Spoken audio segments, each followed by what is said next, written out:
Jerry is first. Yeah. Man, all three you came in almost at the same time.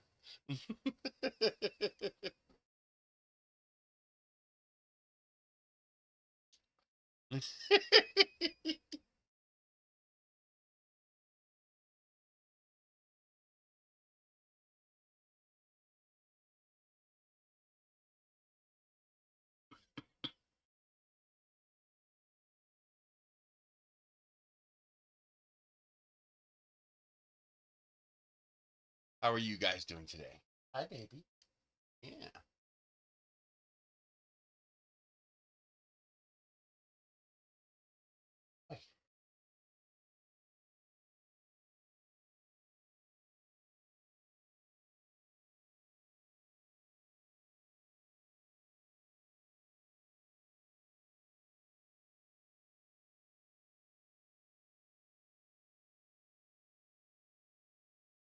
You know quietly in the back of his head he's saying, "Hi, loser. Hi, loser. I beat you by 2/10 of a second."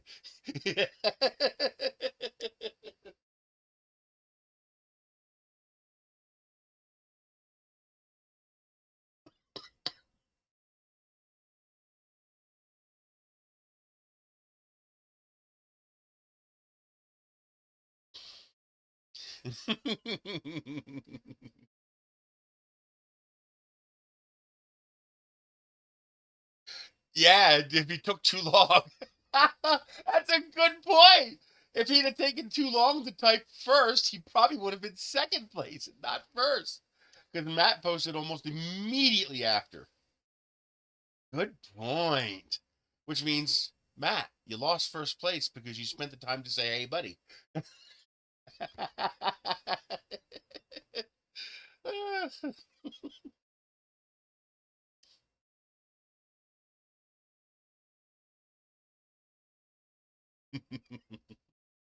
Nice. I'm starting with him. Yeah, nice.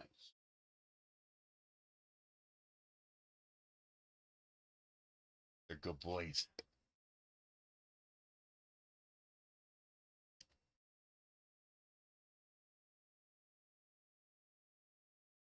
Ah, spoiled by the ads. One thing I hate is when I'm watching a video on my tablet and an ad pops up and it takes me out of full screen. Okay, fine. Put me back in full screen when you're done. And it doesn't. I have to go back to full screen. Oh, I hate that. Oh, I hate that so much.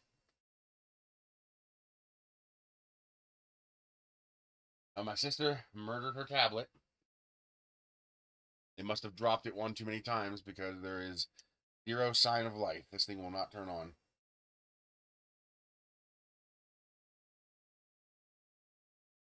Well, the nice thing is, whatever combination of whatever I have installed on my PC, I get no ads on the PC. And for the TV, there's a program called what is it? Playtel or something like that. It's kind of a little janky, but it works. No ads. Although live streams don't work. I was watching a stream of a guy playing RimWorld, and I think every time an ad popped up, it crashed the app. But beyond that, it's when the interface isn't quite as nice. So usually, what I'll do is I'll bring up my phone, I'll tap that video, tap that video, tap that video, tap that video. Although I have to go through the ads sometimes, but that'll get them in my history, and then I can load the app on the TV and just go to my history and play the videos there.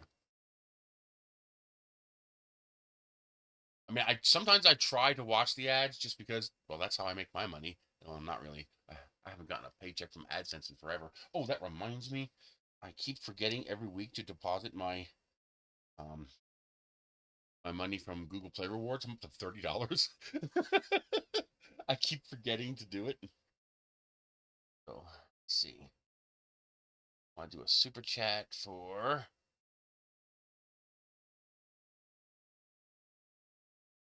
Are you gonna give me a fucking keyboard? I need a fucking keyboard. Why won't you? Oh, because it's a PC. Duh. Idiot.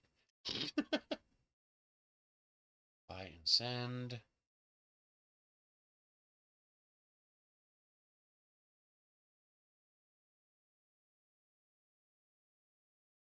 Google Play balance. Yes. Why is it being so janky?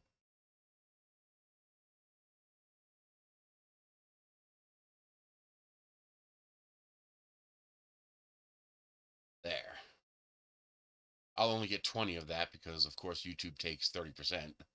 But still, the Google Opinion Rewards has been very generous to me for the past couple months.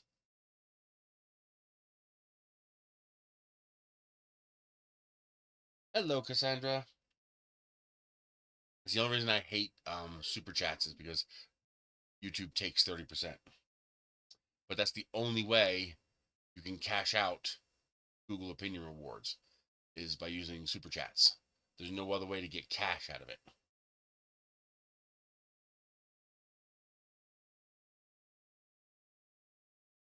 Gotta send Michelle a link.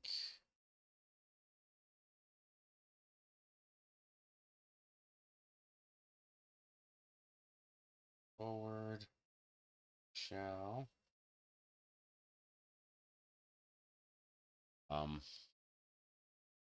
Oh, check this out. I got the the final prototype for the flashlight done. We're gonna publish the files today. So here is the large clip. So that's TPU, 2 screws to hold it in so it's good and strong. And so you have a little clip that you can snap whatever carabiner you want onto that. And then there's a little one down here. This would be great for the doggy cleanup bags. So it's a single attachment point for lighter stuff. And you have a little ring that fits in there. This is actually ABS. And the recess for the switch is beautiful. That came out fantastic. That really printed nicely. And of course, you have the clip in there to hold the USB socket in place. But yeah, I think this is done. I don't think there's anything else I can fix. I thinned the handle up, so the handle is a whole lot thinner now. I can almost touch. I can actually touch my fingers. And I put a grip in there too. So I put that pattern on the inside there, and it looks really good. It adds a lot to the print time, but I don't care. It looks fantastic. So this one, you'll put the strap on the side that you need it, and then you'll put these on the other side. So I'm gonna have the strap on this side and the clips on this side. Yeah, that turned out really, really nice. You like that, Cassandra? And this is all printable. The only thing you need is the screws. And because it's a little ring, you just get one of those on. Well, usually they come with it. The little doggy bag things come with a little, cheapy carabiner. Just snick that right on there. It'll clip right onto that. And this is for heavier stuff, or for attaching it to your molly or whatever. Yeah, that turned out really nice. I'm really happy with that. I got 3 bodies printed in ABS. Then I decided, okay, this is the final revision. I want to print it in something nice. So I printed this one in PLA. This is Filamentum's Icelandic Blue. Oh yeah, that's going to be my daily driver. Oh, I love that. I have some orange CPE I'm going to use to print the other parts because I'm out of TPU. I have no TPU left. But yeah, that came out really freaking nice, and it printed so clean. Yeah, I'm real happy with that. Yep, they're both right there. This one right here. Oh, you bite me. Bite me. But yeah, I'm real happy with how that came out. That printed so damn nicely. Mm. I was dreading. I was like, please don't fail. Please don't fail, because I only had enough to print one.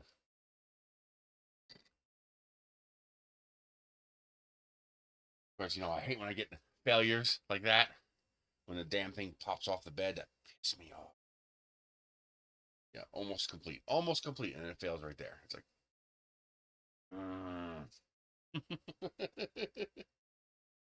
That is Filamentum's Icelandic Blue.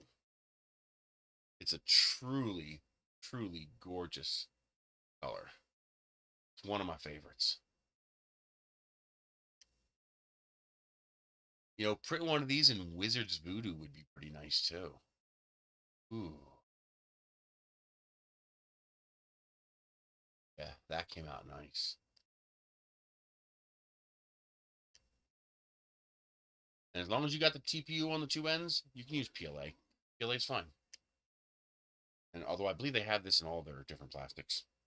But yeah, that's the Icelandic Blue Filamentum.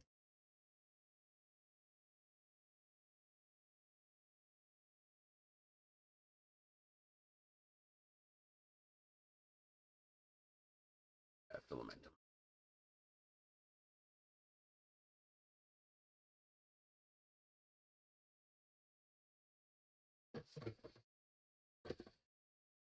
They make good plastic. They just have some real, like Polyalchemy did, and like Paramount 3D. They just have some really nice choice colors. I'd love to get some Cookie CAD and print some Cookie CAD versions. Oh, that'd be nice. Cookie CAD's pretty.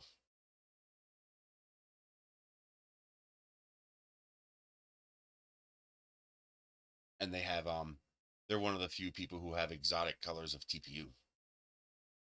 And you don't have to use a super soft TPU, although super soft is nice too. You can use anything from an 80A to a 68D, you know, whatever. The point is it'll be a shock absorber.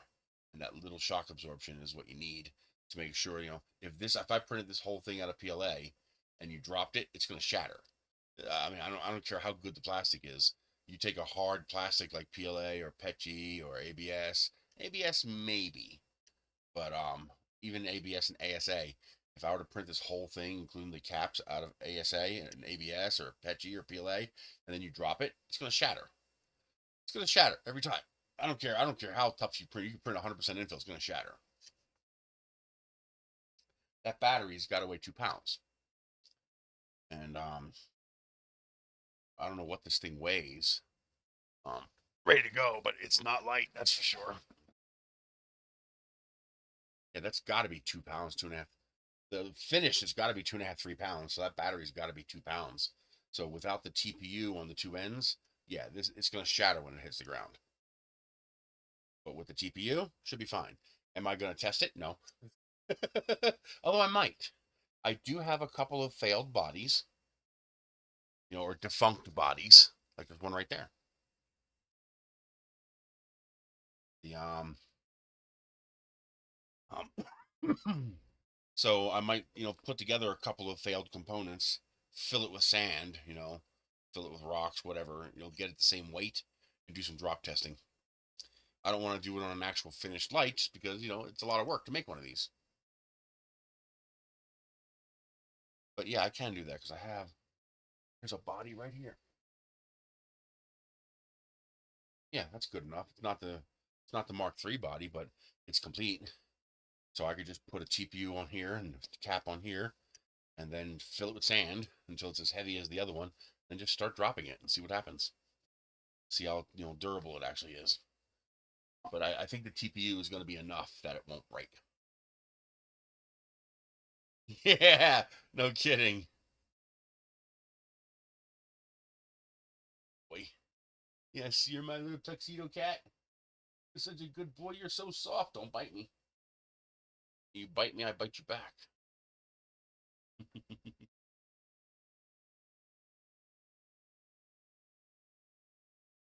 But yeah, I think your tablet's hosed, Michelle. I can't get any sign of life out of it.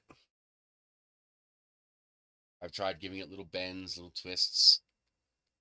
I can feel something moving, like something separated somewhere. I don't see any cracks on the screen.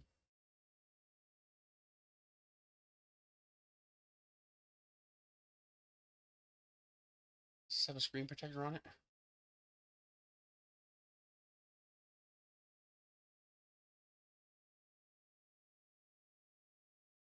does. I can't get it.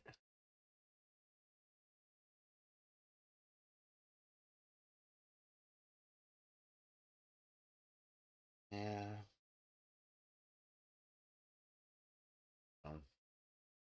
I'll keep playing with it, but there's not likely to be anything I can do about it.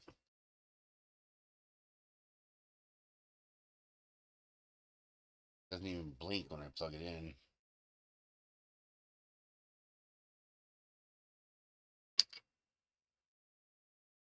So that's probably hose. I probably got dropped one too many times. I should have got one with a case.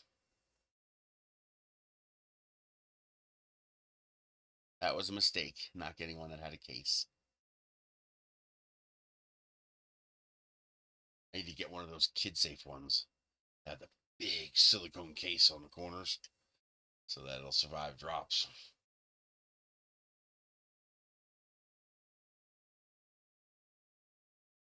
But I've made some little updates. Bring up the screen so you guys can see. So the body now has this, I thinned it with a nice curve, basically 2 toruses and a cylinder.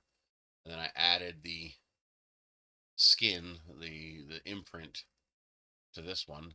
I adjusted the handle length to be exactly as long as necessary to go from here to here. And if you want the handle to pop out a little bit, like you need more room, just put the handle in this one instead of this hole. And this way you can have it either lay flat or you can have it pop out if you need more space. I did finalize this. This is the old one. That's going to go away. That's the old one.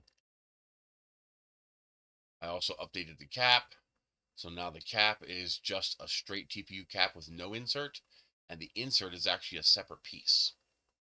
Now the purpose of making the insert a separate piece is so it doesn't tear up the wire when you twist the cap on. So what you'll do is you will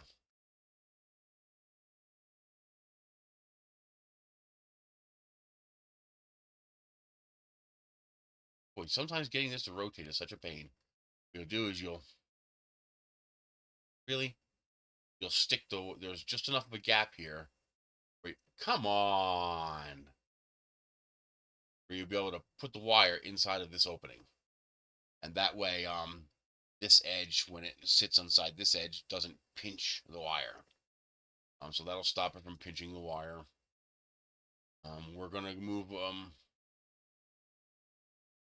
also by doing this, I can get the wire on the outside of this turnbuckle, and that'll stop the wire from undoing the wing nut.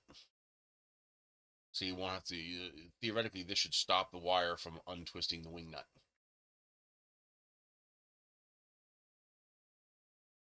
Let's see. What else? Something else you could do if you want. You could shorten this by say 1 millimeter and then put little bits of nano tape on the bottom, you know, that clear nano tape, so that'll hold this in place. You can stick it to the end of the battery and then twist the cap on, and then it won't force this to rotate until the cap actually makes contact. But that's probably a minor issue. The depth of the channels is now good. It's no problem sliding the battery in with the wire. Before there was a tight fit and the wire would drag. That's no longer an issue. Inner handle now. I also further recessed the switch. You see the switch is recessed a little bit further inside of here, and it's like a glove. It fits in so perfectly. I love when I make a 3D printed part and I take an external part that's not 3D printed and it fits in there like it was always meant to go there.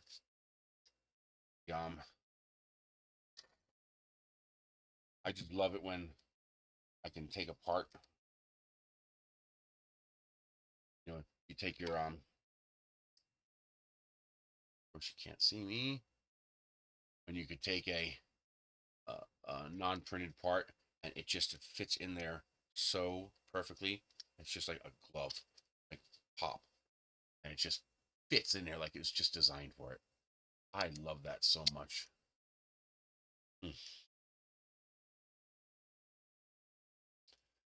Got the new, this now prints nicely. I thickened up I moved the target inside and thickened up the walls a little bit, so there's at least 2 perimeters printing. This little corner right here got real thin, so now there's at least 2 perimeters there, and there's also now a proper hole. Let's test that and make sure it fits right. I have one here somewhere. Where is it? I just had it. Like, literally, I just had it. You're gonna be a nudge, aren't you? You're gonna give me a hard time. Come on.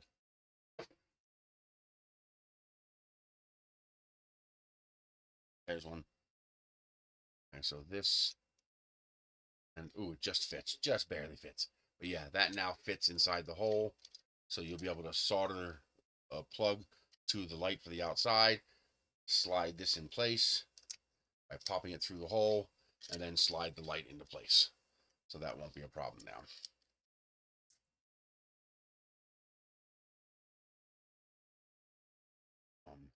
These fit perfectly, they're no problem.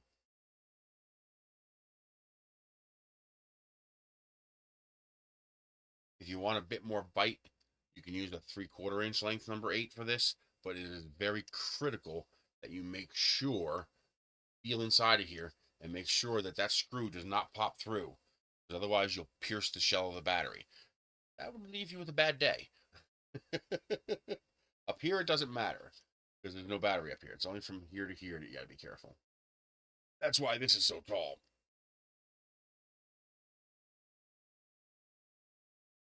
Yeah, that's it. I mean, I have to, I gotta print one more set of these. This one. This one, yeah, and I need to print a double thing here.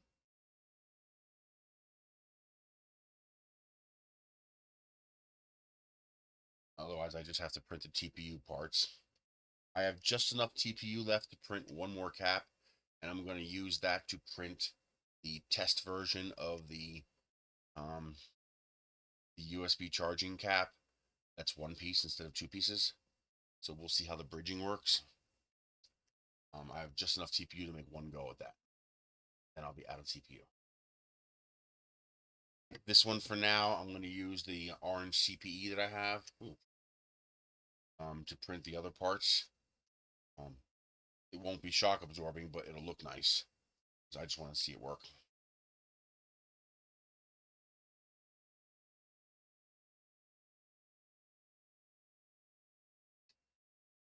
I love that Icelandic blue. It's so pretty. Transparent colors are really nice. The next 5 days are gonna suck. Oh my god, the next 5 days are gonna suck so bad. We're gonna have some seriously cold temperatures here. So today's fine. It's gonna be 53/24. That's a high of 53, low of 24. Tomorrow's gonna be 55/28, so even warmer. But then Friday, 37/17. And Saturday, 22, -3.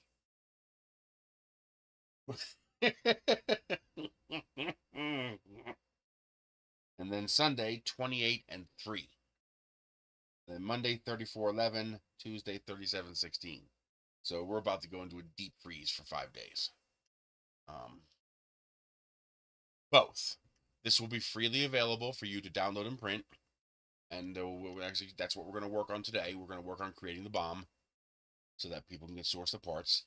And then as a bit of a fundraiser to help me get a color printer, which I'm hoping it'll work, I'm going to do a short kit where you will download and print the parts, although I guess I can print the parts for you if you want me to. But you will download and print the parts, and I will sell you a kit that has all the parts you need, all the electronic parts, including the battery.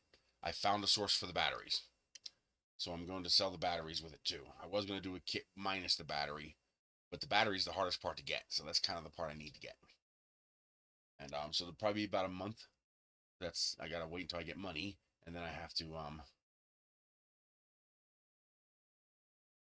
no, this is what I call the forever flashlight. So it's this.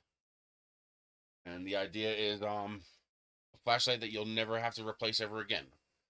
So you print the body in whatever you want, and then the end caps are TPU, so that it's shock absorbing. Strap for hanging onto it. We also made some attachment points. So whatever, like for example, I'm going to be using these attachment points for the strap, so it's right or left-handed. So if you're right-handed, that means you're gonna hold the flashlight in your left hand, which means the straps need to go on this side so that your hand will fit in there, so you can use your right hand to do what you're gonna do. If you're left-handed, you're gonna hold it on this side, so the strap will go on this side. And then on the other side, you have a double clip attachment for heavier duty attachment. You print out the little clip, then you take your carabiner and snick it on there, and you're good to go. And like if you're gonna walk the dog or something like that, and you need to carry your doggy bags to clean up after the dog, there's another attachment point down here. Again, carabiner, snap it right on there. It'll attach to that. I thinned up the handle, so the handle is a little bit easier to grip now. Because this one's really, it's fine for me, but I realize that I have gigantic hands. You can see the difference. Like here's this one. That's how close my fingers can get. Here's this one. I can touch my fingers. So I really thinned up that handle nicely and put a grip on it. USB-C charging, 20 amp hour lithium iron phosphate battery, which means that battery should last forever. The dual emitters on the top, and then a single emitter on the side that runs at a really low power output. So this is so you can stand this thing up on the table like that. You can stand it up on the table, and this will light up your work area. So if you're reading or cooking or fixing something or whatever, so it's a little double throw switch.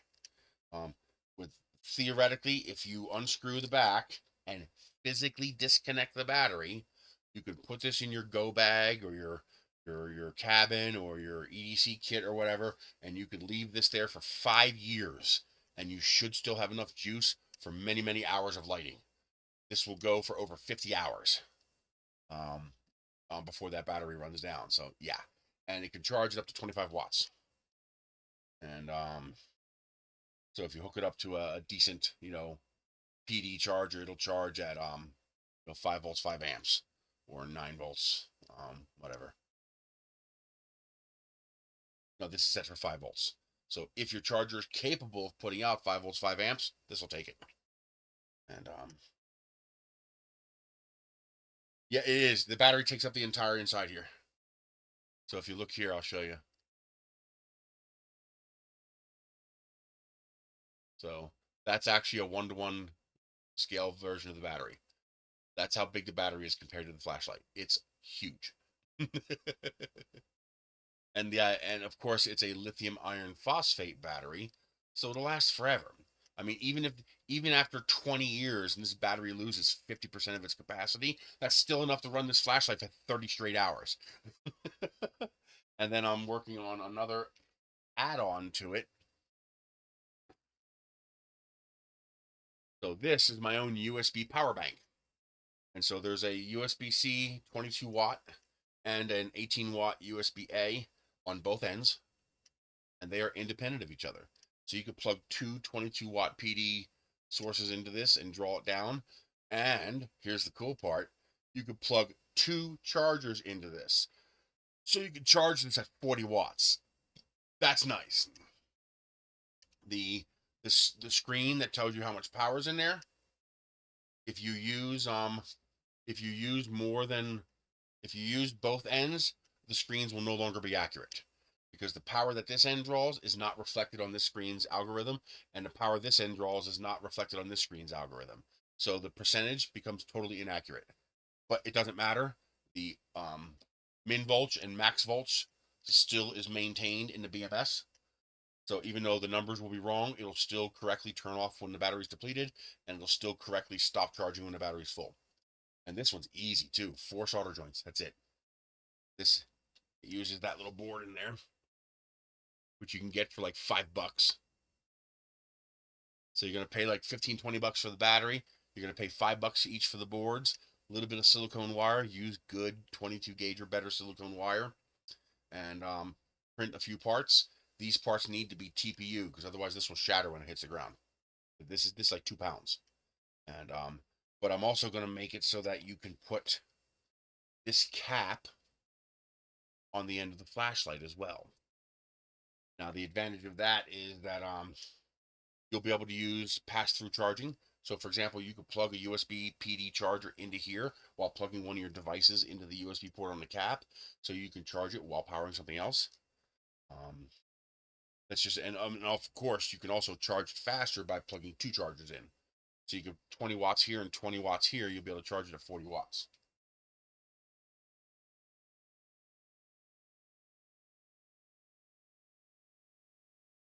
There are other flashlights, I believe, that use lithium iron phosphate. Remember, this flashlight's not designed. Most people buy a flashlight and they want either ridiculous brightness or they want throw distance. This is designed to be that cheap Rayovac plastic flashlight sitting in your kitchen drawer. Okay, you know, the one everybody depends on because you know your super fancy USB flashlights in the truck or it's dead. But you just want that reliable flashlight that's just going to give you, this will produce enough light to light up an entire room. You know, it's and there's no hotspot because it's two cob arrays. So when you light up a room, you almost can't even see when you move the light because it's a completely even distribution of light. So while it's not going to throw any kind of distance, when you enter a 12 by 12 room, it will light up the entire room and you will be able to see what you're doing. That's the point. And then this one here is also really handy. I figured I might as well. So you could stand the flashlight up on its tail cap, and this is drawing like a quarter watt. So there's actual drivers in here to control the power. And that what you call it, a mule? A nice, everything is overbuilt. There's a 12 amp BMS in here, even though we're never charging more than 5 amps, and usually 3 or 4 amps.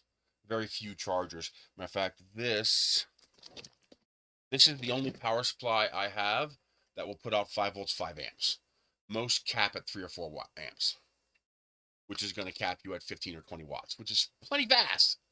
But it's all silicone wire for the high power components, PVC wire for the low power side. These are 5-watt cobs, and we're driving them at like 3 watts. On top of that, there's heat sinks for each one. So even though this probably doesn't need heat sinks, I got heat sinks on there anyway. The 12 amp BMS is only being pushed at 3 or 4 amps.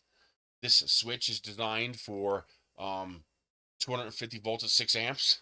So, and we're pushing through this switch, what, 4 watts? This PD trigger can handle 100 watts. We're maxing at 25. The whole point is everything is overbuilt, underdriven, and everything is disassemblable. You build this yourself.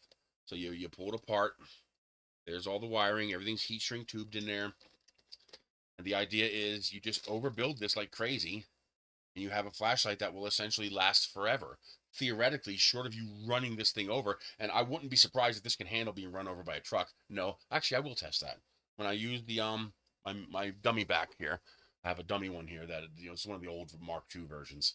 I will do that. I'm going to run it over with my car and see what happens. It'll probably break, but who cares? We'll try it anyway. You can print it with anything, PLA, PETG, ASA, ABS, doesn't matter, because the important part, the ends, are printed with TPU. So it has the shock absorption it needs to both protect the battery and protect the flashlight. There's a ring inside to compress this end of the battery, and even though this end is captive, there's a TPU washer in there so that the battery has a little bit of shock absorption. Oh, well, use any charger you want. So, like, for example, here is my, this is just a Lenovo 65-watt, laptop power supply. It doesn't matter. Because of the PD trigger, it'll just take whatever I give it and, put out the 5 volts necessary. The PD trigger has the resistors inside to tell the charger, okay, I need 5 volts, and it'll do that. And so any USB power supply, even your freaking cheap 500 milliamp dollar store garbage power supply will charge this. It'll charge it slow, but it'll charge it. That's the whole idea. Is it's built to be incredibly durable. The one last thing I do need to add to it is, if you disconnect the battery for long-term storage, when you plug the battery back in, the unit is dead. You have to bootstrap the BMS. Now, the normal way you bootstrap any BMS is you just plug in your charger, and that's it. You plug in the charger, the system turns back on, you're golden. Problem is, in an emergency, what if you don't have a charger handy? And it's dark out. Hey, drone shots. So I'm working on a way to bootstrap this itself. I found out that if I take the 3 volts, if I take the 3 volts that comes out of this battery and feed it to the BMS, that's enough. Letting it eat its own voltage is enough to bootstrap it. So what I want to do is take the 3 volts coming out of the battery directly to a momentary push button switch. So what I'm thinking is I'm going to put that switch here inside the threads. So what you'll do is you'll unscrew this, you'll reach in here and go tap, which will momentarily connect the battery directly to the BMS, basically a loop. But that's enough to bootstrap the system, and now you're golden, you're good to go. Oop, I don't like that.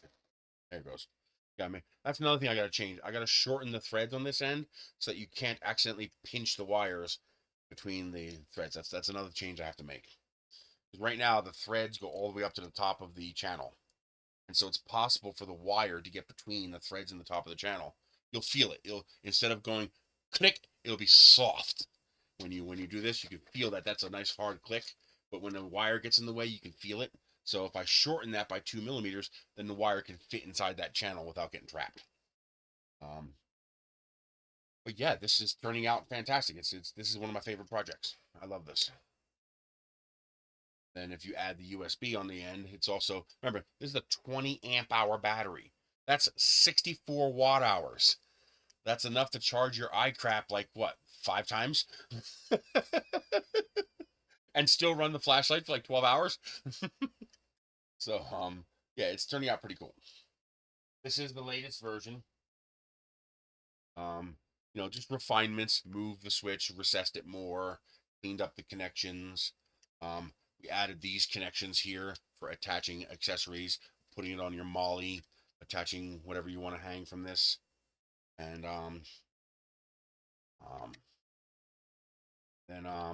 well, the base flashlight doesn't have the power bank feature. The new one will. I'm working on that now. The problem I'm having right now, here's the end for the power bank mod.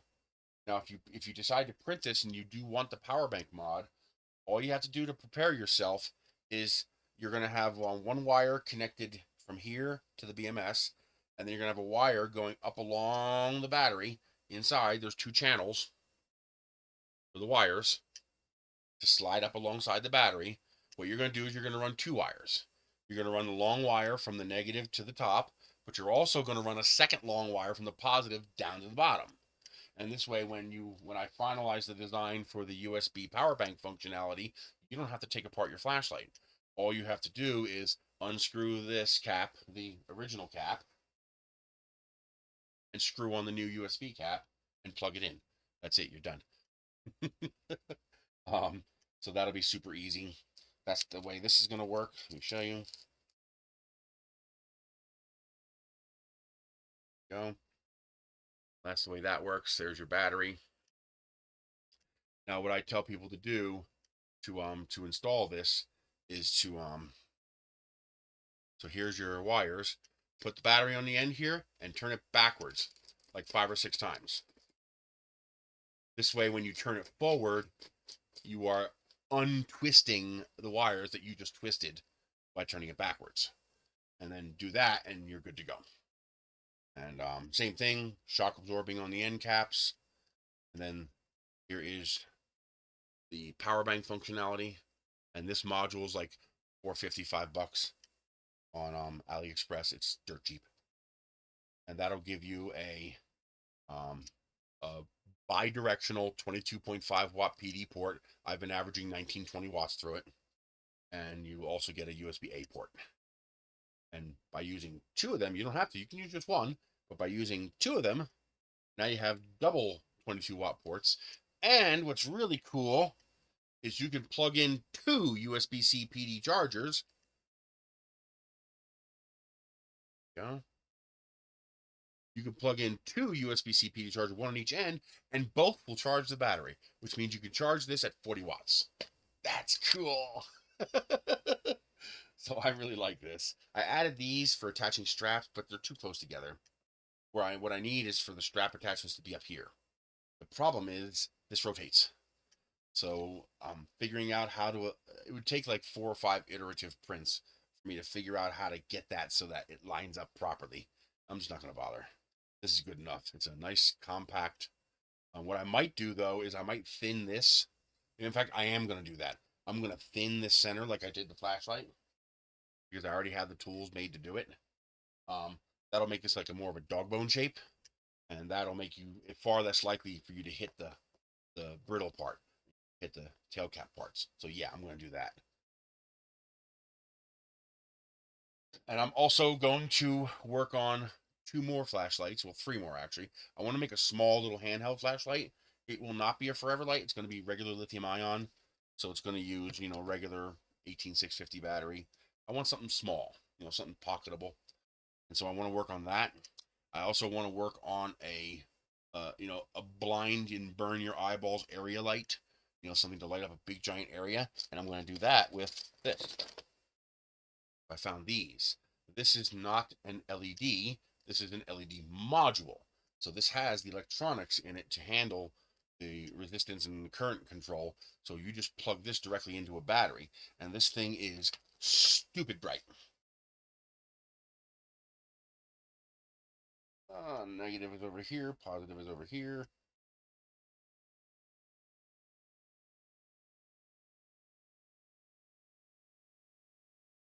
Yeah, that's bright. So I'm going to make a flashlight. It's basically going to be something like this, and it's going to have 2 things, arms that come out, and on the end of the arm is going to be this. And this arm is going to be a polygon, either a pent or somewhere between 5 and 8, so that you'll be able to stand this up and then tilt. You'll be able to tilt it at an angle because it'll be polygons, so that you have a big giant work light that you can just blast an area with light. And then I'm also going to make one of those, if you know what I'm talking about, tower lights.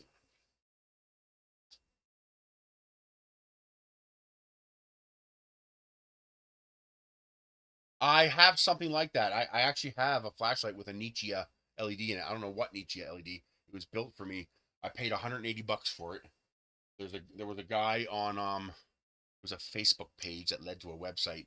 Um, he basically build you a custom spec flashlight. It was an off the shelf flashlight body, but he would replace the LED and driver with a custom specification set and also custom optics. So when I find it, I'll show it to you guys. It's a really nice flashlight. You actually have to buy specific 18650 cells for it because these cheap $2 cells are not going to work. It needs to be a high amp output cell. But I wanted one that was daylight white, slightly warm, because daylight white, slightly warm penetrates water. That's the reason fog lights are yellow, because it penetrates water. Blue gets scattered and absorbed by water.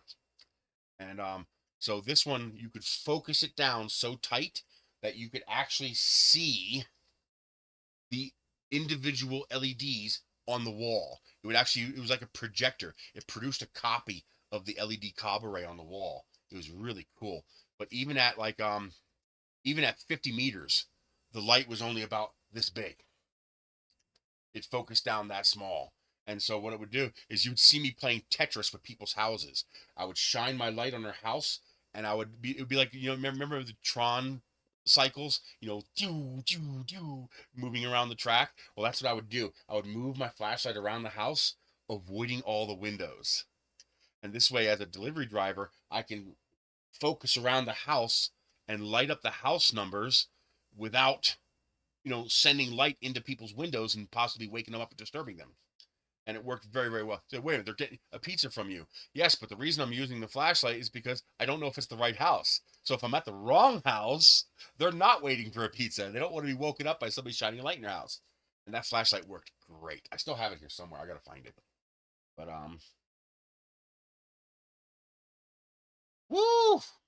Nice. But that flashlight's amazing. Oh, I love that flashlight. And it was just such a tight square beam, and I would just go, dee, dee, dee, dee. Oh, there's the house number, because people love making it hard to find their house numbers. Yep, delivery drivers. That's what it was for. It's because us delivery drivers need that focused light to find the house number without waking everybody up. Cops getting called because you're lighting up somebody's house.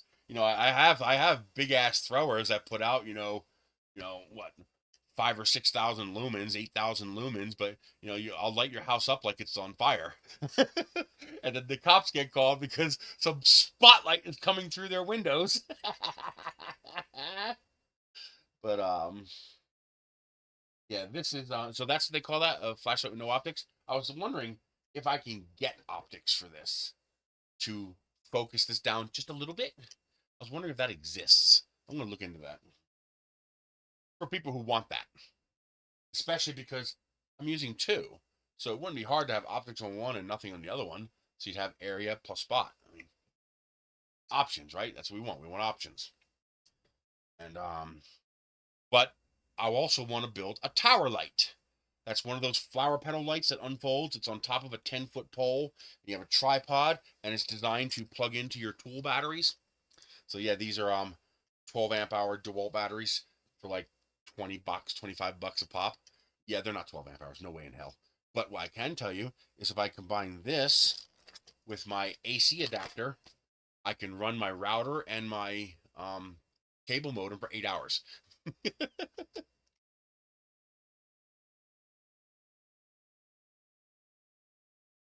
Yeah. Well, the emitter, I know it was a Nichia. I do remember that name. That I do know that's what it was. It was a Nichia emitter. And I don't know how big it was. I'm guessing it couldn't have been bigger than that. I mean, it couldn't have been bigger than the tip of my finger because it was in the end of a flashlight that was this big. So, it had to be a pretty small cob in there. But but he did a good job. The flashlight did exactly what he said it would do. I was very happy. But so these are so stupidly bright that I want to 3D print a flower head, an unfolding flower head that will have 5 of these on it. And then you'd have your tool battery plugged in on the bottom, and you could light up, a few hundred square foot outside for a work area, an area work light or a tower light. And because these are self-contained units, they even have switches. So if you don't need a whole lot of light, you can just turn 4 of them off or turn all 5 on. And then I'm also going to have, do I have it in here? No, I think it's in the car. Where is it?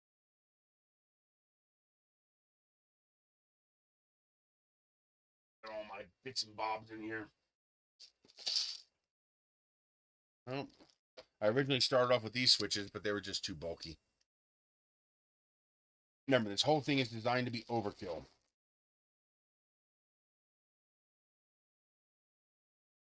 No, it's out in the car. But I have a 24-volt. It's basically a variac. So it's an on-off switch and a variac. So you'll plug your battery into this, and this will send a wire up to the tower, and you'll be able to control the brightness, make it as bright or as dim as you want. And so yeah, we're going to use 5 of these. And these are like $3 a piece, $2 to $3 each. And I also found a 300 millimeter by 150 millimeter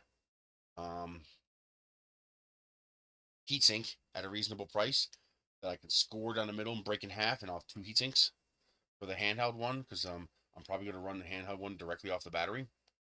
I'm looking for a variable control that's smaller to put on the handheld so you can adjust the brightness.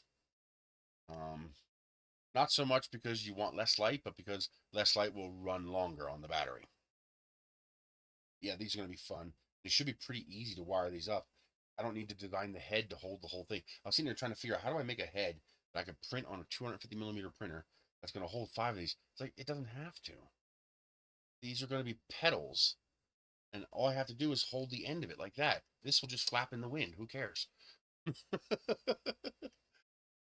So yeah, that's what we're gonna do. That's something we're gonna design today, if we have time. But first, we're going to get the files for the flashlight published, so anybody will be able to download and print this. Oh, here's what it looks like when you print it with nice plastic. That's some Icelandic blue from Filamentum. Oh yeah, I love that.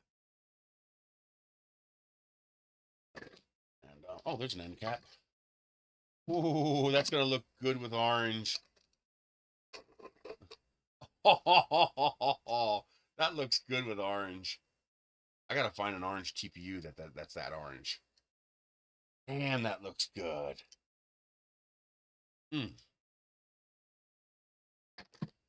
Don't print your end caps out of regular plastic. Because this, I don't care how, you can print this with 100% infill. You put a 2-pound battery inside this thing and you drop it, it's going to shatter when it hits the ground. That's just the facts. It's going to experience, you know, probably 1,000, 1,200 G's of momentary impact force if it hits like asphalt or concrete or tile. Yeah, it's going to shatter into a million pieces. Just by printing these two parts out of TPU, you can lower that impact to below 100 G's, which these plastics can easily survive. Okay. Let's get the files put together. Okay.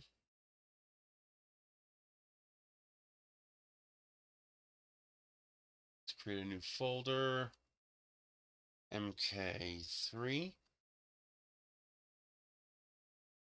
All right.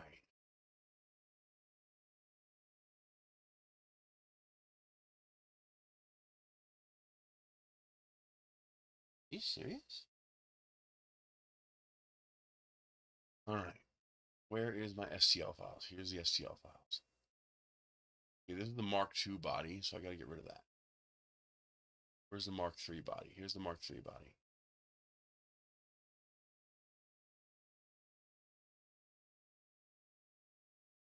Which one's which?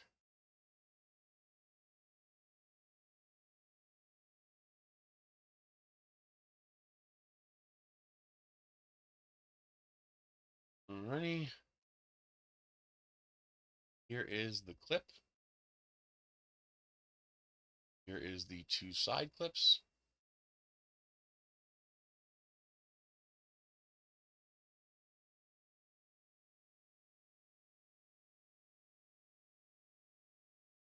No, I can't because I don't know where it's at.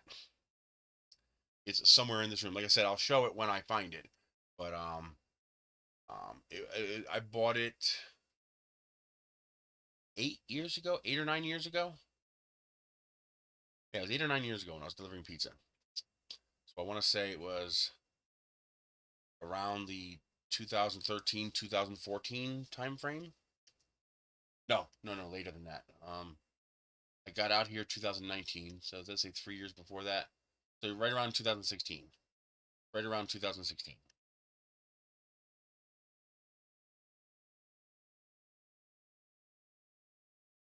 Right? Here's the strap. Here's the body. We're not even going to do the smooth body. The contoured body looks so good, we're just going to stick with that. What the hell is that?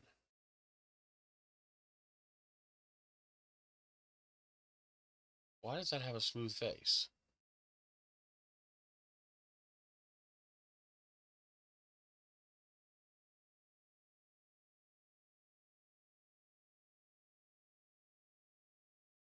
What is it doing? Paint 3, oh, Paint 3D, okay. Like, Paint can't open STL files. Why is it trying to open up in this fucking program? Where did this program even come from? Fucking Microsoft.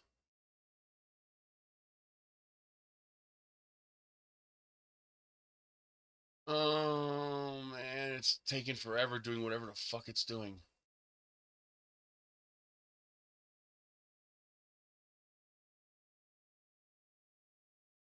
Finally, killed it. Here's the insert. Pretty sure this is the cap. Here is the washer. Here is the top.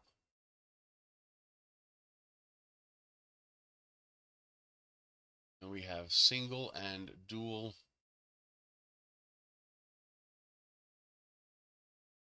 lights. Okay. Pretty sure this is all defunct. I want to delete all the defunct files. The USB we're still working on. Right, here is the documentation for the switch.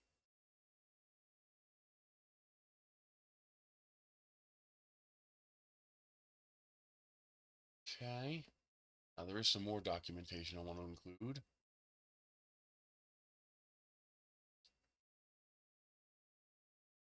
Where is it at? Somewhere.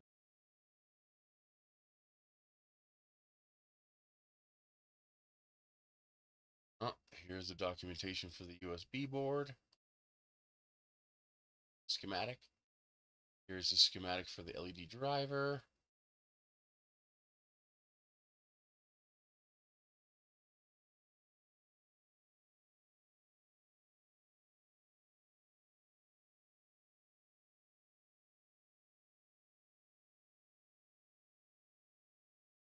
Okay, that should be enough for now. Let's change so you guys can see what I'm doing.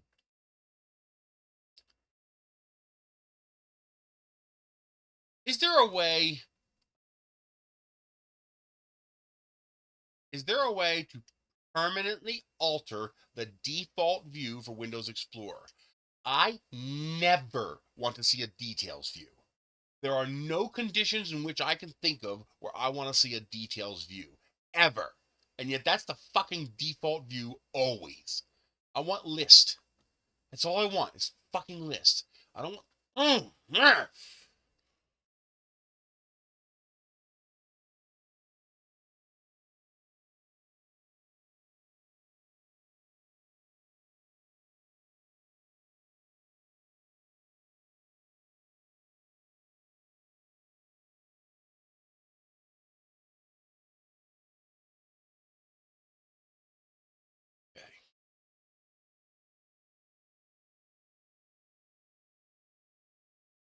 I am so tired of it defaulting to details. It's like, I never want to... Who the hell wants to see details? If I want to see details, I'll turn it on. I never want to see details. I hate...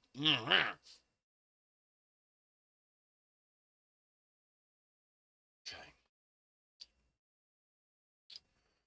Okay, let's check these parts through Prusa, make sure they are clean.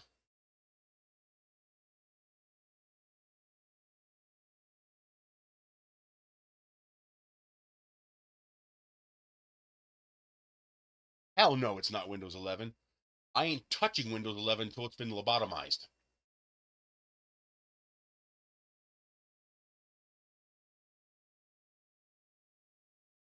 I spent the first 2 years ignoring Windows 10 until they successfully lobotomized it.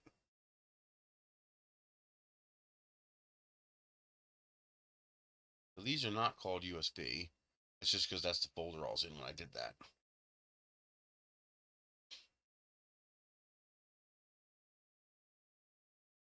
Is this the correct body? Yes. That is the most current body. Okay. And there are no errors. Okay. So what we're going to do is we're going to change this to just body. Flashlight body.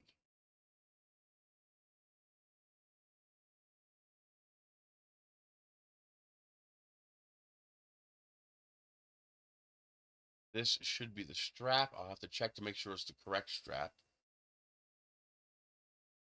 Here's the cap and the cap insert.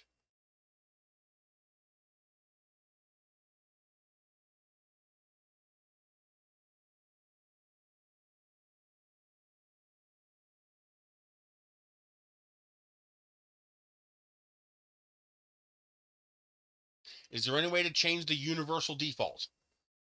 All folders, all types, no matter what, unless I change it, I want the default. See, again, the default is fucking list. I never want to see list. I never want to see list. I mean, details view.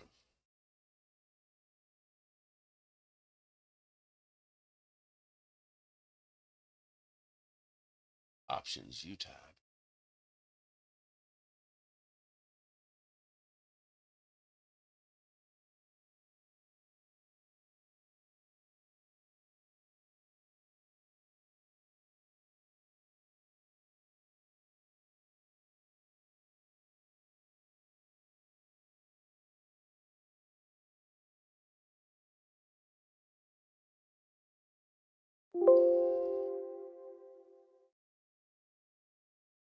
Yeah, but I have to do this for each different kind.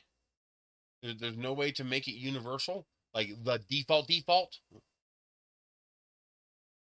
Okay, that's correct. That's correct. That's correct. Okay, this we gotta change.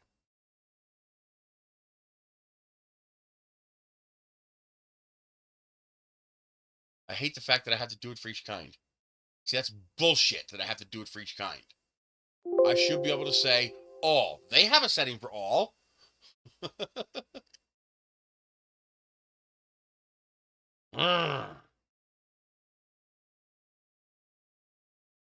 that looks like it worked.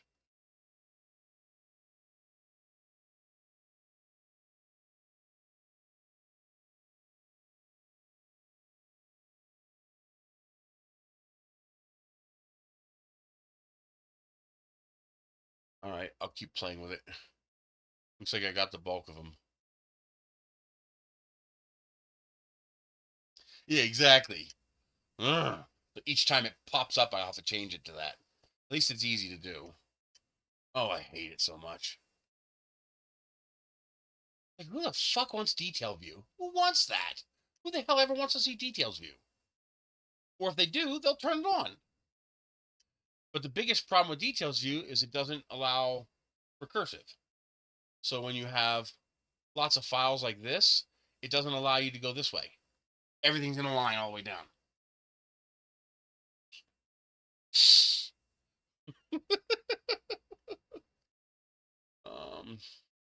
The nice thing is I found a way to do this. This is cool. So I can right click a folder, go to send to, and I have this new option here, generate file list. It's a batch file thing you could do in Windows, and it'll actually create a text file. Where's it at? Called files, with a list of everything that's in that folder. Really nice. This one's janky because the file names are huge. But that's a handy way of getting a list of everything that's in a folder.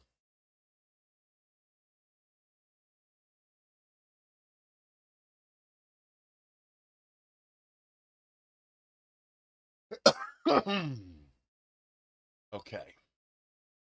Back to work.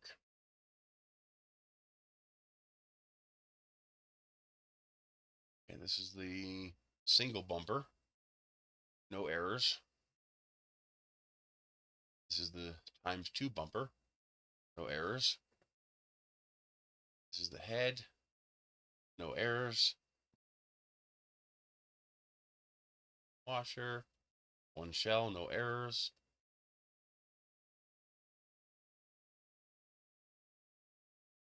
I think that's the right length. I'll have to double check that. No errors. Tap. Whoa, 291 shells. That's bad. It's fixed by Windows algorithm.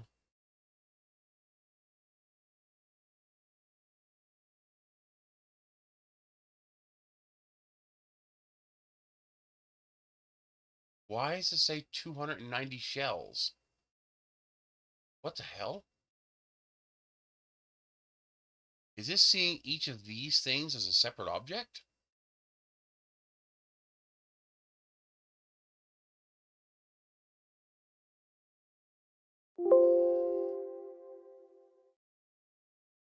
Let's see what that looks like in Simplify. Why is that 291 shells?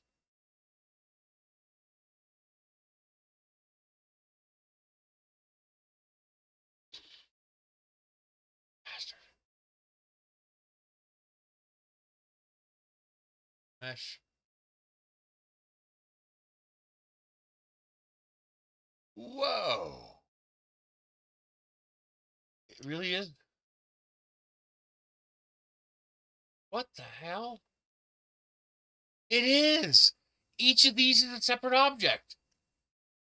How the hell?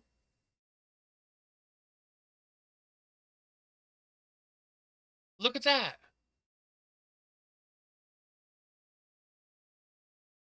Just that part. Now, what the hell?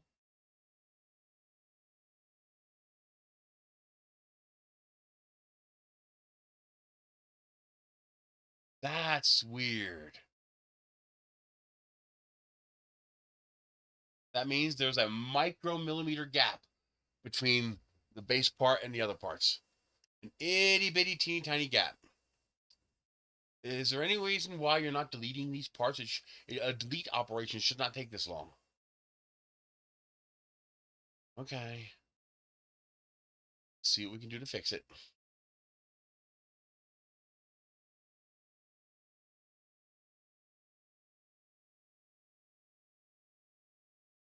What we need to do is add one of these.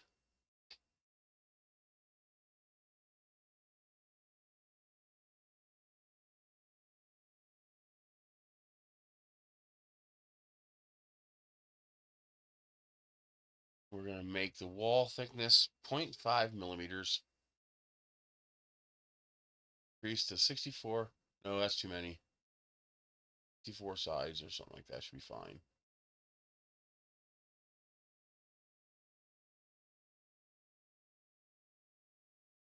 There we go.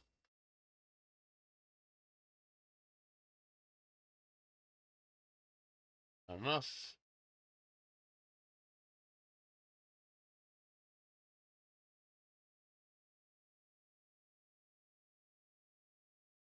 Okay.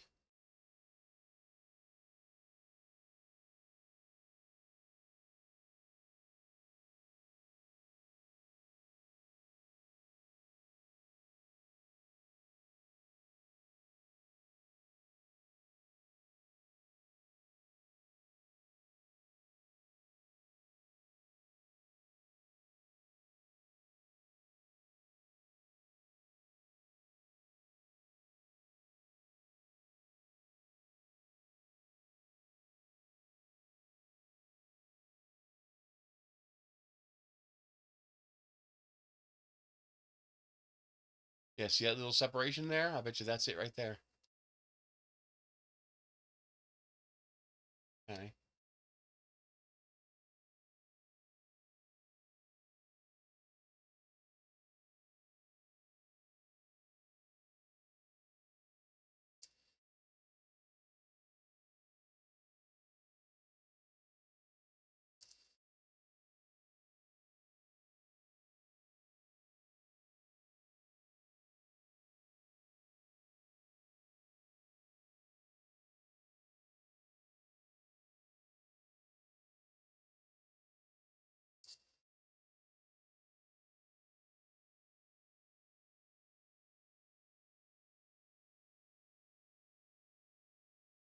That should be enough to join it.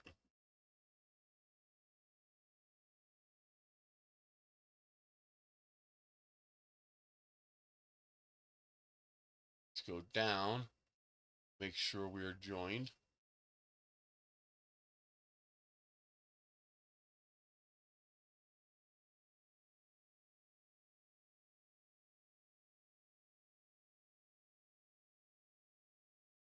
There we go. Nope, we are not joined. See how I don't see the orange in here. I need to see the orange in here. Okay. Let's make this 0.6.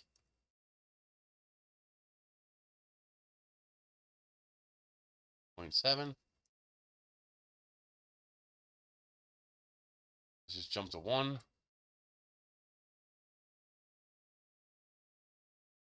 Oh, it's coming in. It's not going out. 30.5. There it goes. That's too far.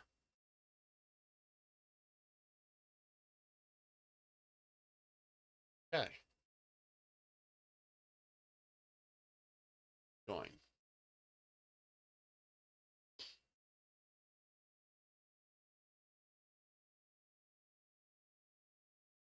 Okay.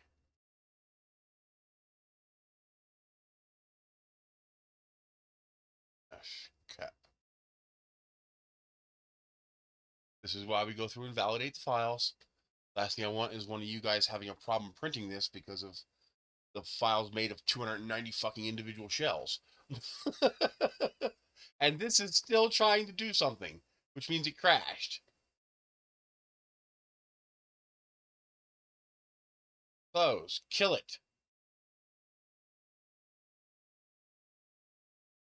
Downloads. Cap. 3 shells. Now, does auto repair get rid of the 3 shells?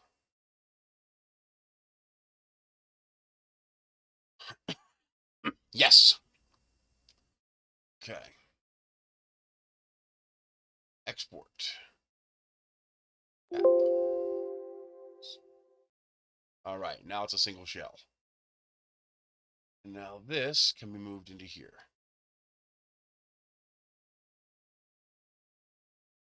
Let's go here.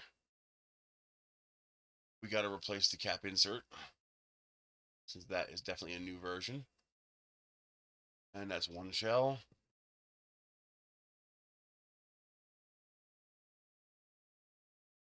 Okay. Now we don't have everything though.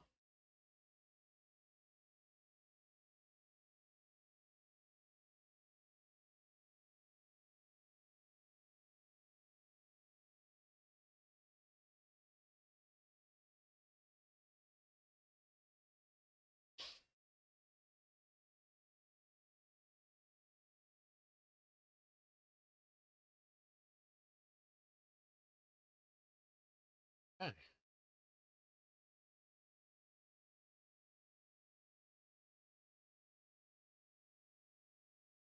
All right, there's the 2D clips. There's the retention clip for the USB. There's the body. There's the end cap.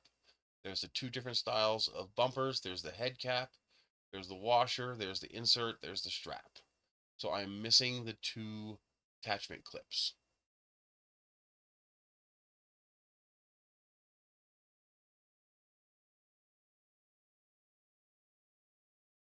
Where could they be? There they are. Clip and... Oh. Oh, this is ring. Ring.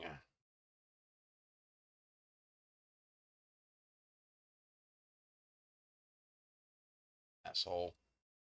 Why are you going to the right? What the hell? It's backwards. How does that work? Left went right and right went left. It's like, how? So this is clip retention. This is clip large and clip small. Okay. We're not going to do this until I finish it.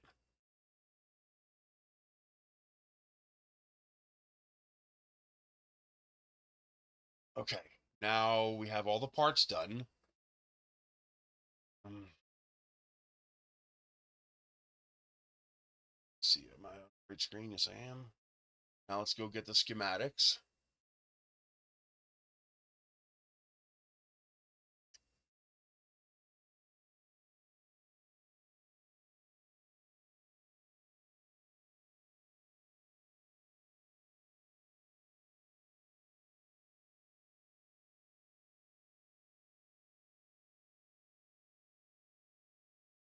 Blah, blah, blah. Go away. Go away. 3.2 V 3 amp EMS. Not what I wanted. Missed the B, but that's okay. We got it.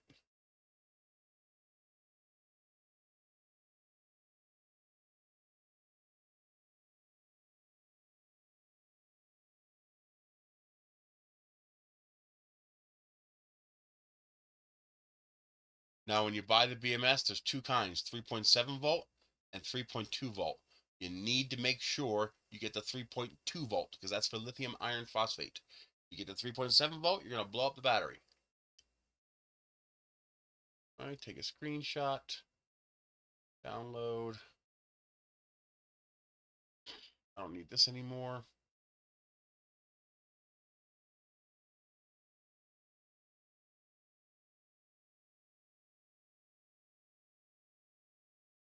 BMS. Okay.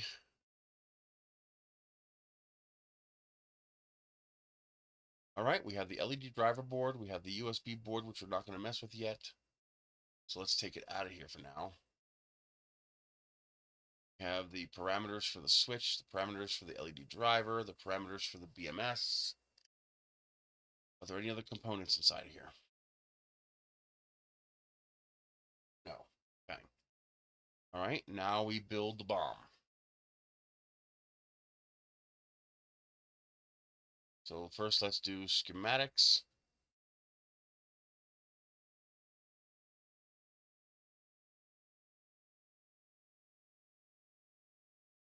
You go in there.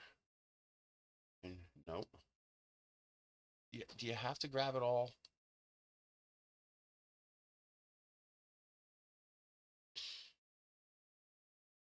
Schematics. New folder, STL.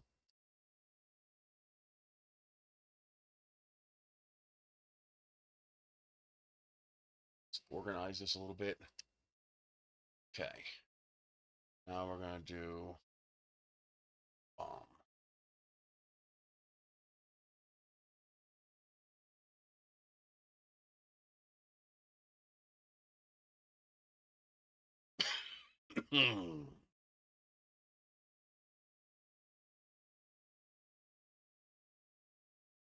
Okay. So you're going to need something like this.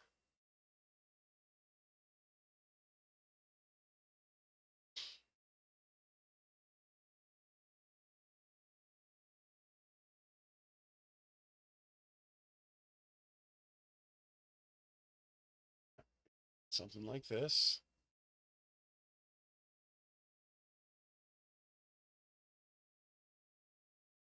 I need something like this.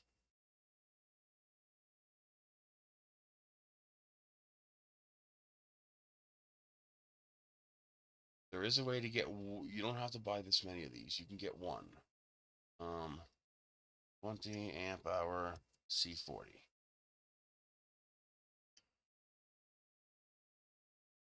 And what we want is, if possible, choice. Do I have an option for choice? Yes, I do. No, I don't.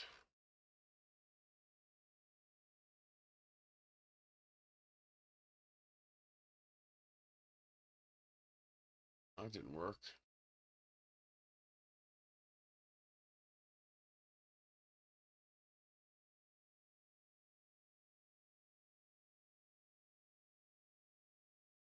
There might not be a choice option for the battery.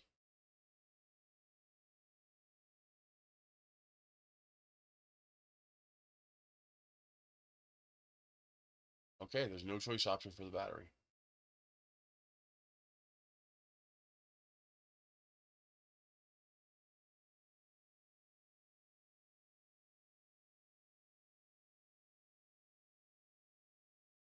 Is there no option to buy just one? I thought I remember there being a one of these was it wasn't cheap, but you could buy just one.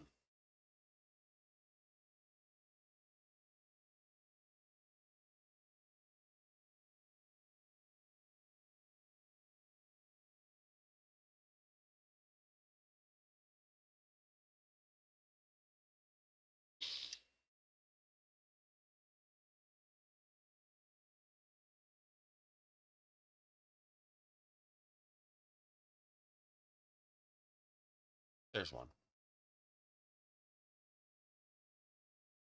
And it is, at least it's free shipping.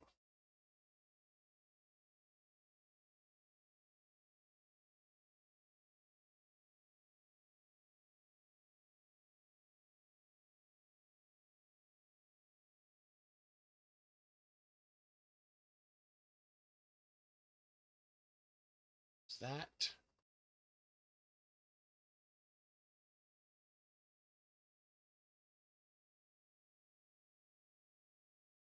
Is that?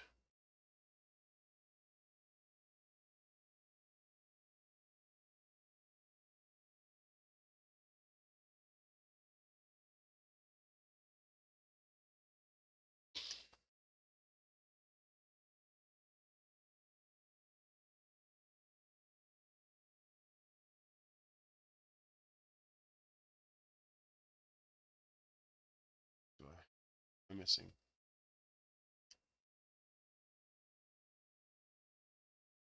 BMS, battery, driver, switch. Where's the switch?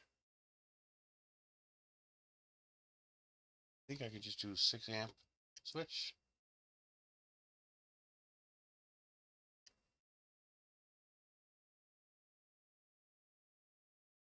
What was it? G5, I think it was.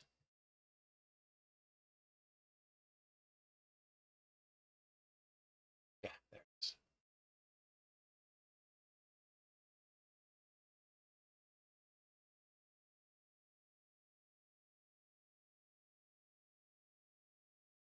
You definitely want the G5, the shortest one. You want this to be as short as possible so it doesn't stick out of the flashlight.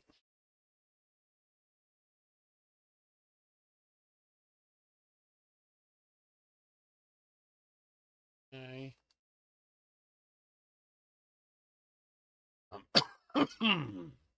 PD trigger.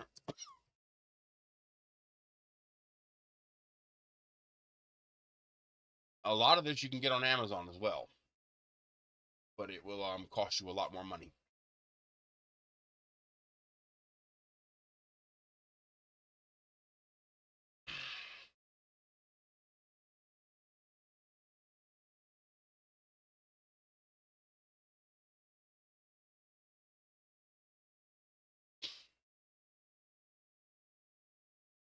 Trigger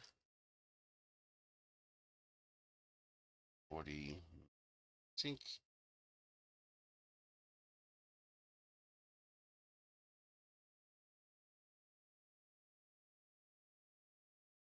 Nope, we don't want that.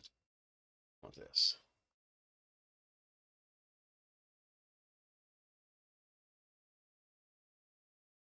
Oh, cute. You can get different colors. Need 2.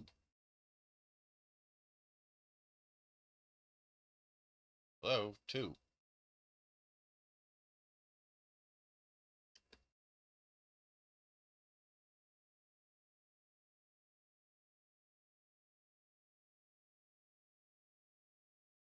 All right, that's the heat sinks. Silicone wire.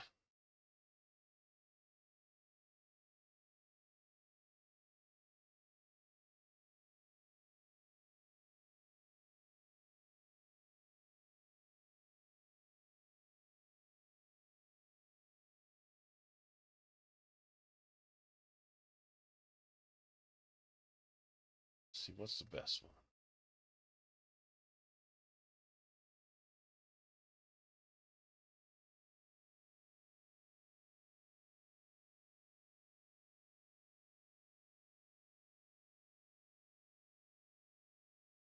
Oh, there it is. That's the one I buy.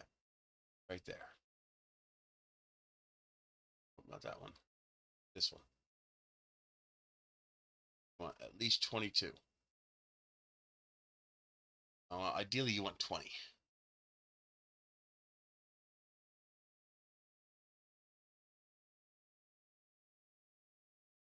Because if you actually push 5 amps, you need 20. That. Then also need JSTs.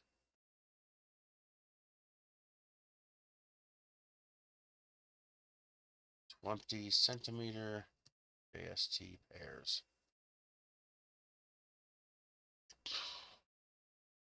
This one actually doesn't matter if it's what gauge it is, because you're only putting a couple of watts through these wires. I mean, if you can get silicone, get silicone, but it's actually okay if you get PVC for this part. The trick is to find the 20 centimeter ones. Yeah, there's 10 centimeter. I don't want mix. There you go. 20 centimeter, 10 pairs. It's only $2.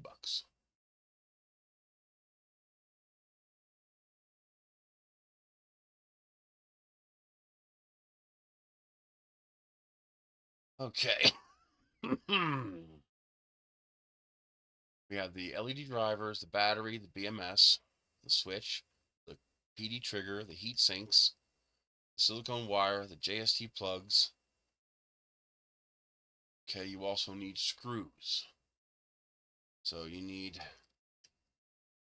number 8, 1 inch.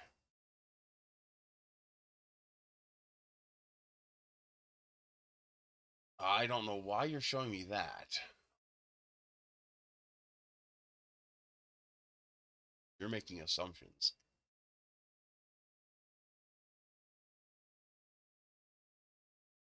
Actually, this might work for everything.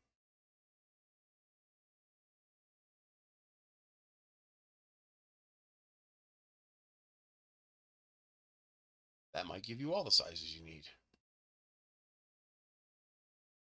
Because you need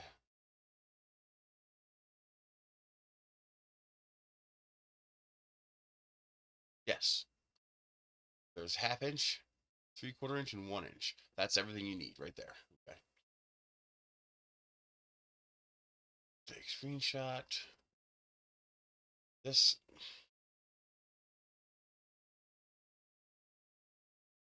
And then you also need M2, M3.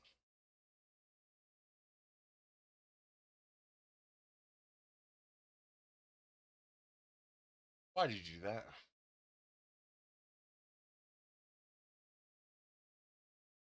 Hopefully you can find a little kit that has everything. That probably is it right there, but that's expensive. What the fuck are you doing? Why are you doing?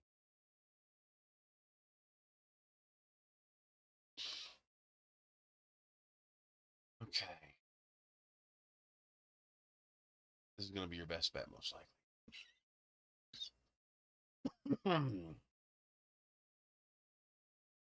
Oh, wait a minute. This one.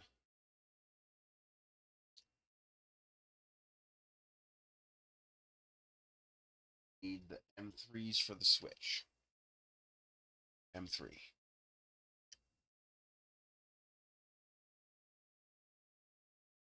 And we want panhead.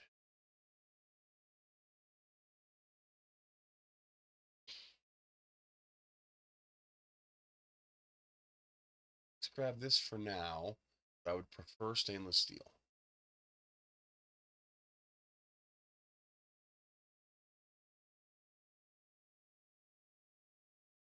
Now, ideally, you don't have to buy these screws. The only thing you need these screws for. So all the screws used in this are this kind of screw. It's a modified truss head number 8 screw in either 1/2, 3/4, or 1 inch length. So you need the 1 inch for the cap, the bumper to screw this on. You need 3, 4, 5 1/2 inches to screw these two, and the clip holding the PD trigger in. This doesn't need a screw. That doesn't need a screw. And then you need these 2 little screws right here to hold the switch in. Now, if you ever get probably look around your house first before you go buying these screws. You've probably gotten the little baggie that comes with the little tiny screws for whatever bullshit you bought, and those really cheap garbage screws. They're the right size. They're like an M3. So if you have those, all you need is 2 of them. I thought the switches came with screws. They don't. But if you don't have them, then you just for $2 you buy a pack of 100. I have a whole ton of them if you ever need them. Yeah, because we only need the M2s and M3s for the USB unit. Or this thing. Because this needs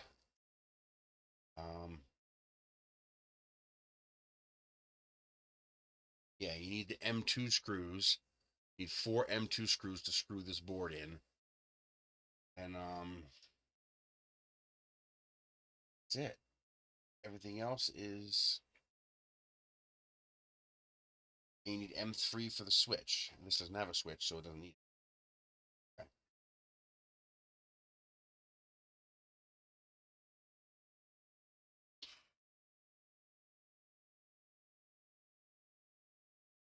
So that will work.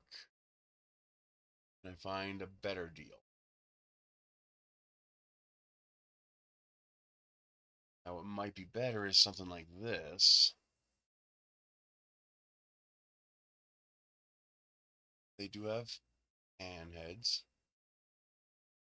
And some round. There you go, round. This has M2s and M3s. So that's $13, so that's a lot of money. No. They have smaller kits? There we go, smaller kits. Okay, so you have an M2 kit there.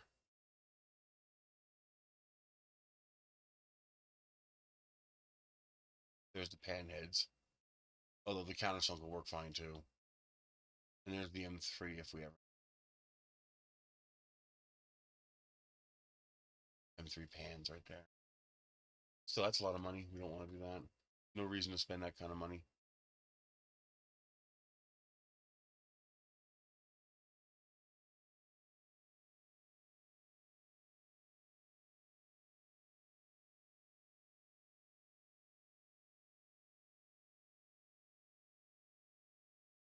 M3 50 pieces, 8mm. Yep, that'll work. Yep, 50 pieces of M3 at 8mm, $1.39. That's what we need right there.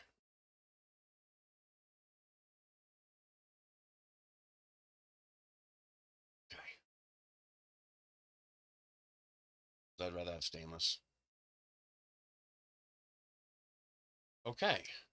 Screws for the switches. Screws to assemble the entire flashlight. JST pairs. Silicone wire. Make sure you get 20 gauge. If you get less than 20 gauge, the PD trigger will be capable of overpowering the wires. Heat sinks, PD triggers, switches. You only need one.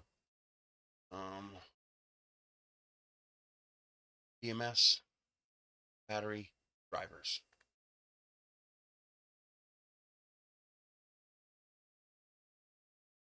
Drivers. Battery.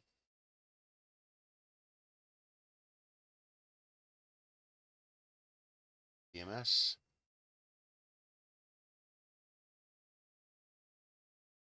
Switch. G5. What the fuck is that? Why did you do that?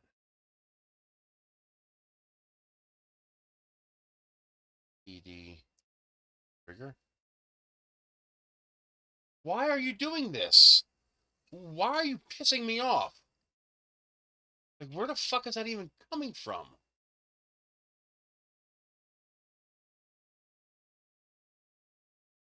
I must be hitting a key or something and invoking it somehow.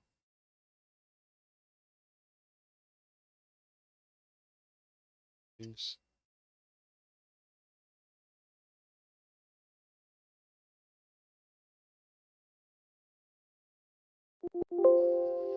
Come on. Why are you fucking with me?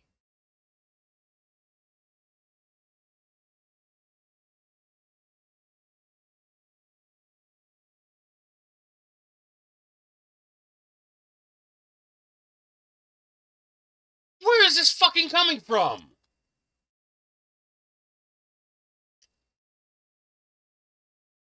I don't know what I'm pressing on the keyboard to invoke that.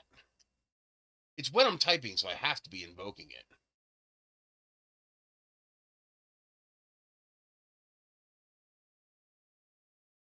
I was careful that time. I hit nothing I wasn't supposed to hit. Is this keyboard fucked up or something?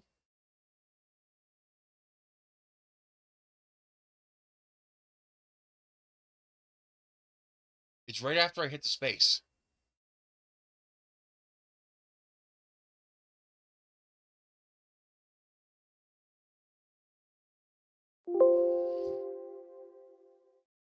I'm really starting to get pissed off now.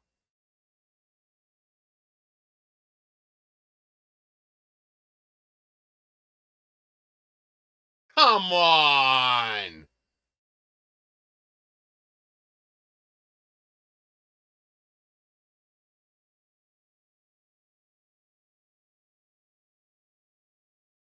All I did was hit space. I was watching that time. I press space and this pops up.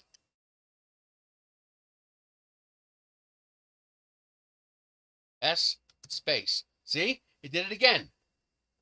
I can repeat it.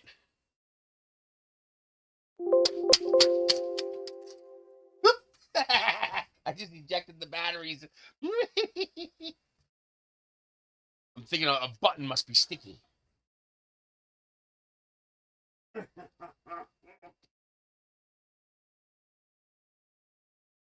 I'm thinking I'm causing a combo key to be pressed or something.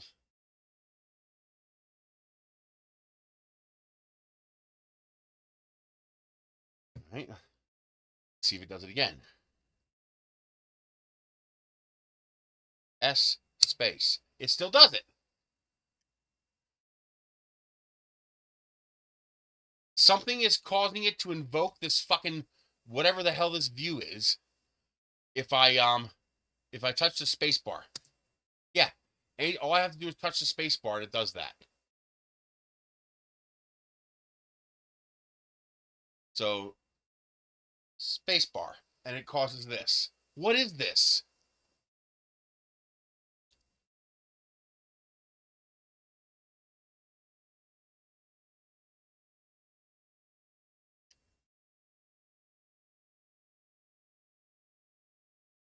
And spacebar caused it to happen again. I don't know why it's doing that.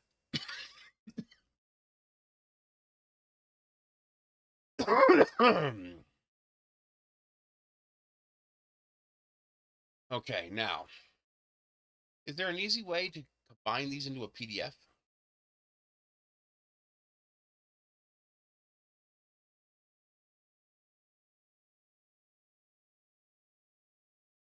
Send to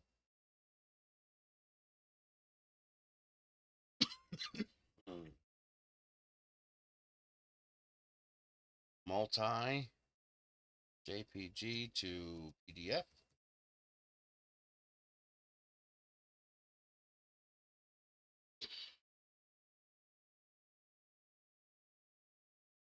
Guess this will work. Really? Why is there two? Why is it always gotta fuck with me?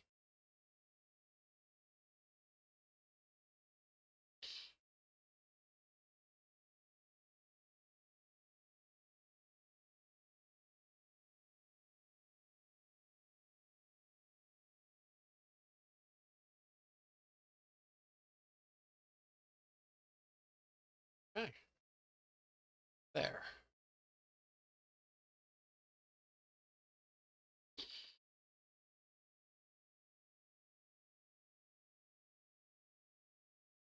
Okay.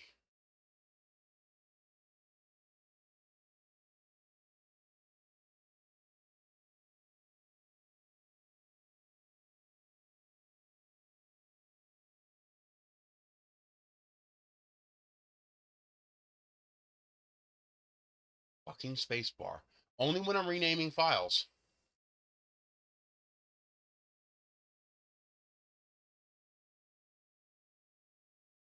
It's only when I'm renaming files for some reason. Okay.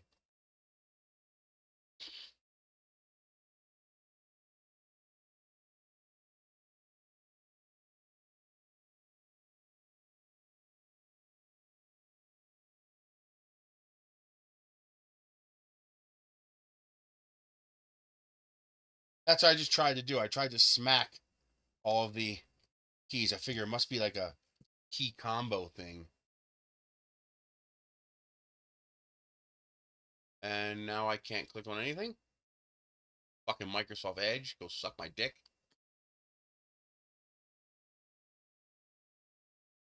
Yeah, I know.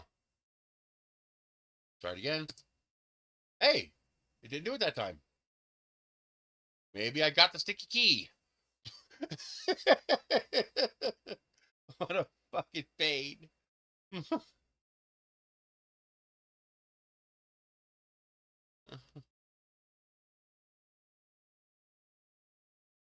Okay. Oh, come on.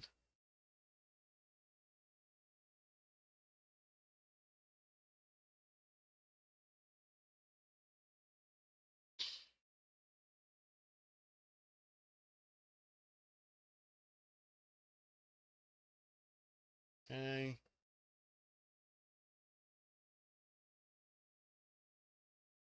Delete this. I now have this.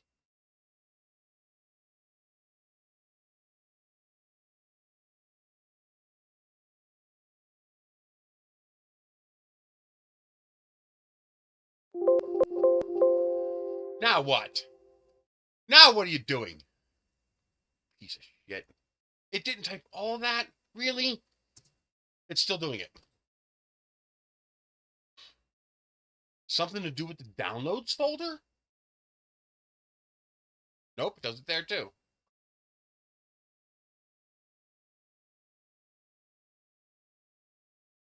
Scumbag.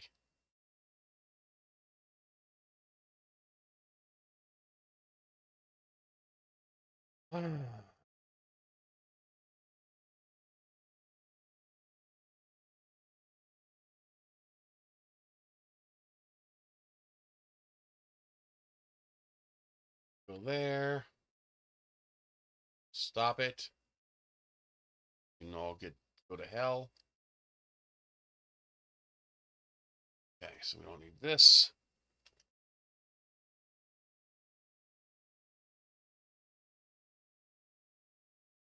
Okay.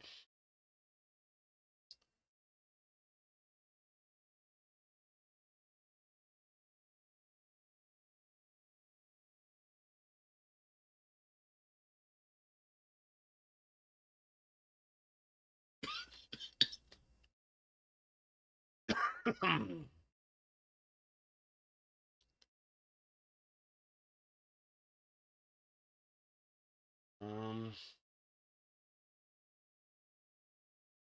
that should be it.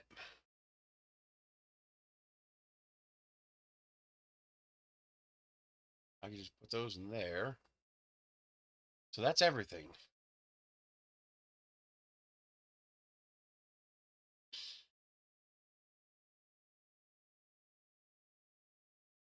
So this is going to be made of TPU. Oh, Jesus. Come on. I'm going to have to do this every freaking time? What if I just copy it?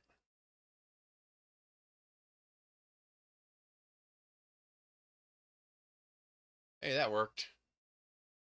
Shit.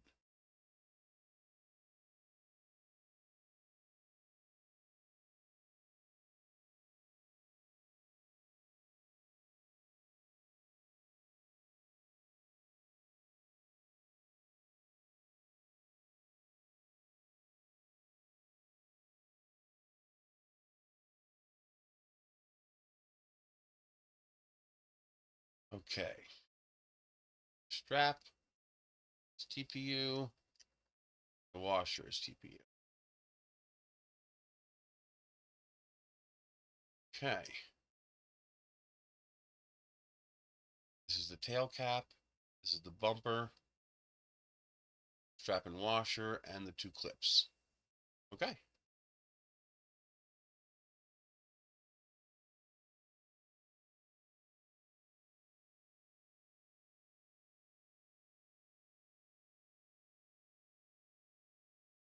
I guess I should add flashlight.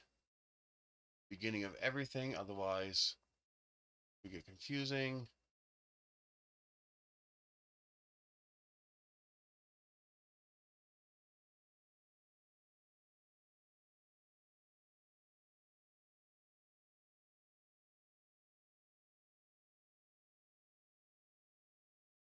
There. All right. Let's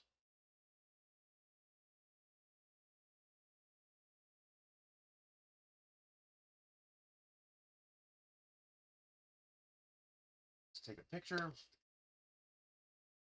Oh man, it's heavy. Oh, my kitty cats are curled up. They are so adorable. Need a picture.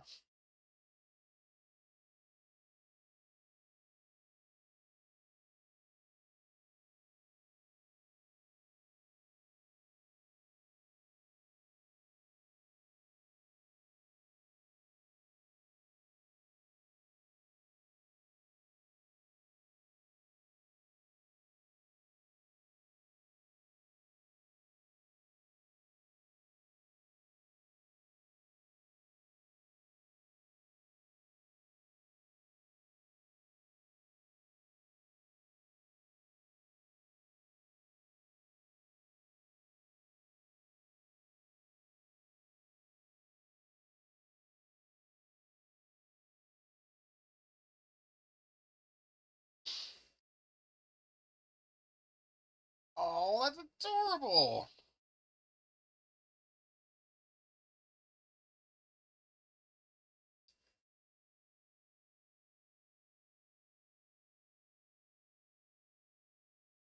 Send Michelle a picture.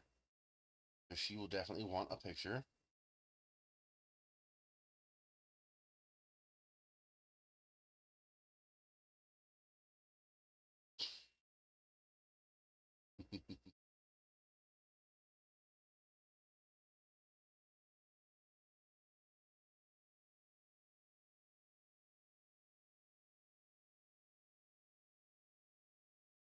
Okay. You always have to pay your cat taxes. Always. Never forget your cat taxes.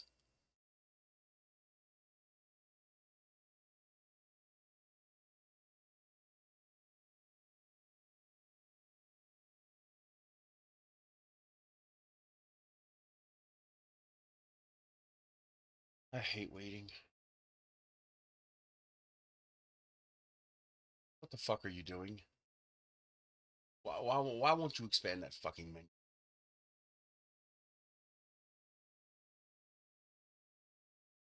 Right here.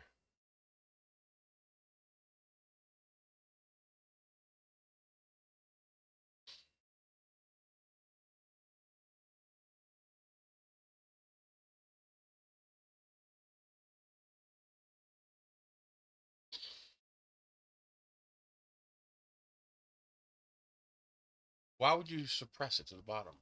There we go. Cat tax.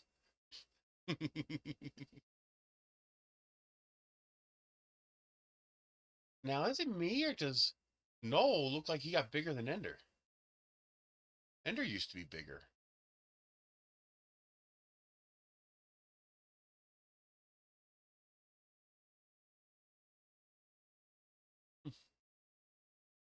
Okay.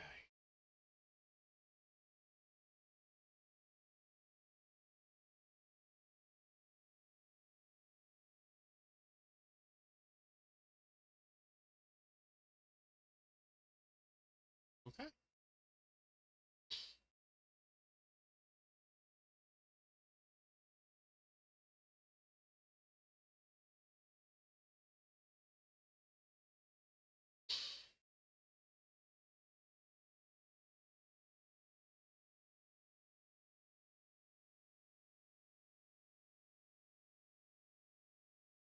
All right.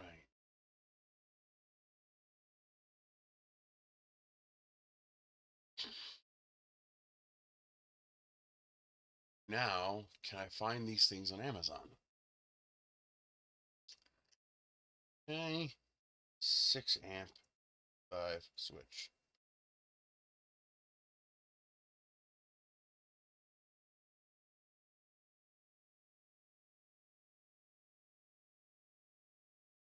I know I had them before.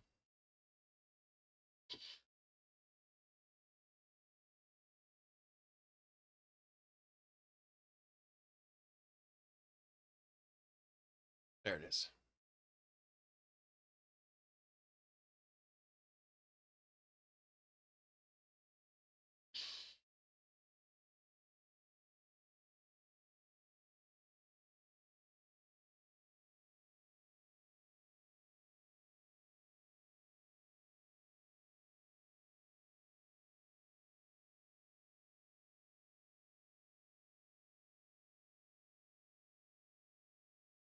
Okay.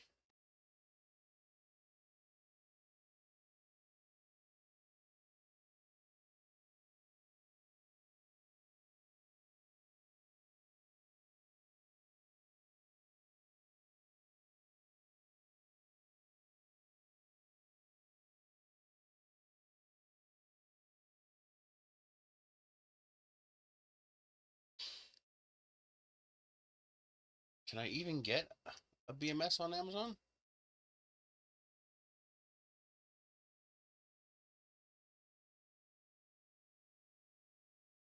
Yes. Do they have the 3.2 volt though? I do not see 3.2 volt. Here's 3.2.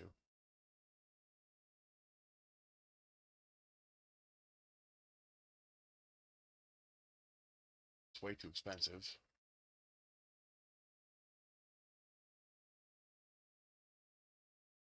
All right, looks like you'll use the 12 amp if you buy it off Amazon, which is fine.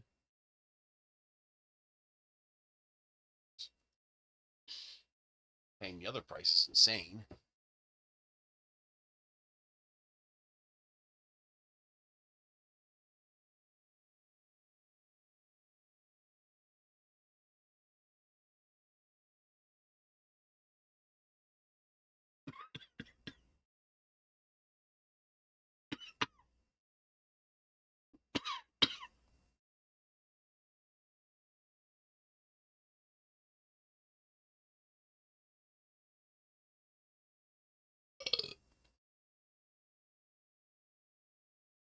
I don't know if you can get these batteries.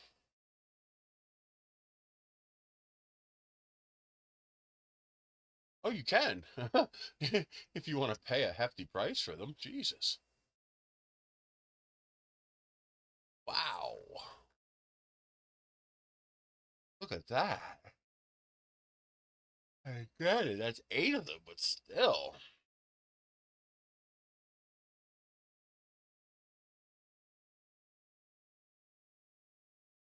It's, that's 15 bucks a piece. That's actually not a bad price, except you have to buy 8 of them.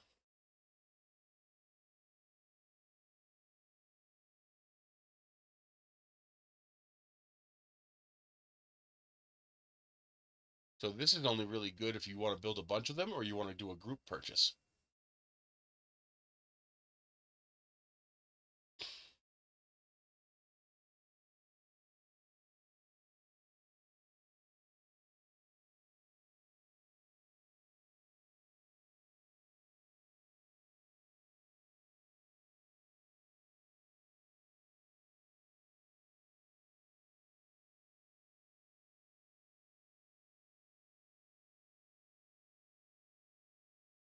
The actual per battery price is actually very good. 15 bucks for the battery is fantastic. But yeah, buy 8 of them. That's a little expensive.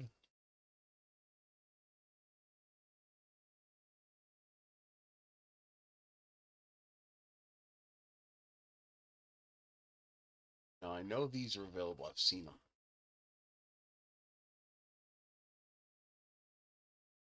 There it is.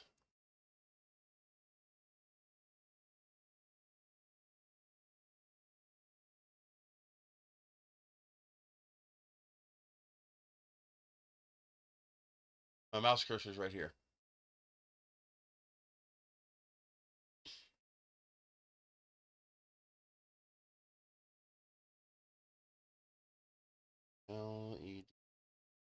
Driver.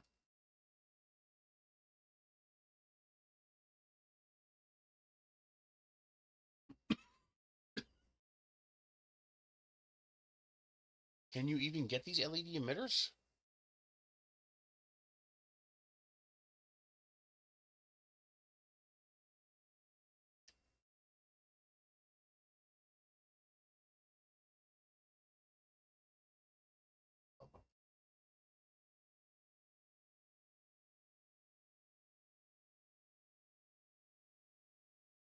I mean, theoretically, any 3-volt LED emitter will work.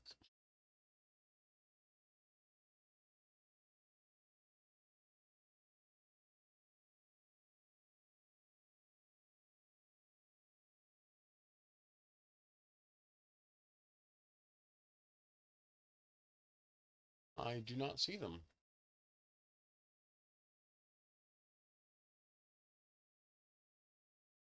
Oh, crap. That's what I forgot on here. I forgot the LED.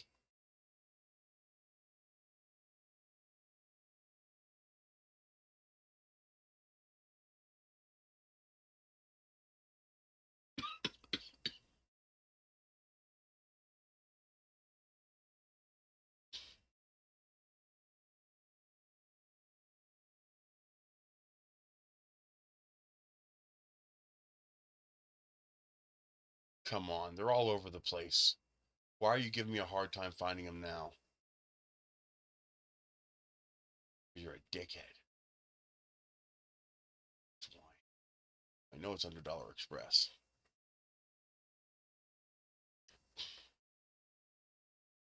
There they are. This is how cheaply you can get these LED cobs. $2.59 for 20 of them. 20 of them. It's so cheap.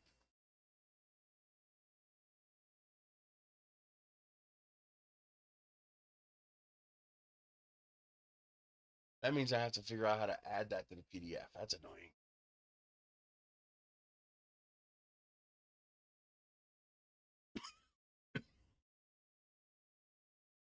Oh, it's a 3-volt.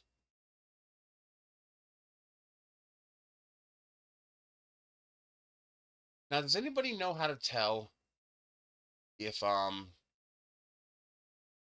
this is an LED module or if this is just a bare LED?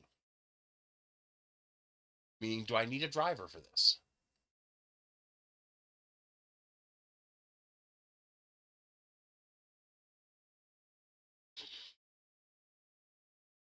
Three-volt LED cob.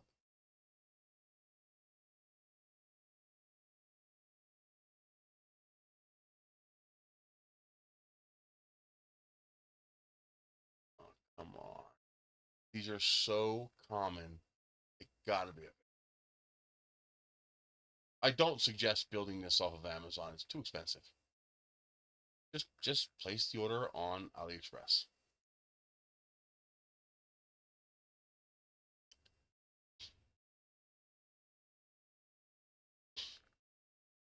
And so far, I do not see it available.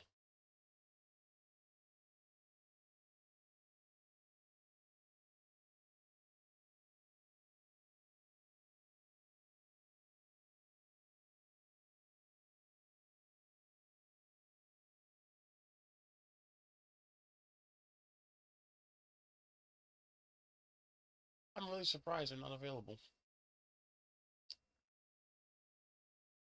I just kind of assumed they would be.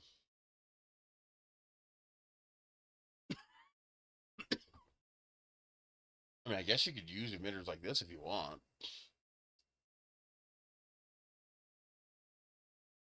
Yeah, they're not available. Any other keywords I can use?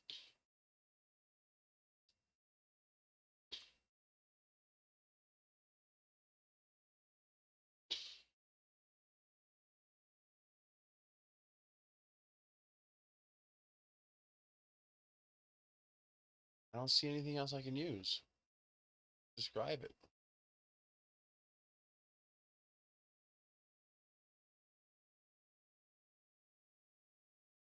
Do I still have? Oh, I deleted them. Damn it.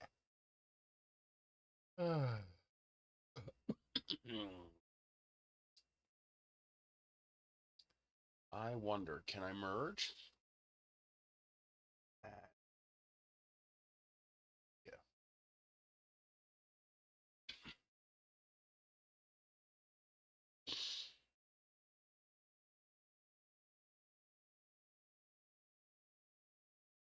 Do they all have to be PDFs, or can I?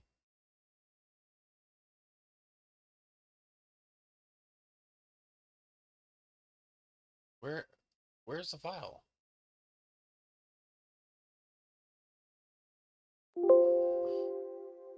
Did I not grab it? I could swear I did.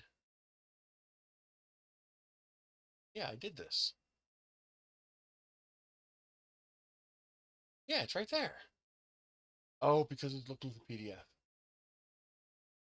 It's looking for PDF.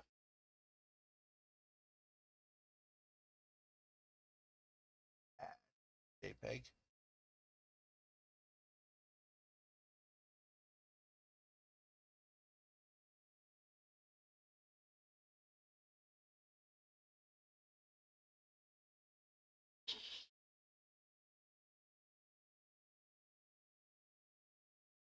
So we got this. Then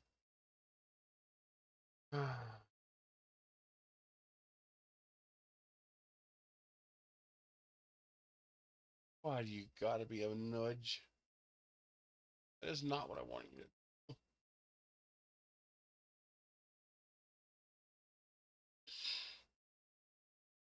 That's what you're gonna make me do. So bomb.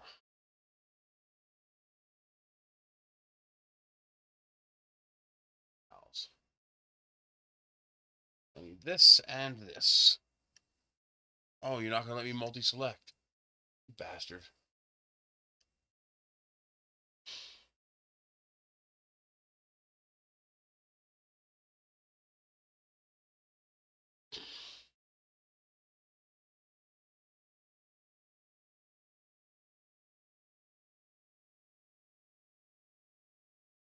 Let's see. Image.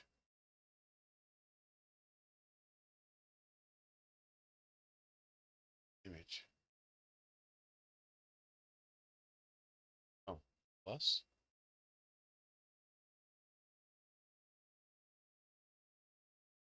Image.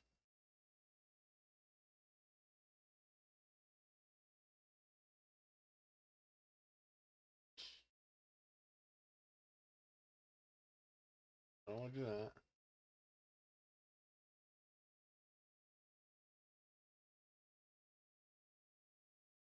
Oh, come on.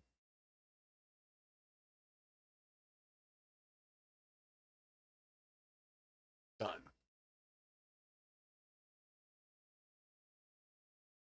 What a pain. No, I don't want to. I'm not giving you anything.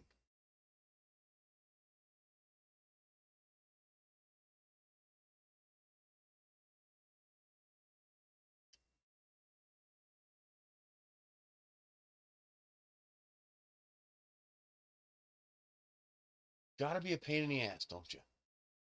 You just gotta be a pain in the ass.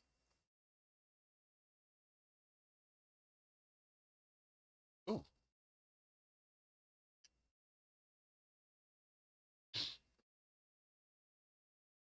Yeah, that works.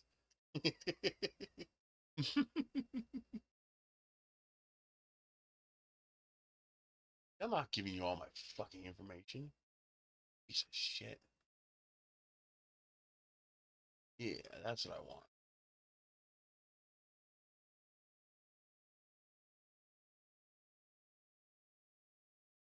What a pain.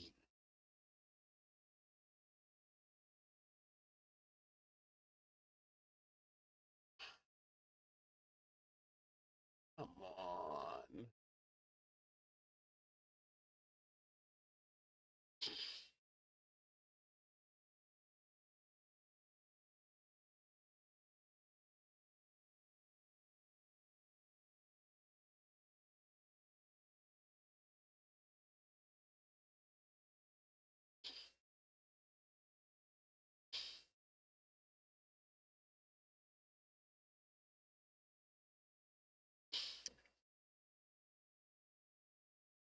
Okay.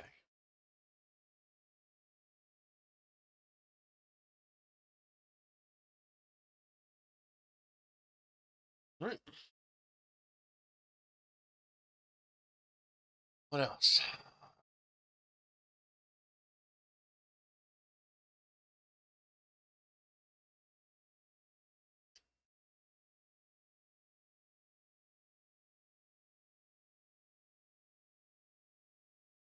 Oh, that'll work.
Okay.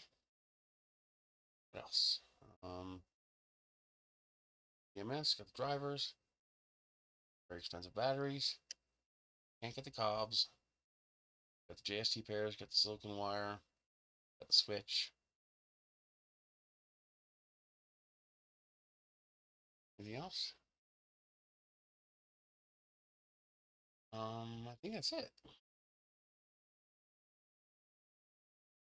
Switch, BMS, battery, drivers, wire, pairs, screws. Number 8, truss.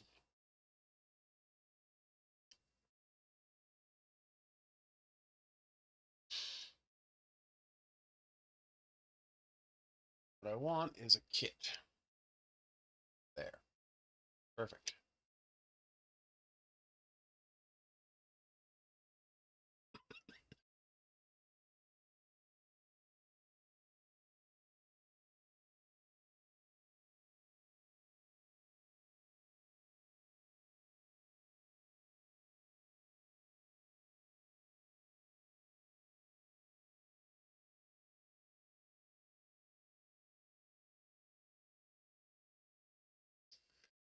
Right.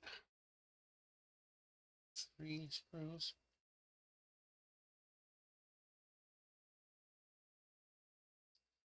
Oh, we need pointy.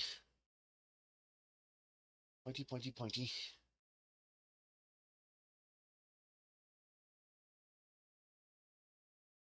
But I'm showing you guys. I need the pointy screws, not the machine screws. Here we go.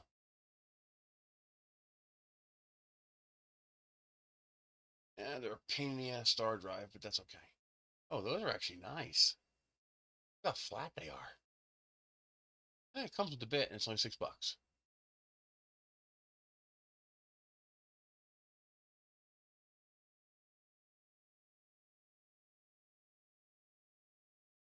At that point, you might as well get the 10 millimeter. Same price. Actually, a good deal. I'd prefer Phillips because they're all Phillips, but that's okay. It's that cheap. I don't care.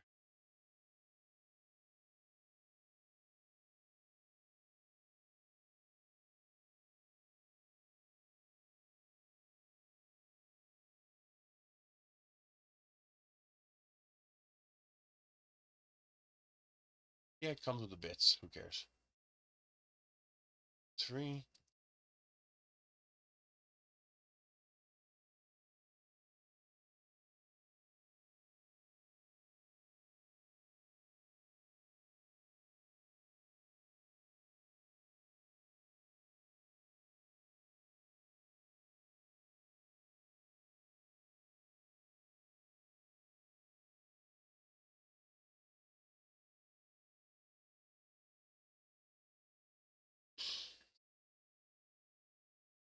Okay.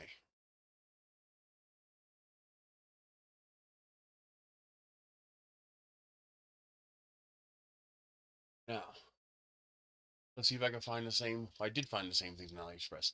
Let's see how many of them I can find in the dollar section. Can I even create links to these? I don't know if I can.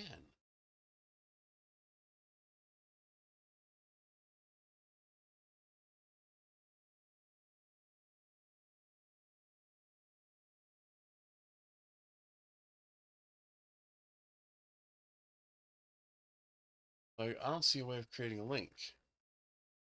You guys see a way of creating a link? Like, how do I link to this?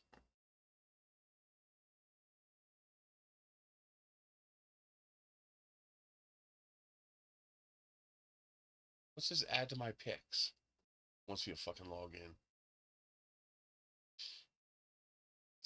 I don't think I can create a link to AliExpress. I don't think that works. Not exactly the way I think. But most of this should be available in Dollar Express. Like, here's the M3 screws, here's the cobs, here's the PD triggers, here's the M2s when you need those. The silicone wire is in here. I saw that already. Here's the cobs.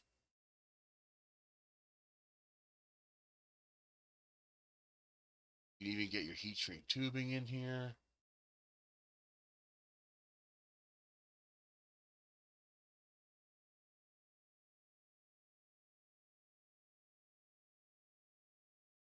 I know here's the JST pairs. They're in here.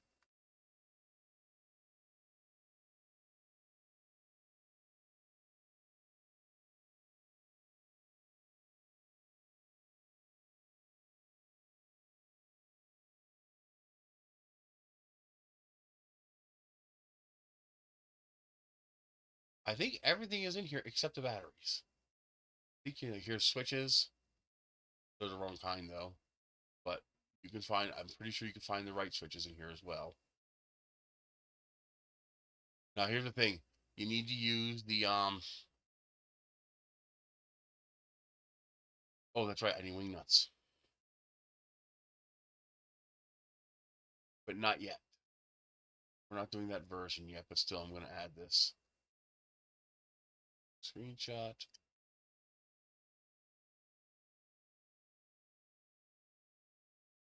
Not yet though.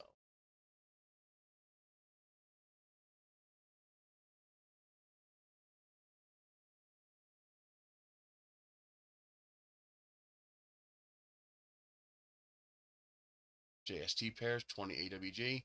So there's your 10 pairs for $2.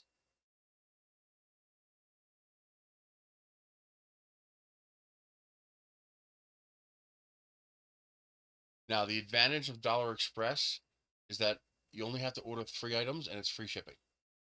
And you're obviously going to order 3 items, but anything you order in here is free shipping as long as you order at least 3. Not of each, but 3 total. Here's number 8 screws. Even those are in here. 13 millimeter, that's ½ inch. There's your ½ inch number 8s.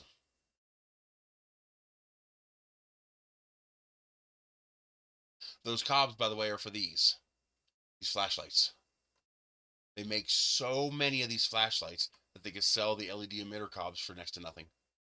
There's $4 for an 80-piece set. That includes all the sizes you need. So everything except the battery can be ordered from the Dollar Express. Here's the PD triggers for $1 a piece. Pretty sure even the LED drivers are in here. Now, something you can do is search for what you need in the regular AliExpress, then come back to the Dollar Express. It knows what you searched for, and if it's available in Dollar Express, it'll show it to you. Or make sure you load Dollar Express on your phone. Because on your phone, you can search Dollar Express. You can't search Dollar Express on the PC for some reason. I don't know why. Just can't.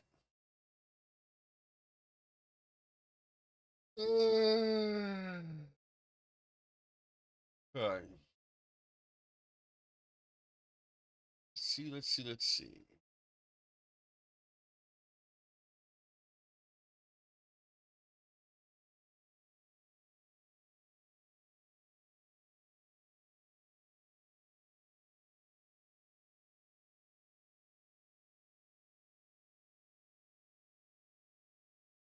Yeah, so everything is available in Dollar Express except for you can get heat. I know I can get heat sinks in here. I've seen them. Here's the new version. It has 2 of these plus a central thrower. And it's still only $2. Wow. That's incredible. Those are cute. That's incredible. They could make it so cheap. Now that's cool.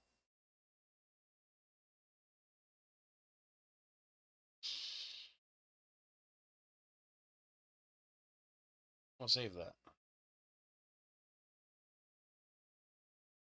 That's actually kind of cool.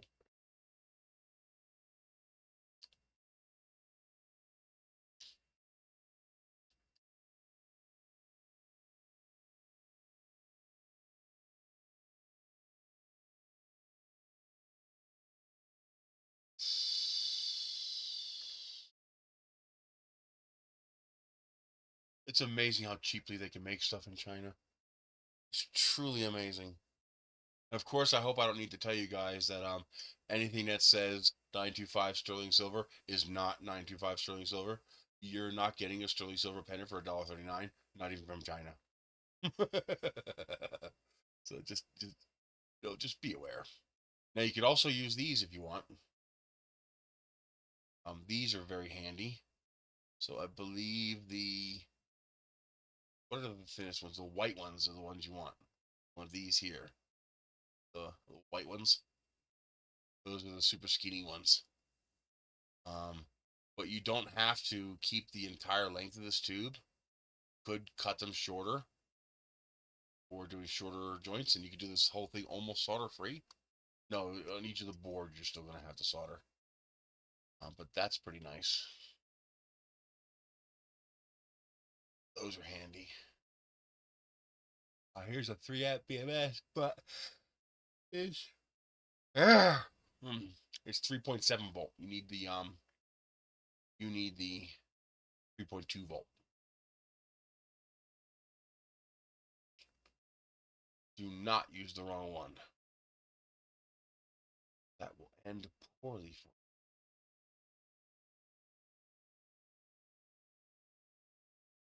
Get yourself a set of these.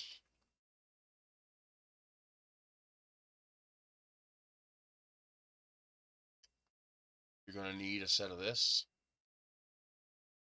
But I assume if you're building a project, you already have these. If you don't, get one of these. This is the set I'm using right here.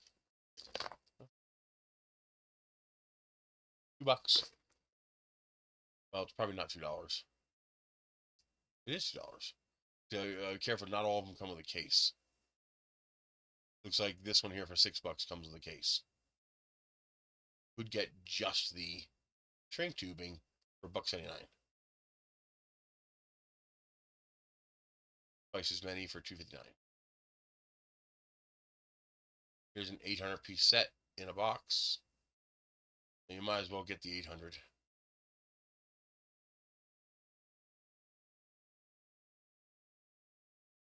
Actually, let me resave that since that was the wrong number. It's all black. It's in a bag.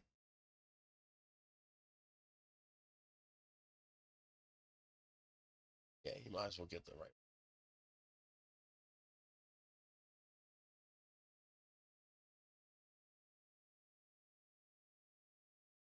Okay.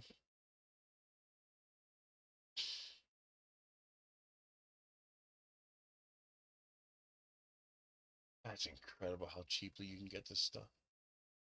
That's really amazing. Actually, that was only $4.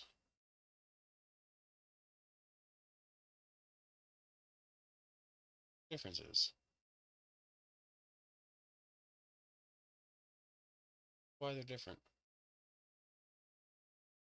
That looks good enough to me.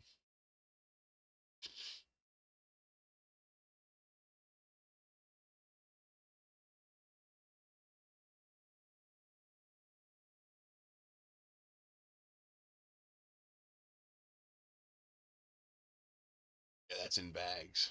I want the box.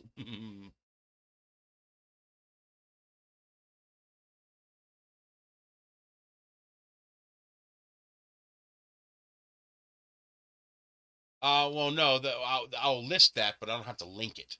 You can use whatever filament you want. So while it'll be in the list, I don't have to link to it.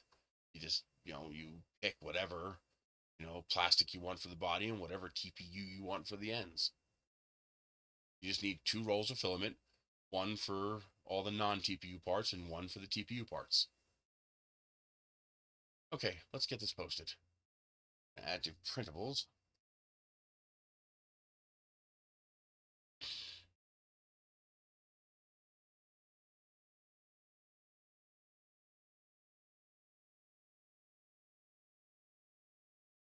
Oh, stackable. Well, that's kind of cool. Yeah, it's food time.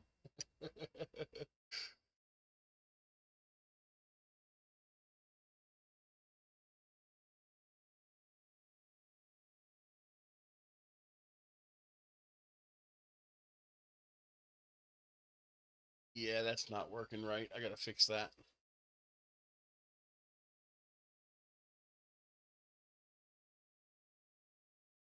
I have in here today.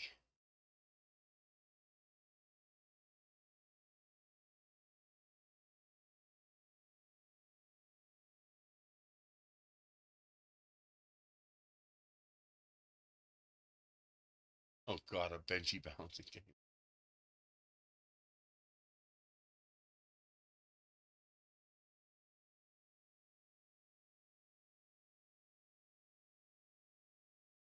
Oh, to be fair, most of these are kind of lame, but some of them are okay. Well, I like that one just because it's spaceships. Oh man.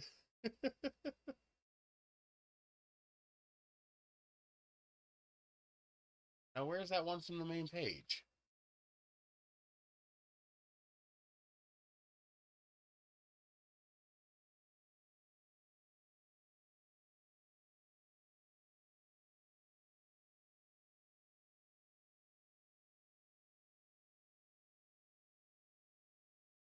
That one looked kind of cool.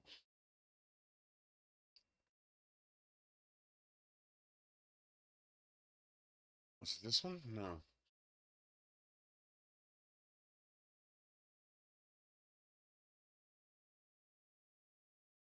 Mostly because I think I can print it really big. This one here. I like this balancing Tetris one. I want to print this huge. One like that. There it goes, this one. I want to print this freaking huge.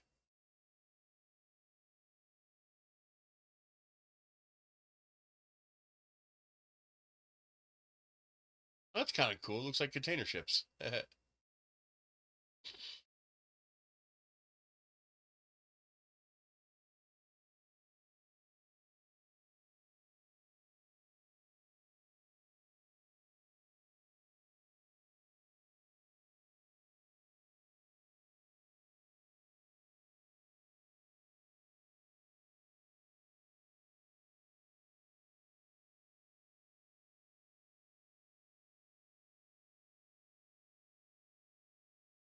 Cats!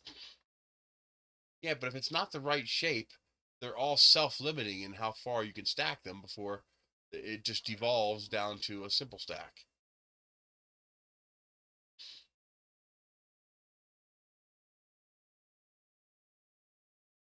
There it is. Yeah, see, you're always going to form a pyramid. Huh. See, this one at least they grab onto each other. They grab onto the cup, so you can extend outwards. And you have to wonder, well, can I extend one more? Will it still hold? At least you can do that. I want this just because of spaceships. I just like spaceships. Okay, create model.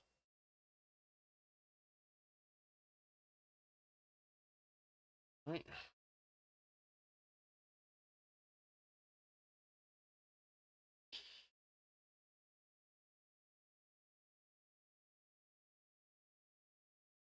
Oh, I need the picture.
Okay.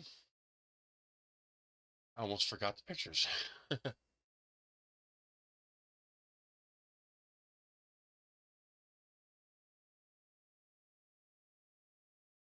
Okay, drive.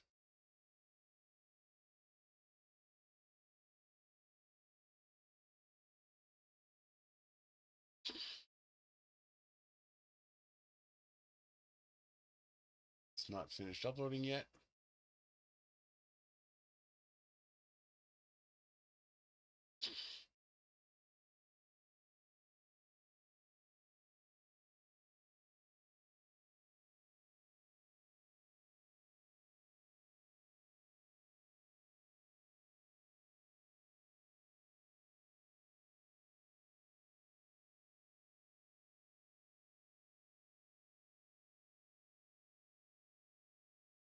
You bastard. It changed right before I clicked it.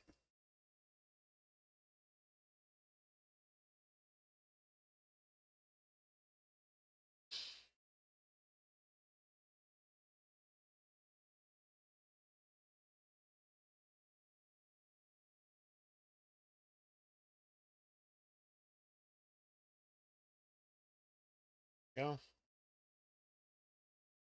Down,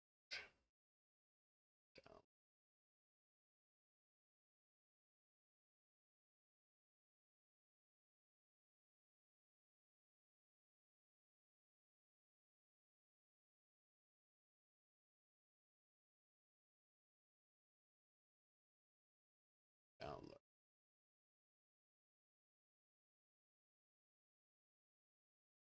It cut me off before I actually clicked it.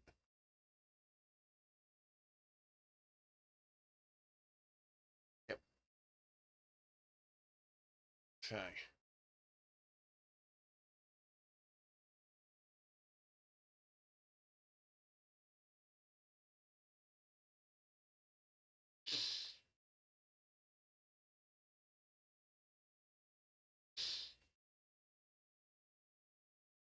All right, Control Y.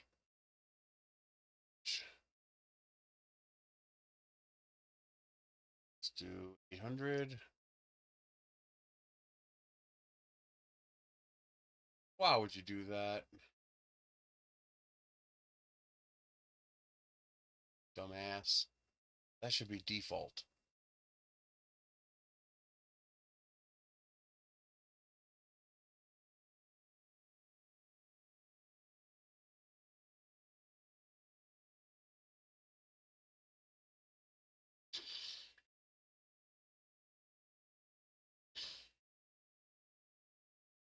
Why?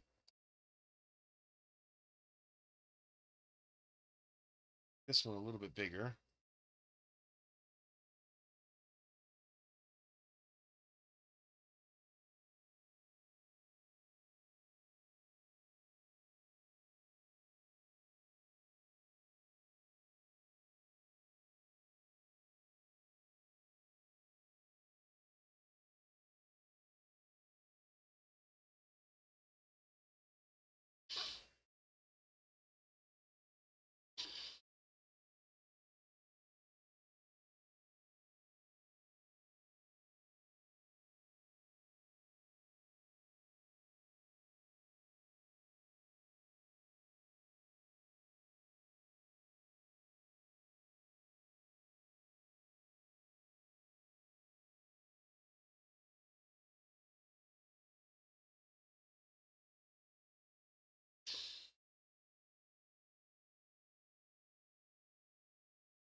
Okay.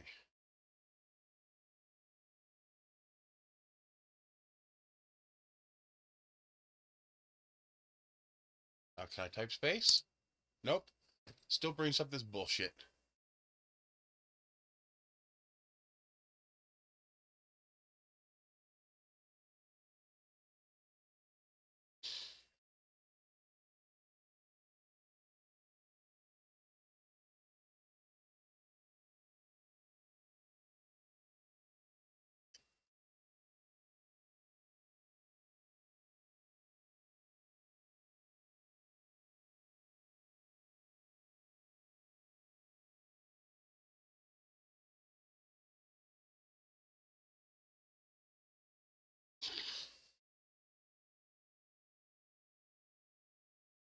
Okay. We got pictures, we got basic schematics and bill of materials list, and we have all the necessary files. Okay. Let's drop it in.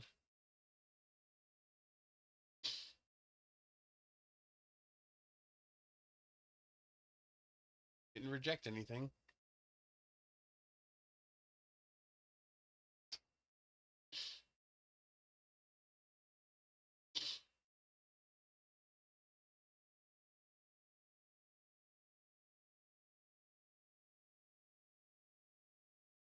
Okay.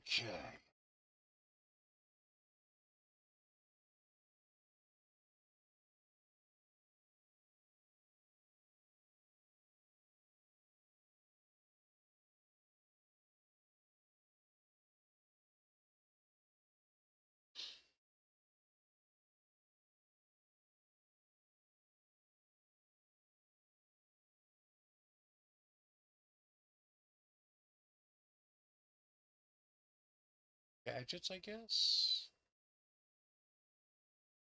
Household.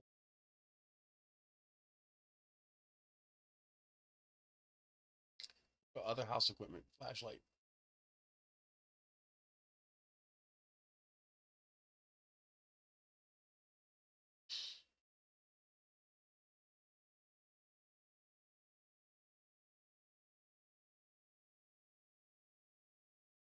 This is going to be attribution share alike.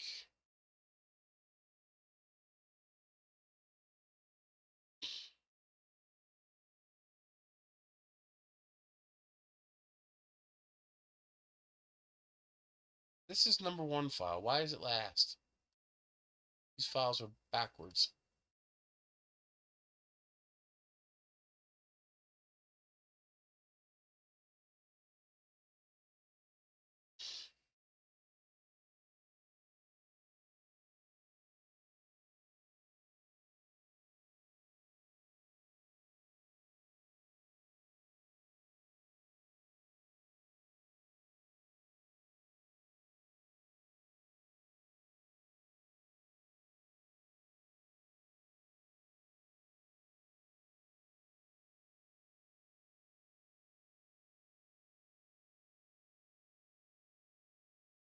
Are you kidding me?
Come on.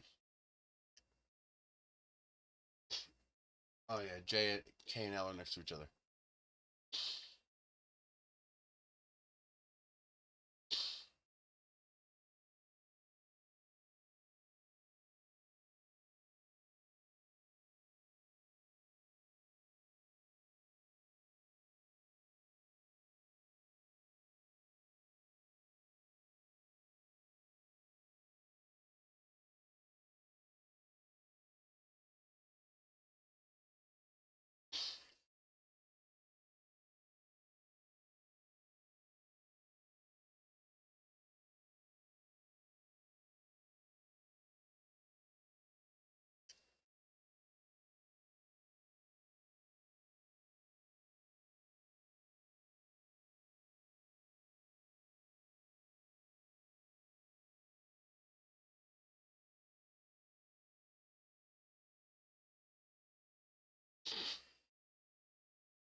Why are you adding extra spaces? You're going to make me do that, aren't you? So.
What?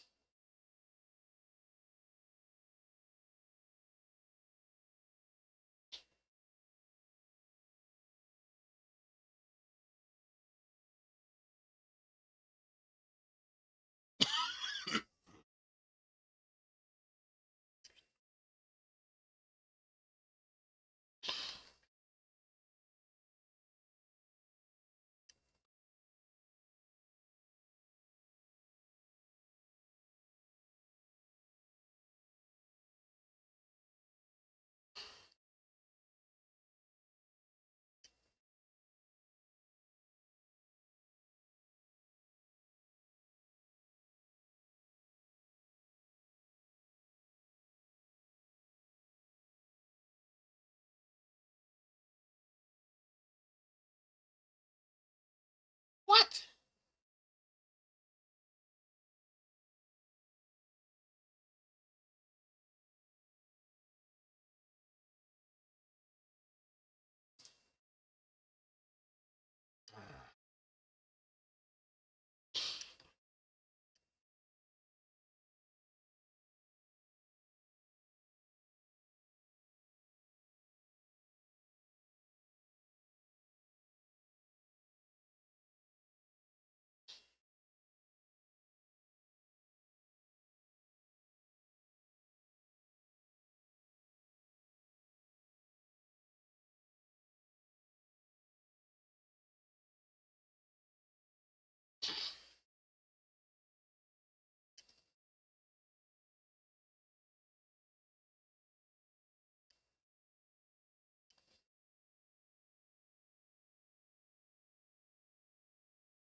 Yeah, I'm just about done right now. Thank you for reminding me that. That's a good point in case you lose the connection or something. That's a good point. That would suck to have to redo all this.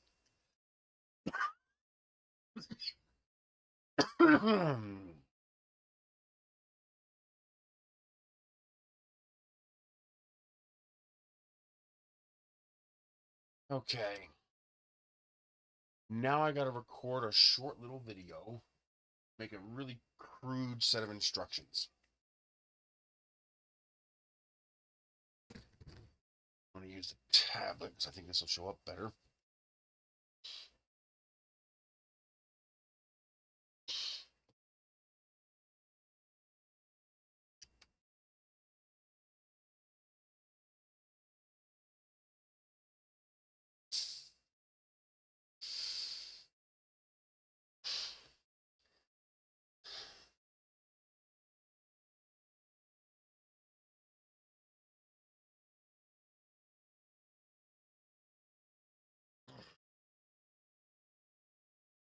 Yeah, that'll work.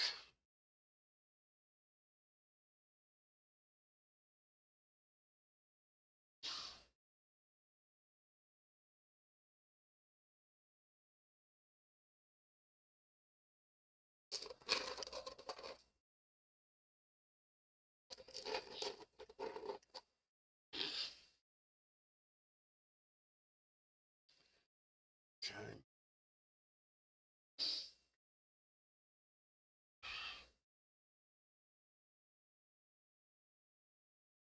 I'm going to lose the chat for just a moment while I do this real quick, short little video. Shopping Express.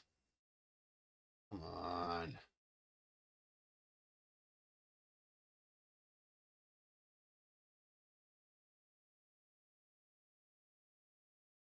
Okay.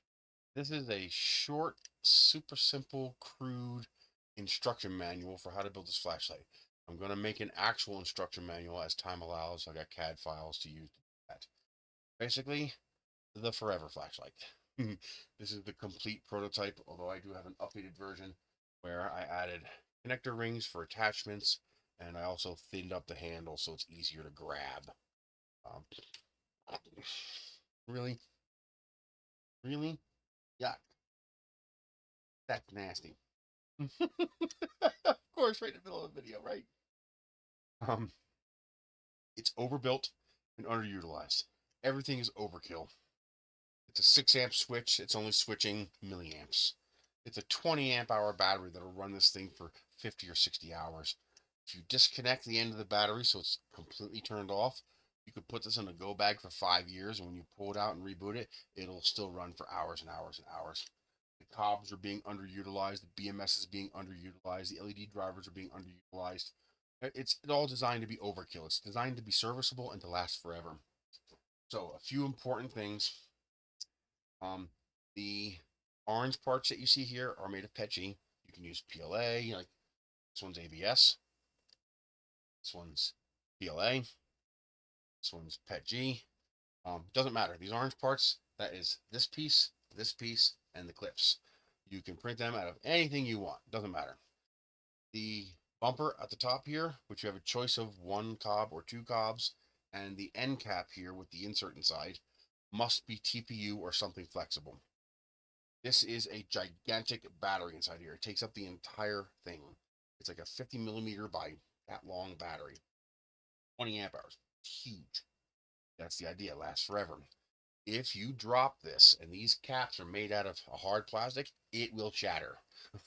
Okay, it's gonna shatter. Take them out of TPU, and you should be fine. I will be testing this with a dummy slug that I have, but I haven't gotten to that point yet. But trust me, print these 2 end pieces out of TPU.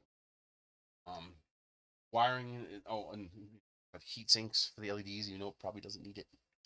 Doesn't matter. I want this to last forever. Um, the bill of materials is basically a PDF showing you a picture of the listing on AliExpress. Why aren't I giving you links? Well, because you're going to get most of the stuff in the Dollar Express section, and you can't link to the Dollar Express section.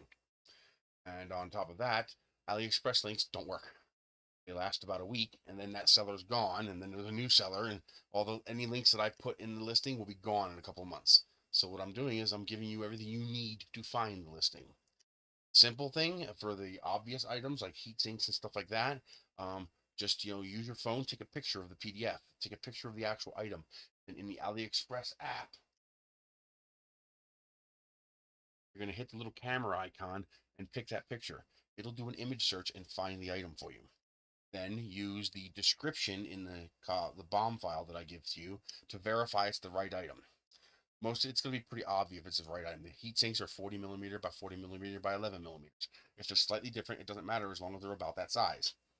The cobs are obvious. It's 20 of them for like $3.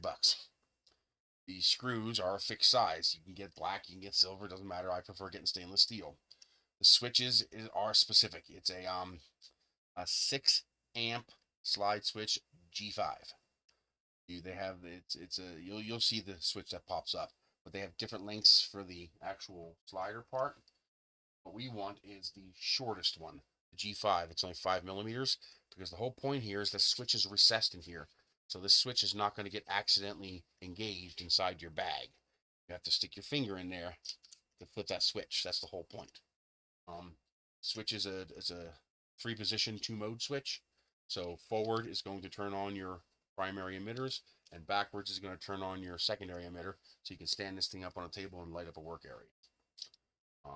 It uses a USB-C PD trigger that fits into a spot. It fits like a glove, and there's a clamp to hold it in place. Basically, none of these parts require support. There is, no, that's for the USB thing. So none of this requires support. Everything prints in the orientation it comes in. When you print the body, especially if you're using a non-standard material, make sure you add a brim. Use 0 distance or 0.05 distance, and make sure your brim is at least 2 layers thick and 50 rounds around, or 40 rounds around, something like that. You'll end up with a, where the hell they go? You'll end up with a healthy brim like this. These are the brims I take off. But that's gonna, because this thing prints pretty tall. It prints from here to here, you know, because there's threads inside there. There's the part you're going to be printing. Right, so you want to make sure it's not going to fall over. It's going to take like 13 hours to print that. No matter what material you print, except for TPU, this will just tear right off. It'll tear off every time. You're not even going to have any cleanup. You'll take it off the bed and just go. There you go. I'm trying to figure out a use for those because I'm going to have a bunch of them. The strap prints in TPU as well. I also have these little attachments. So you print this in TPU, and you print this in whatever material you print the body in. These are attachment points, molly clip, attachment, carabiners. You want to put your little doggy cleanup poop bags, you can just clip it right onto there. Whatever you want to do, you want to attach it to your backpack. There's a nice sturdy point with 2 screws holding it on to attach it to your backpack or whatever. This is missing the bumper part. Let's see, what else? Wiring it up. It's very important to recognize that the battery is unmarked. It does not tell you what ends positive or negative. So get your voltmeter out. If you don't have one, add it to your AliExpress order. It's going to cost you like $4. It's like next to nothing. You're going to use your voltmeter, figure out which end's positive and negative, and mark it, plus, minus. Okay? So however way you decide to wire it, one wire is going to have to come up from the bottom here and go up here, and one wire is going to go right from here to here. Make sure both wires are long enough to extend out the top of the flashlight so that you can work on it and connect and wire this stuff up without having to, have a 5th hand or some crap. Batteries, or the unit has channels built in for running the wires up and down, so you won't have a problem. Just attach the wire to the one end, run the wire along the other end, slide it in so the wire comes out, and then just push it in. You'll see it slides in just fine. The cap prints in 2 pieces. So there's the cap, and then there's an insert, and that insert has a little triangle cut out. That triangle cut out is for you to stick the wire through, so that when you put the cap on and turn it, you're not twisting that wire. Okay? If you want to be able to put this away for long-term storage, because one of the problems is that light is always on. So if you want to put it away for long-term storage, replace the nut on this end of it with a wing nut. This way you can unscrew this, undo the wing nut, disconnect the BMS. You can actually then reconnect the BMS. Give it like 10 seconds and reconnect it and put it all back together again. This flashlight will now be disabled. And that's so that the BMS doesn't continue to discharge the battery. To re-enable it, you have to bootstrap it. Basically, plug in a charger. Just plug in a USB cable into here, and it'll reinitialize the BMS and you're good to go. Why do you want to do that? If you stick this in a drawer somewhere and you know you're not going to touch it for possibly years, you don't want that battery draining itself. It already self-discharges. You don't need the BMS draining it further. In theory, this battery has enough capacity for you to put this away for 5 years and not have to worry about it. You're going to use truss head screws, 1 inch, to screw the bumper into the cap. Cap all just threads together. So there is your light emitting array.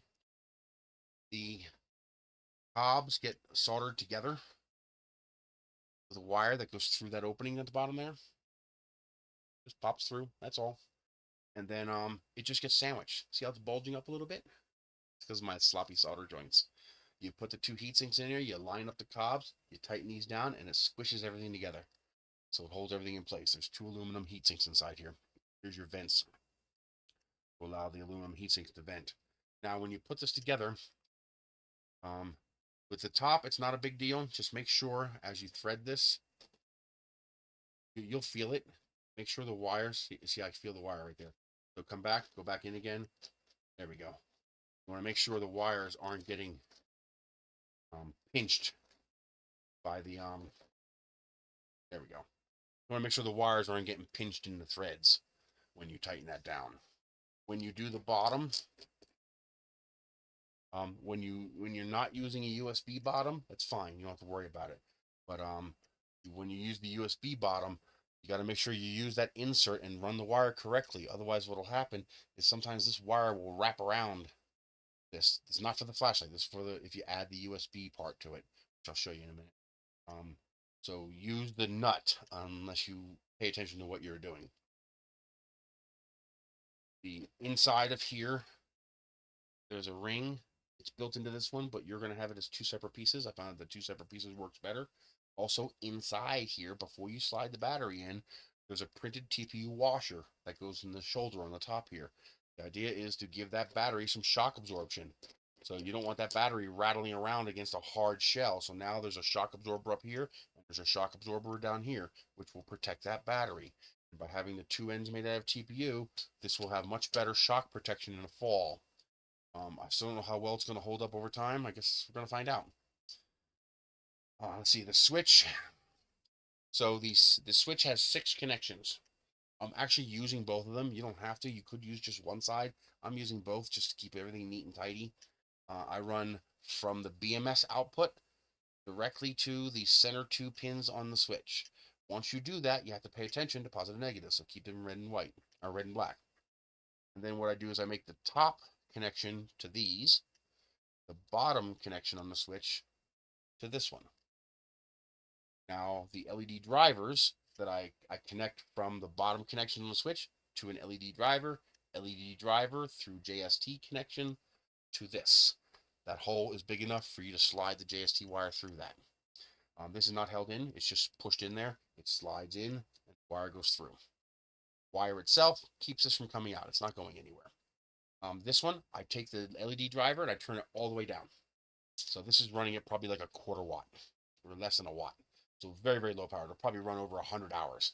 But this is just enough to you can set this down on a table and it'll stand and it'll light up your work area. If you got to cook something, write something, read a book, whatever. It's just a little area light.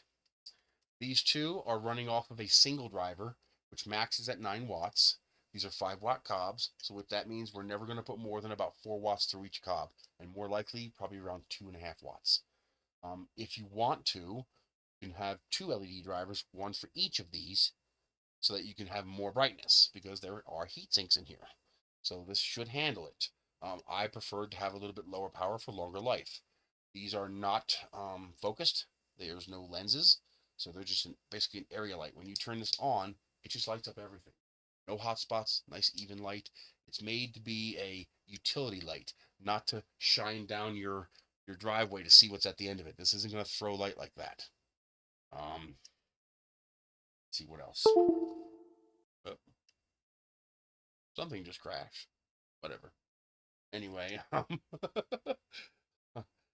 so the top output runs to a single LED driver, which I've maxed out, run to the 2 cobs in parallel, or you can run the top connection to 2 LED drivers individually and adjust the power however you want. It's up to you. Make sure you heat shrink all the ends. Try not to heat shrink the MOSFETs and chips, so put the heat shrink on the 2 ends, leaving the middle open so that they can, not overheat.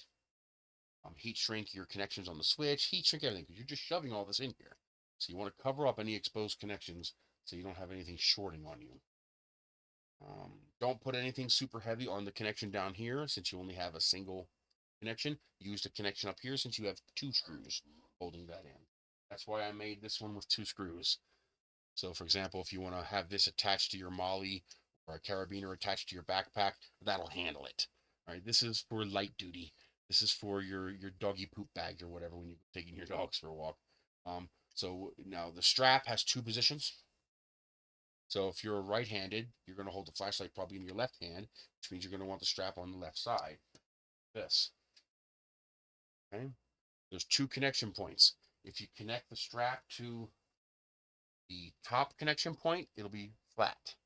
If you connect it to the bottom connection point, it'll arc out a little bit. So if you have a big hand with gloves, you'll be able to fit that in there, no problem.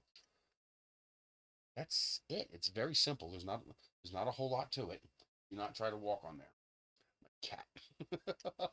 I'm going to make a proper set of instructions. Oh, also a little bit of weather stripping, like a little bit of self-stick foam. So stick it like just a little piece right here and right here, so that when you sandwich the heat sinks in there, it holds them in place. They don't slide around.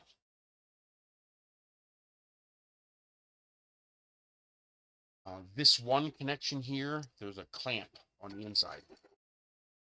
I just see it right here. There's a clamp that uses a 1/2 inch number 8 screw. Don't over tighten that or it'll crack. I haven't cracked one yet, but I'm betting it would. I can't use a longer screw because then the screw will go into the USB connection. You don't want that. But that is so that when you plug your USB cable in, it doesn't push the this pushes in from the inside. And so that little clamp holds it in there so that when you push on it from this end, it doesn't push in on you. This is an M3 screw. You can get them for like $1 or $2 on AliExpress. But if you have a goodie drawer, if you're a maker, you've probably gotten a whole bunch of devices that come with that little tiny bag that comes with those 2 or 4 little tiny screws and plastic retainers. Those screws are the perfect. That's actually where I got the screws for this. So you don't, if you have a goodie drawer like that, you probably have these screws already. This requires 4 number 8 1-inch modified truss head screws, and the body requires 5. So 2 for the strap, 2, 3, 6 of them I need, 6 1/2 inch. So 3 for the 2 rings, 2 for the strap, and 1 for the clamp for the USB port.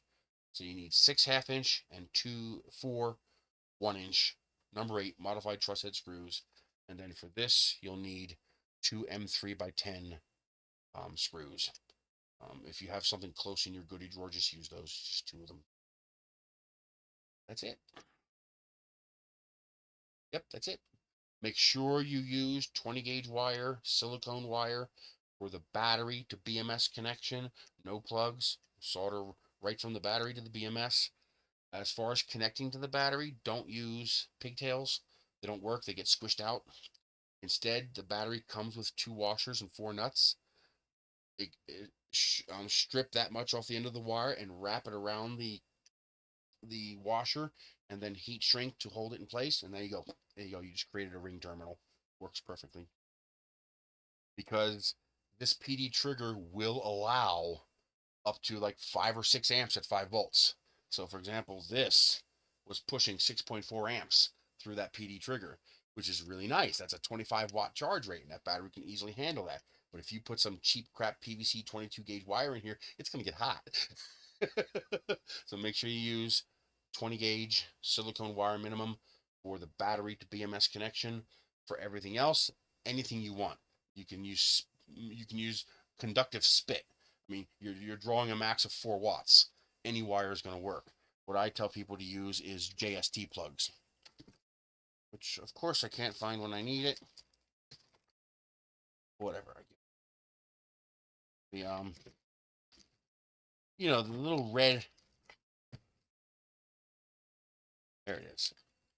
These little JST plugs they use for RC stuff.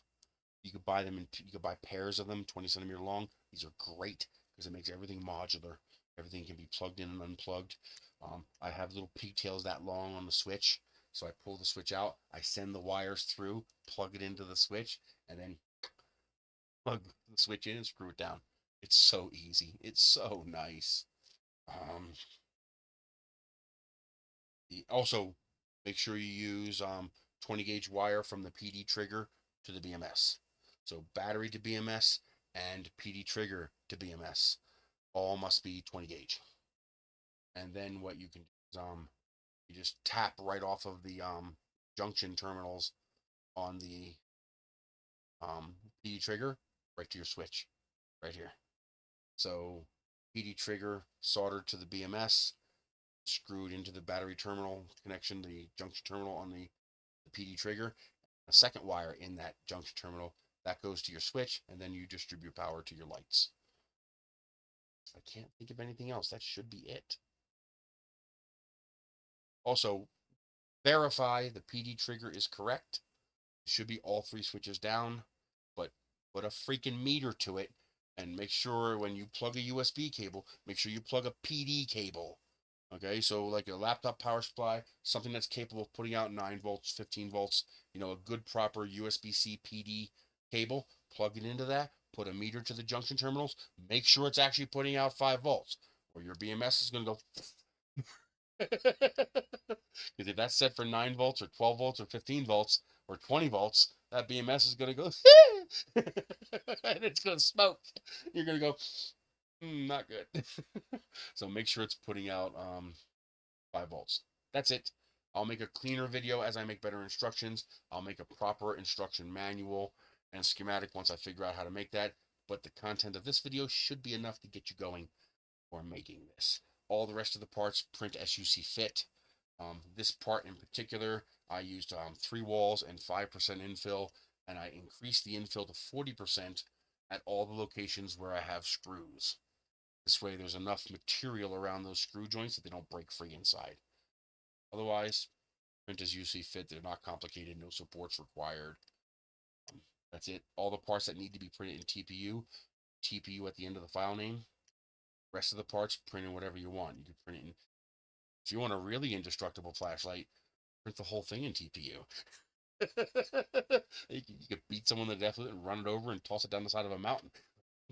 but this, like for example, PETG, ABS, PLA, it's all fine.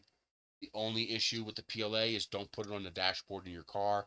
Otherwise, there's enough structure here that it's not going to warp or melt on you. So PLA is fine if you want to use PLA. A nice color. That's why I did this. That's a Filamentum Icelandic blue. That's it. Oh, AliExpress. This is important because I can't link to it, so I have to show you. When you go to AliExpress, there's a section called Dollar Express. Go to Dollar Express. You have to do this from a tablet or a phone. It does not work from the PC. But here, you can search. Okay? And you can just type in the keywords that are in the bill of materials list. So, for example, 3V LED cob. And there you go. $2.59 gets you 20 of them. Yes, they're that cheap. Buy the 20, do something with the other 17. You need 3 of them for the flashlight. Okay. Same thing for everything else you need. Everything should be available in Dollar Express except the battery. The battery, you're going to have to go to regular Dollar Express section. You need to do a search for C40 20 amp hour battery. It's a C40 20 amp hour battery. It's got a big blue tube with 2 bolts sticking out of the ends. Now you gotta look for the seller. It should be like 20 something dollars. You're looking for the seller that'll let you buy the smallest number possible. There is a seller that will let you buy 1. It's pretty expensive to buy 1, but you can buy 1. Find it. Yeah, see, even the link I found earlier is already gone. Here we go. Actually, that's not too bad. And it's free shipping? Holy shit. No way. Well, there you go. $12.18. Get it while you can. The last deal there was $23 to buy 1. 12 is pretty common when you buy 3 or 4 or 5 of them. But yeah, there you go, $12. Okay, that's the only one that I think you can't get out of Dollar Express. Everything else you should be able to get in Dollar Express. Otherwise, make sure it says choice for the shipping. We'll see what that means. Find a listing. You'll see the little yellow choice. That means it's free shipping as long as you order more than $10 worth. You're going to need some solder. The listing, my bomb includes everything. You're also going to need heat shrink. If you don't already have heat shrink, you can get a kit like this on the Dollar Express section for like $4, $5. You're going to see some for $2. That's fine. You're going to get all the heat shrink you need. but you're not going to get the box. You're just going to get some poly bags, you know, the poly bag, not the case, just bags of heat shrink tubing. Pay the $4 or $5 to get the one with the box. It's handy. It's really nice to have. But it has all the different sizes and thicknesses and stuff like that. You just take your heat gun, shrink it. If you don't have a heat gun, carefully use your soldering iron. Just, take your soldering iron. Here's your heat shrink connection. Don't do this. You're gonna fuck your day up. But take your soldering iron and just do this, and just rub it. Just rub it. You'll see it all shrink down. It works very well. You're gonna have to get all sides since you're not using hot air. Can't think of anything else. If I do, I'll add it. I'll create a proper set of instructions later. But this should be enough to get you going. Should be enough to get you to successfully print one of these flashlights.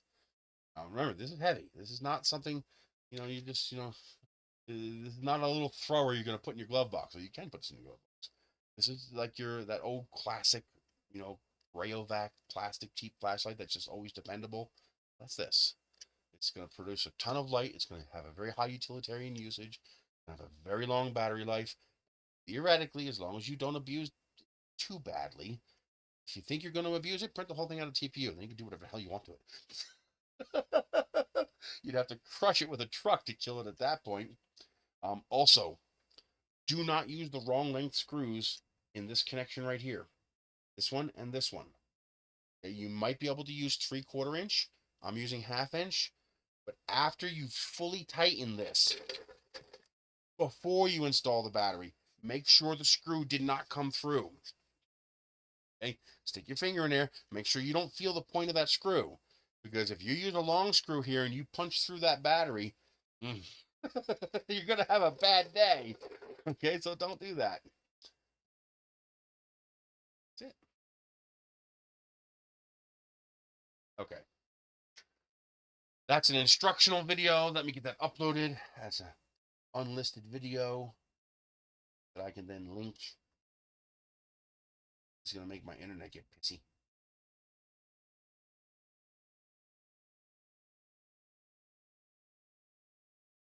Next,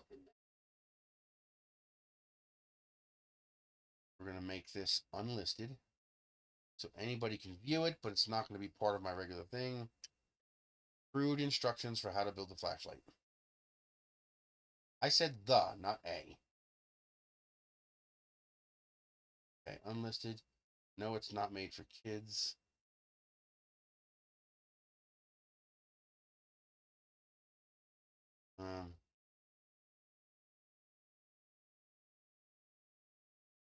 Why can't I add? Why can't I upload this? Oh, there it goes. Okay. All right, that is uploading, so I can let that go. And get this working again so I can see you guys properly. I wonder why that disconnected.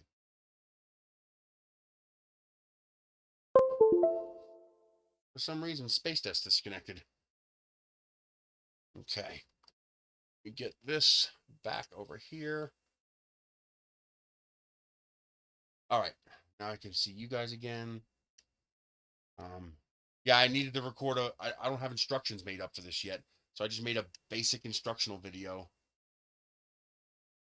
No, PD is 3.3 to 48 volts. Because PPS supports individual 0.1 voltage from 3.3 to 11.1, I think. And the PD standard supports 5, 9, 15, 20, 28, 36, and 48. 12 volts is an exception, but most protocols include 12 volts.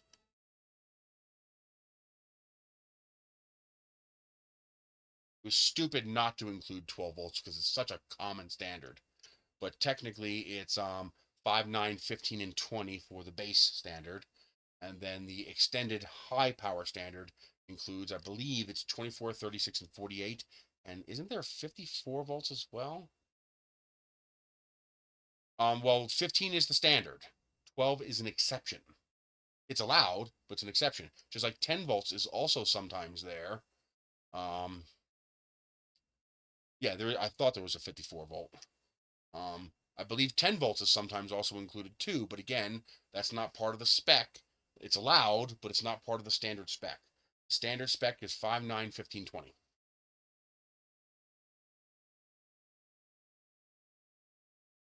I wish PPS modules were more common. It's like a PD trigger, but for PPS, because PPS allows you to fine tune anything you want. If you need 3.7 volts, you can tell it 3.7 volts. If you need 19.4 volts, you can tell it 19.4 volts, which is really nice. But I only found one universal trigger module for PPS, and it's like 12 bucks. That's pretty expensive. Most things will run on a variable spectrum, but some things won't. Like my tablet is designed for 19 volts. I think it's 19 volts. It's either 18 or 19 volts. And it'll charge on 15, but it won't charge on 20. And while it will charge on 15, it charges slow. So it's a little annoying, but at least it works.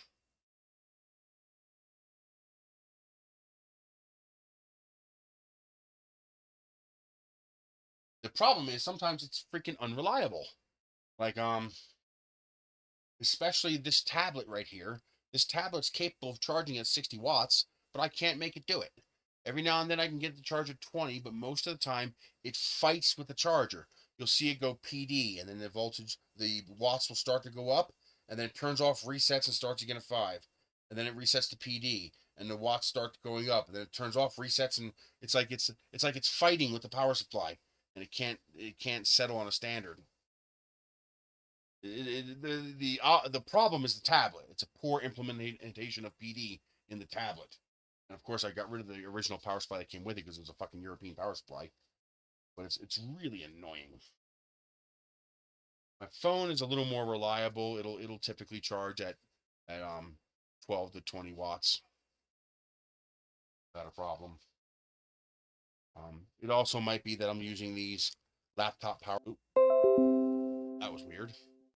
OBS disconnected and reconnected. Like for example, this will charge pretty much freaking anything. Yeah, it came back.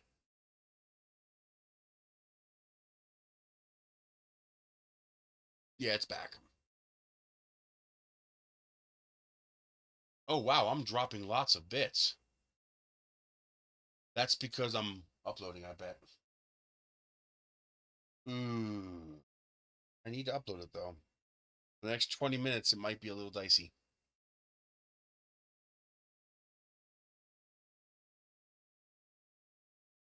I have a limited connection from Comcast because I can't afford it. I can't afford a gigabit connection anymore, especially since they want $110 for it. But it's at 18%. It says 23 minutes.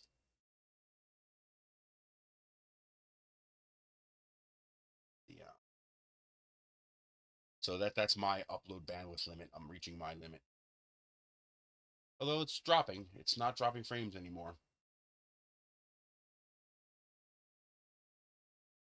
Yeah. We get raped in the U.S. In the U.S., we get raped so bad. Exactly. Shafted with a rusty mace. That's what happens with monopolies. Okay? No, private industry shouldn't even be allowed to price internet. It should be a wire transmission, it should be a commodity. It should be like the roads, right? Because how many connections can I run to my house? Now the good news is Starlink is actually getting pretty affordable. It's no good for me because it's $50 for the same 10 megabit connection I have now. Um, um, Now the only good thing is because I'm low income, one of the concessions that they got out of the internet companies was they had to offer a low income service that was reasonable. So even though I only get 10 megabits, I only pay $15 a month for it. So it's really hard to complain about that. But then again, I'm paying about what you pay for gigabit.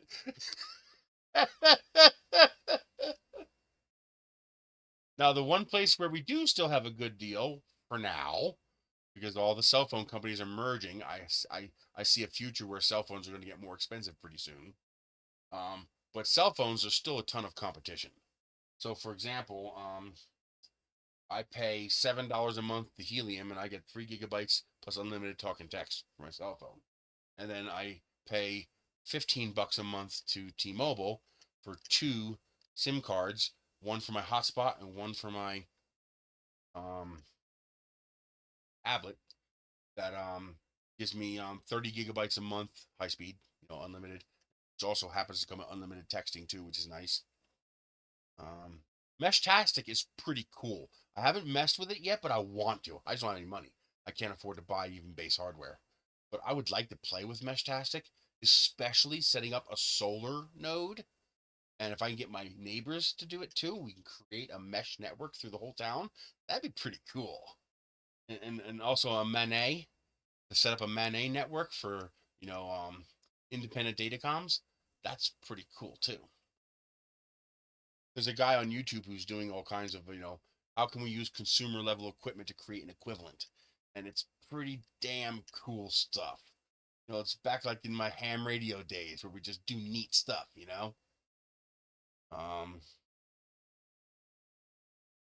But if you don't have one, get one. Get one of these. Okay? Matter of fact, take a picture of that with your phone. And then do an image search on AliExpress or Temu. That'll pop up.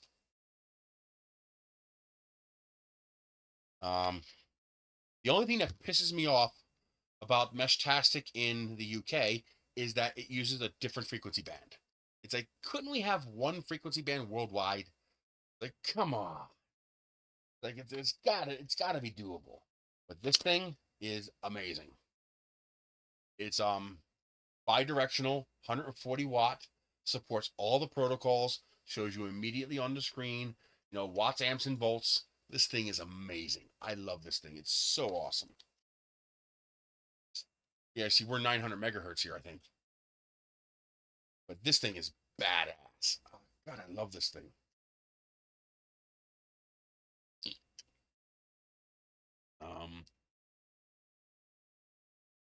So yeah, that PDF will have all the files. I'm waiting to publish it until I have this video linked so I can link it in the printables listing. Yeah, 900 megahertz. The band, 900 megahertz band.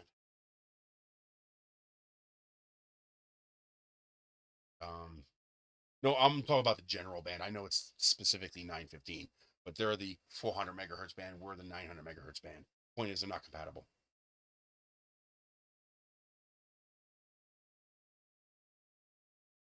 And you hear the crap that they're trying to pull in Washington with 3D printing. Oh my God, it's not illegal to make your own gun. It's not illegal.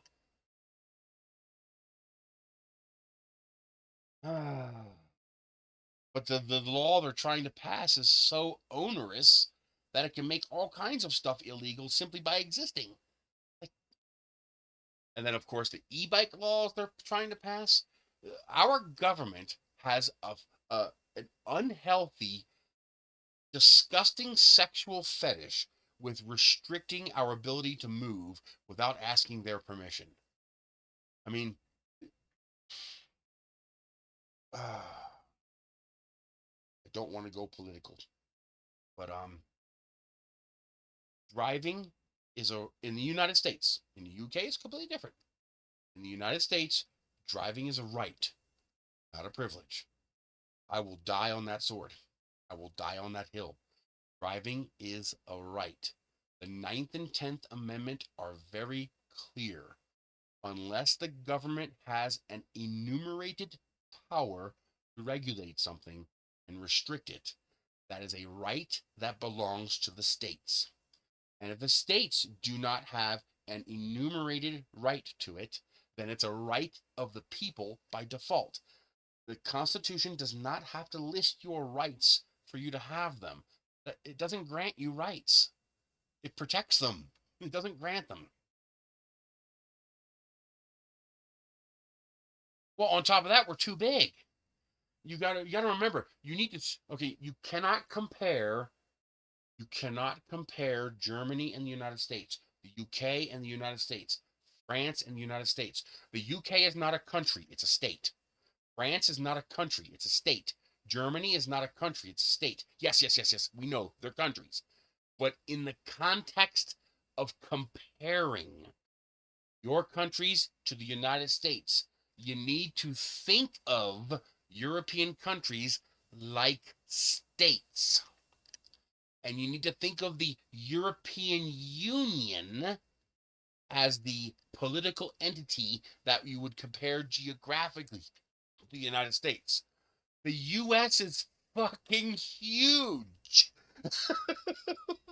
Do you have any idea what it would cost to have a public transport infrastructure that would cover the entire United States equitably? We do not have the financial means to do it. Just like you do not have the financial means to do it in Europe. Each individual country does it. But the problem is 20% of our country lives in the country. And the distance between our cities, it's not like Europe where it's a short train ride, under the canal to get from France to, London, from Paris to London. I mean, the distance, like the next major city to here would be Tucson. And that's 7 hours away with a 75-mile-an-hour speed limit.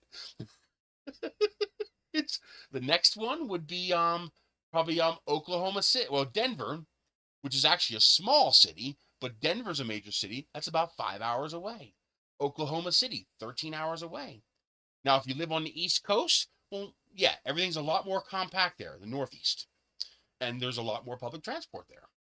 But for the rest of the country, unless you live in California or the Northeast, just forget about it for public transport.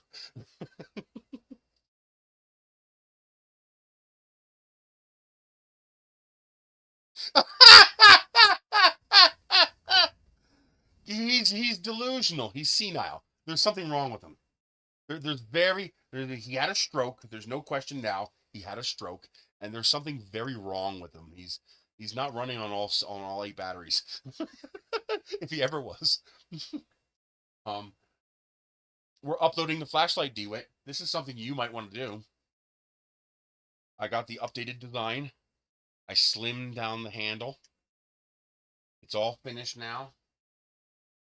Switch is nicely recessed. Oh, it fits like a glove.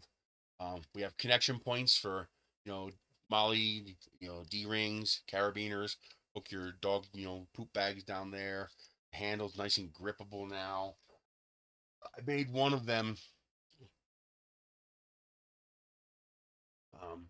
in Icelandic blue from Filamentum. Oh, that's pretty. That is so pretty. Now I gotta get some TPU from Filamentum. Yeah, this is nice. This is I'm calling it the Forever Flashlight. I'm calling it a Forever Flashlight because it's designed to be serviceable. You build it, and it lasts basically forever. Everything is underutilized and overpowered. So it's a 20 amp hour lithium iron phosphate battery in here, which by the way you can get for $12. Not bad. A 6 amp switch, a 12 amp BMS, and we're running everything at 25%. Yes. Now I can provide Amazon links, and the prices are actually not bad if you're building 10 of these. Like the only way to get the battery from Amazon is to buy 8 of them for $123. That's about $15 a battery, which really isn't bad price, but you don't need 8. So just order everything off AliExpress. There's a PDF file that'll be part of the listing, and it'll have a screenshot of each listing. Because I can't link directly to Dollar Express AliExpress items. So you're going to have to, except for the battery, you're going to have to go to Dollar Express on the app or tablet. You can't do it from a PC because there's no search option. You can't search Dollar Express on the PC. You don't need to. The parts are cheap, dude. It's so cheap. Look at the well, I can't. I'm uploading and I'm using the tablet. But it's so ridiculously cheap. I got the PDF. Duh.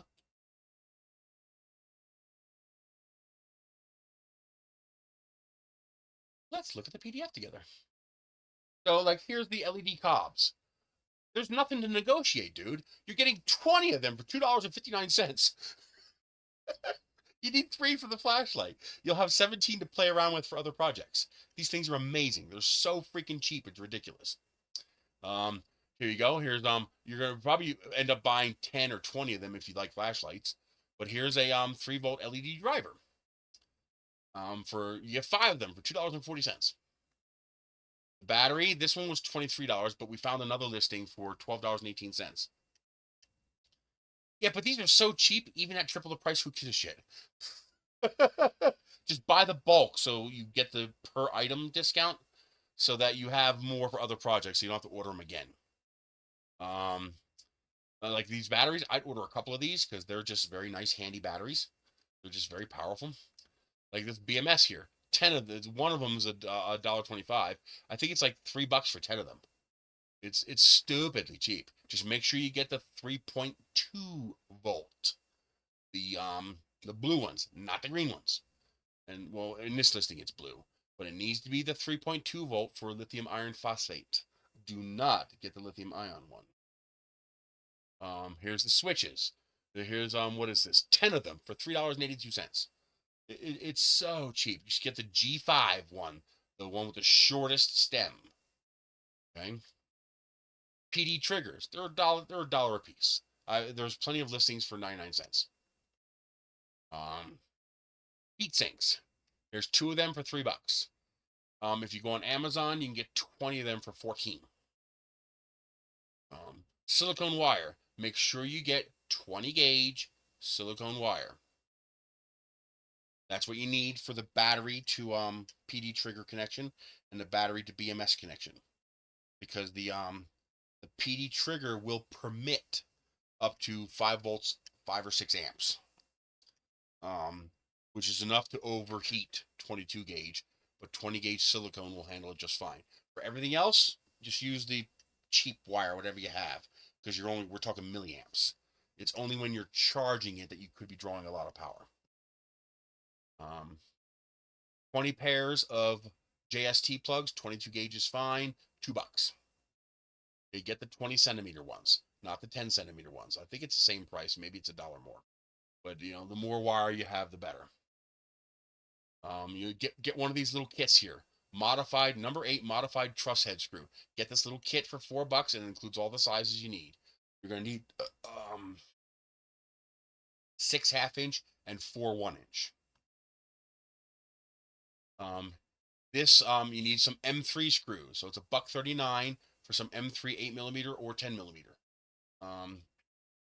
But either one is fine. Now, if you bought devices that come with that little tiny bag with the wall anchors and the little tiny screws, the cheap screws that strip the second time you use them, those are usually the right size for this.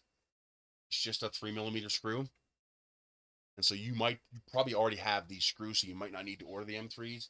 But if in doubt, it's $1, so just order some. That's it. This is everything you need. Now, what you can do is what I tell people to do. Like, say you want this switch, right? So you load the PDF on your screen like this, and then now the way I searched for this switch is I searched for 6 amp G5, and the switch popped up. Or use your phone, take a picture of the image on the PDF right there, and then do an image search in AliExpress. It pops right up just like that. I can't link to Dollar Express items, and any links I could customize the print and give them out to customers. This is pretty expensive for giving out to customers. This is not exactly cheap. It's not expensive, but it's not cheap either. The PD triggers is obvious. Just get the one with the junction connection on the backside here. Switches come default to 5 volt, but make sure you verify. Plug a PD charger into it. Make sure you're getting 5 volts out. Heat sinks. Any heat sinks will work as long as it's 40 by 40 by 11. Any silicone wire will work as long as it's 20 gauge in silicone. Any JST plug, you don't even have to use the red JST. If you have the other kinds, whatever kind you have, any size wire, fucking 30 gauge wire is enough. We're talking, you're talking milliamps here. The only place where you need heavy wire is from the battery to the BMS and the BMS to the PD trigger. We use the modified truss head screws because it's basically like a built-in washer, so you know it's not going to pull through the plastic. And this is just for the switch. And if things go well, I'm working on an updated design. I will have an update option for this. That you just replace the tail cap with a different tail cap, and you have USB charging. So, like this here is my USB power bank, and I have one on each end. Now, the bad news is the battery display that tells you how much power is in the battery doesn't work. As soon as you plug in the second device, they're out of sync. So I've had this one say I have 100% and this one say I have 3%. Now, the good news is that doesn't actually matter. It will still turn off the BMS at the minimum 2 voltage, and it will still turn off the charging at the 3.65 charge threshold. So it's just the algorithm that it uses to determine what to show on this display that gets screwed up, but it doesn't actually break anything. Now, you could just use one and just use a regular cap on this end, and you'll have a 22.5 watt PD dual port charger that has a 20 amp hour, 64 watt hour battery. But I like the idea of being able to do 2. So I could charge 2 high-speed devices simultaneously. And here's the really cool part. You can plug in 2 chargers. So I could plug a charger into this one and this one and charge this at 40 watts. I hate waiting. They're getting uploaded now. I'm uploading the instruction video, and I'm waiting to upload that until this is done in 6 minutes. Although, actually, I might be able to link it now. Let's see if it'll let me link it now. Sometimes when you get past 50%, it'll let you generate a link. Although sometimes when I upload from the phone, it won't let you generate a link until it's done.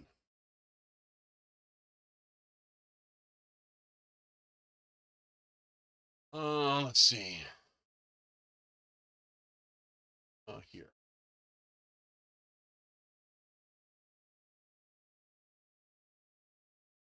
Here's my videos.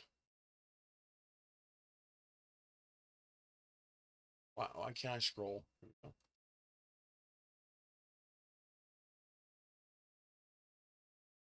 Your videos. Here we go.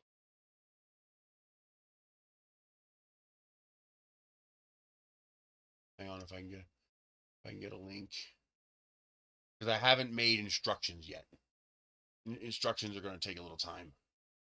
Yes, I can make it. It says pending. Can I make a link? Get shareable link. Here we go. Link copied. Now I can publish it. Hang on.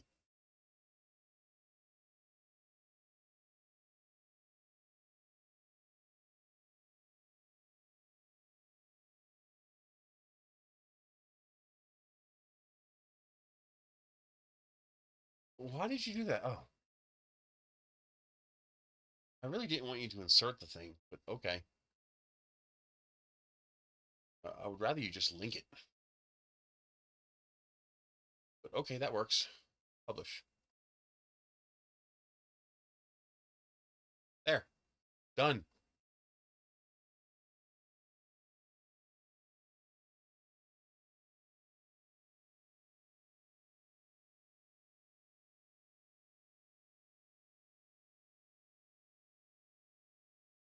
All right. So it is published.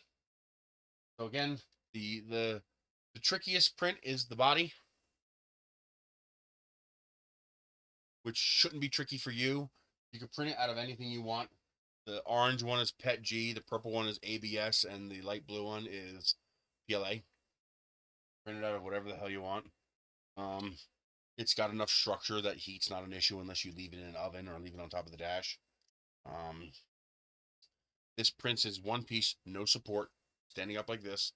Use a 2-layer 40 or 50 round brim with like a 0.05 separation. It'll print like this. And pretty much no matter what you print it with, except TPU, when you're done, this will rip right off. I've got a stack of these. from the ones I've been printing. I'm trying to figure out a use for these. Something I could do with these because that's a nice little circle. But yeah, just you want that nice solid brim so this doesn't fall over printing. Because otherwise you end up crying because you get 85% through and it falls over. That sucks. Actually, that didn't fall over. That was a fucking knot in the goddamn filament. A friction knot, where the filament wraps around itself and it tightens up into a knot. Inland. um, the yeah, this is finally done. I added some features. So the switch is now fully recessed. It fits so nicely. When you slide that switch in there, it's such a perfect fit. And that PD trigger is such a perfect fit. There's a clamp that screws in from the inside to hold the PD trigger in place to make sure it doesn't come undone. Although I do need to make that modification real quick. I want to shorten both this and this so it doesn't pinch. We do that right now. This one. This one.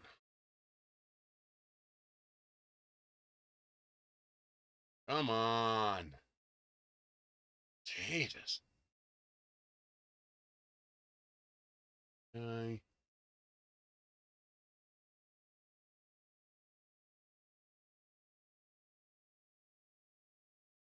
So I want to chop off a little bit of this.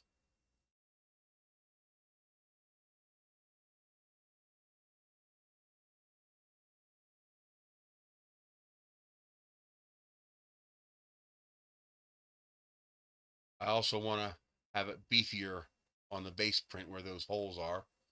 So we're going to lop off just a little bit of that.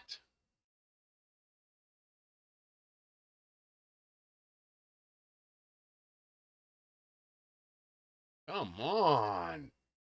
So slow.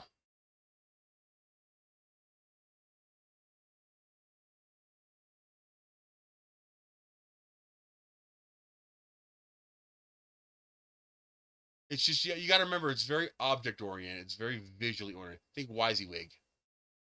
Then I want to knock off a couple millimeters of this.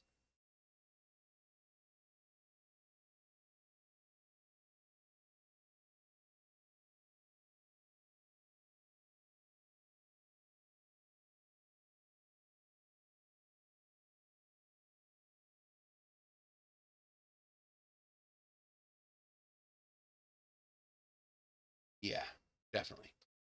You and you. Then we're going to join.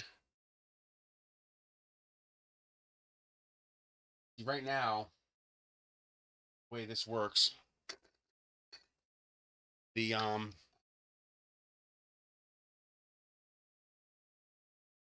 these threads go all the way to the top in here. And I realized they don't need to do that because that creates a pinch point where the wire is able to get between this surface and get pinched. If I just make this shorter, well, this is still going to screw in exactly the same amount, except now there's a gap all the way around inside there, so the wire can't get pinched. Same thing on this end.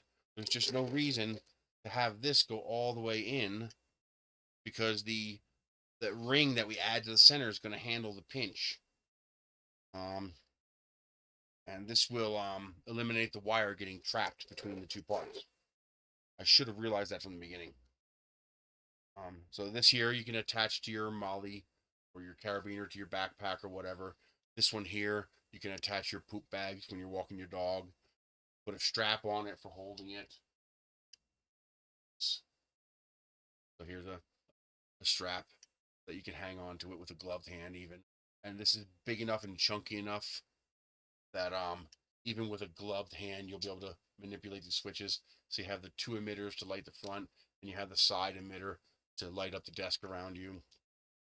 And yeah, this is nice. I ran it for over 50 hours. Or do we get 60? I think it's 50 with the two.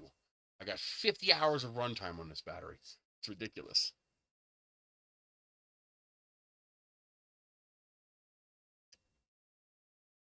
And then I'm working right now. The problem I'm having with the battery bank is, well, first I needed to confirm it was safe. And yes, the low volt and high volt markers are still honored. So what I do is I drain the battery down to 1%, and then I plug my phone into the other side that said it was at 100%. It went down to 78% and stopped. So I know it's actually checking the voltage of the battery. It's not undervolting the battery. And also and the max charge, meaning if they don't say the same amount, they both still stop when it gets full. And then this gets reset to 100%, which is good. But the other problem I have is because I want to do this without support. This is 3 pieces. So this part here inserts into the top, and that's how you install your board. And then this part here is 2 pieces to avoid the need for support. The problem is I hate this. Even though they're screwed together, they're not going to come apart. I hate that. I really hate that. So I have an idea where I should be able to print this in one piece. It'll be sloppy bridging inside, but who cares? It's on the inside. No one's going to see that. But I'm going to test print that, and if that works out well, then I'm going to release this too. And this will be an upgrade you can add to your flashlight. And so if you want to add USB power bank functionality to your flashlight, when you install the battery, one of the wires is long, going from this end all the way up here, and one of the wires is short. What you're going to do is you're going to add a second long wire going from this end of the battery down to here, and then just cap off the end. And then when I have the USB parts ready to go, all you have to do is remove this, attach that wire to your USB thing, and screw on the new cap. You won't have to take apart the whole flashlight. Oh yeah. This is PETG. The purple one's ABS. The blue one's PLA. It's all fine. So, the orange parts, you can print in anything you want. I don't care what it is. PLA, ABS, ASA, nylon, carbon fiber, whatever the hell you want. Print whatever you want. The gold parts, at least these 2, must be TPU. Well, okay, you can print them in anything you want, but this is over 2 pounds. If you drop this and these parts aren't TPU, I guarantee you this is going to shatter. Guaranteed, this will shatter. Okay? That much weight hitting a concrete floor, it's done. That's why these are TPU. Okay? Now, if you want a really durable flashlight, print the whole thing in TPU. That'll be really durable. One word of caution. Yeah, literally, I tell you, that's a big battery in that thing. What does that battery weigh?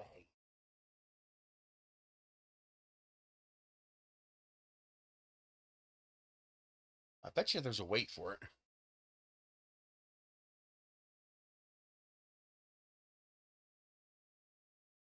Come on, pop up a little ad. You know you're going to.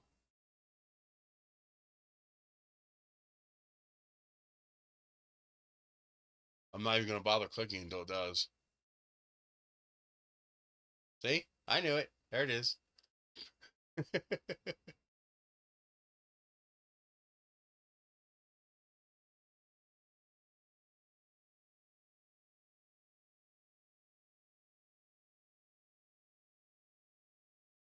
It's gotta be, I bet you it's a kilogram or more.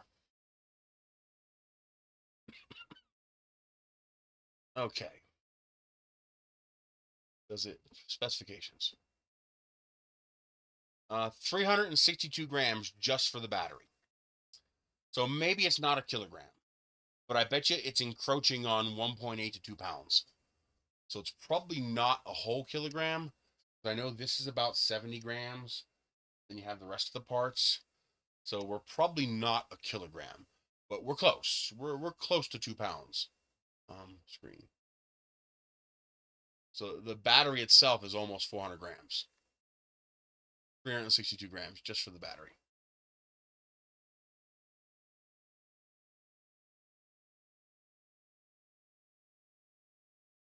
There you go. Now, there are listings where you can get these batteries cheaper. For example, that's actually pretty expensive for 4 of them. We saw cheaper. Let's find that $12 one. Price. No, you guys saw it. I saw it too. There is one available for 12 bucks. So why isn't it showing up? It's $12.18. Is it still on here?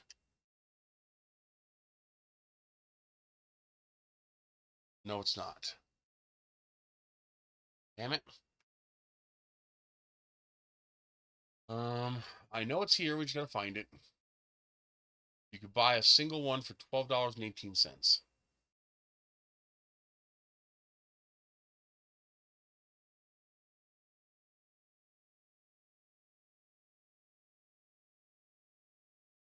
I hate that it can be so hard to find these things sometimes. Oh, that's a good deal.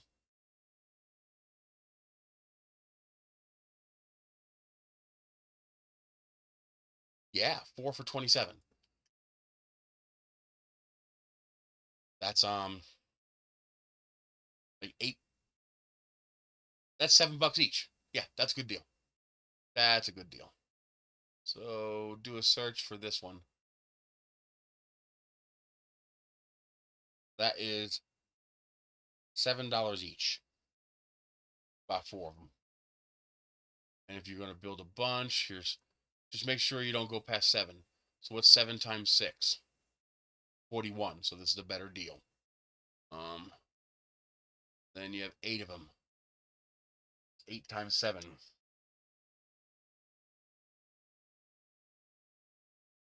28, and 28 is 56. So this is a good deal.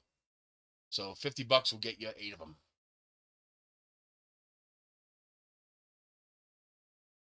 Or if you just want to do a few, 27 will get you 4.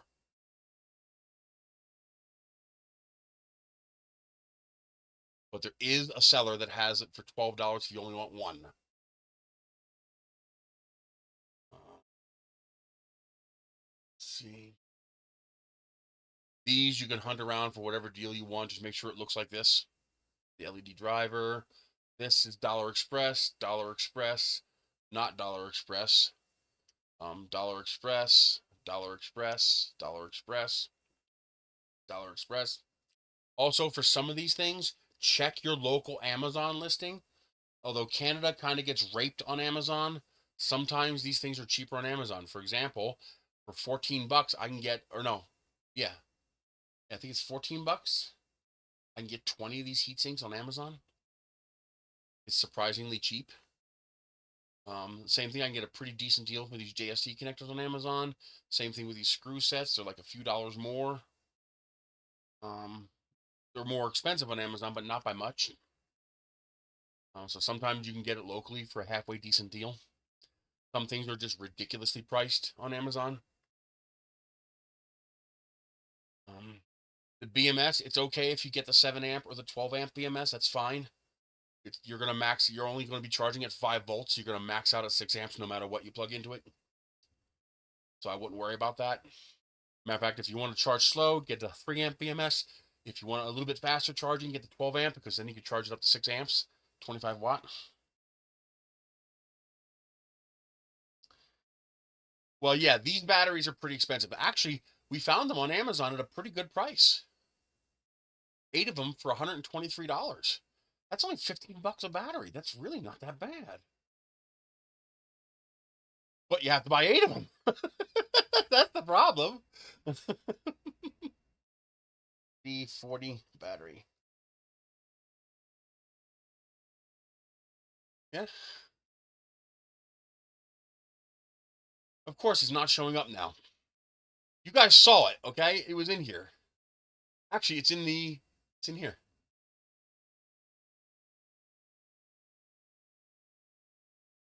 Here it is, battery.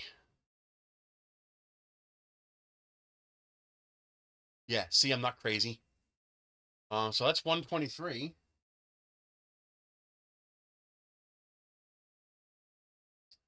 And that video is uploaded. 124 divided by 8. Yeah, it's $15.50 each. That's actually not a bad price. But you got to buy 8 of them. And you can get 8 of them for 50 on AliExpress. You can actually get everything on Amazon except for the LEDs. I was able to find everything on Amazon, and not bad prices either. Like here's 5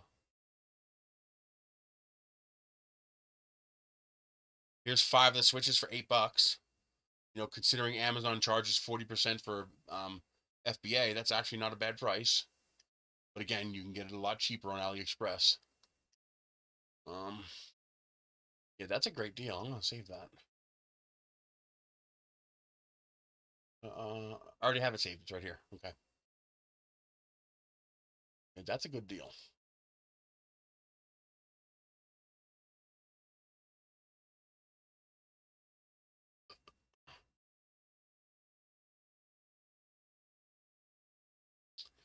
But on AliExpress, go to Dollar Express,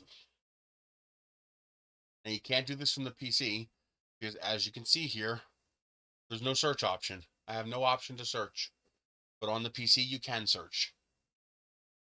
Just go through the bomb that I created for you,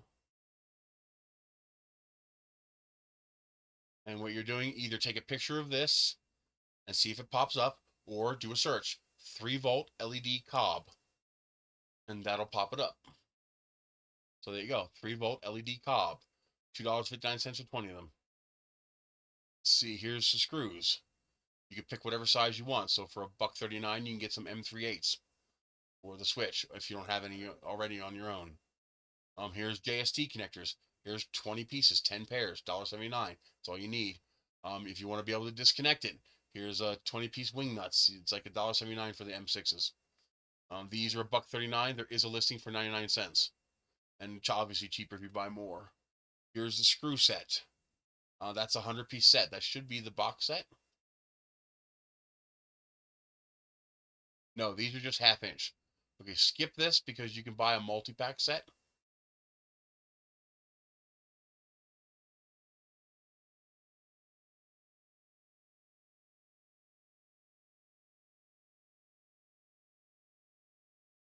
Those are different batteries. Those do not have the posts on the end, so I do not know how to properly connect to those batteries. So be careful. Also, that's only 1,200. These are different. This entire listing is wrong. What? None of these is this. This doesn't match. These look like 21700 cells. So be careful. That does not look like a match. It's the correct name here, but all of this is wrong and all of this is wrong. These are all wrong. Although that's the right size, him holding it in his hand, that looks about the right size physically. I believe they should be 40 millimeters in diameter. Yeah, be careful. This might just be a generic picture. Maybe the C40s will actually have. See what? How do you attach anything to that? Is that a threaded hole? Huh. I wouldn't know how to attach anything to that. The ones that I'm looking at have the bolts coming out of the end.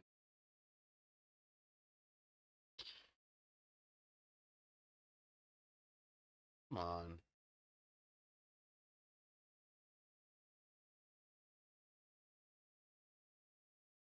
But again, unless you're buying a ton of these, just buy it on AliExpress. It's so cheap.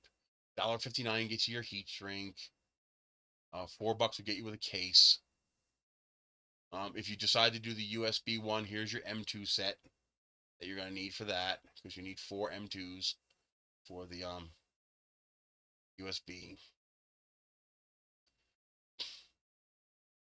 Here's a multi set of wing nuts. $2.79 gets you your wire.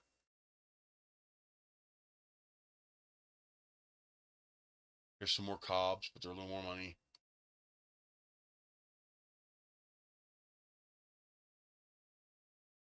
Here you go. Here it is. Here's the number 8 truss. Now, this is something you might be able to get locally reasonably priced. What you need is number 8 modified truss. That's important because basically it has a giant washer built into the head. That's what you want. These are the kind of screws you want for 3D prints because it spreads the load over all that surface area instead of the screw just punching through the plastic. So $4.59 gets you this multi-pack set. You're going to need 6 of the 1/2 inch and 4 of the 1 inch. If you want to mess with these big old 24-volt lights like this, you're going to need one of these because this is a 12, 24-volt, 30 amp dimmer control with on-off switch. That's exactly what you need to screw around with those.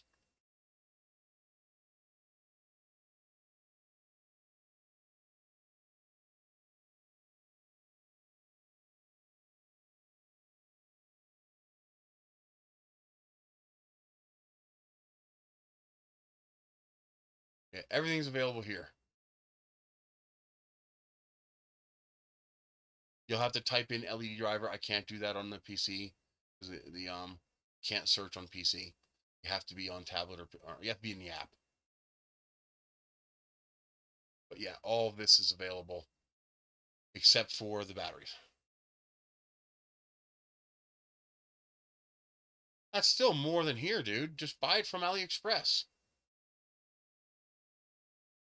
Oh, you are on AliExpress Canada. Um, did you see about the listing that I showed you? Did you search for that number that I showed you? The 3256? That one's $50 for 8, which would be about 85 Canadian. How do I search Canada? Oh, here we go. United States, Canada.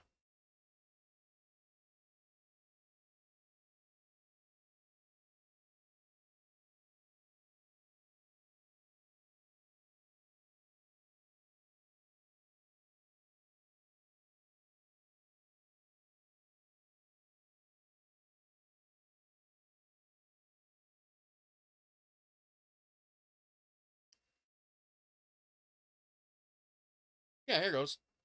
$77.99.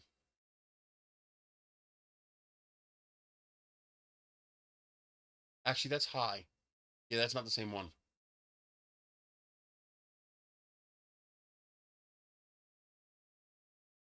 Oh, come on.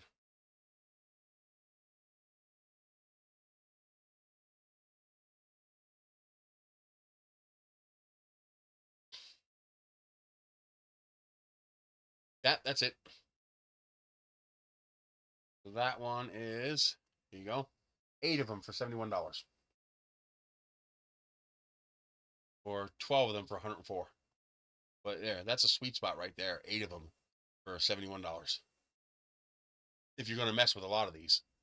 If you want to make a few of them or something like that, that's not bad. Not bad.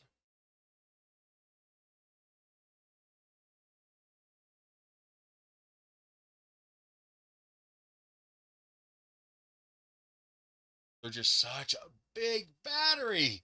Oh, I love it.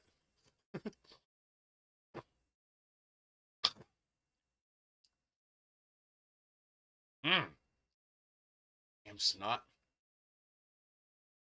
You can get these on Temu for like $30.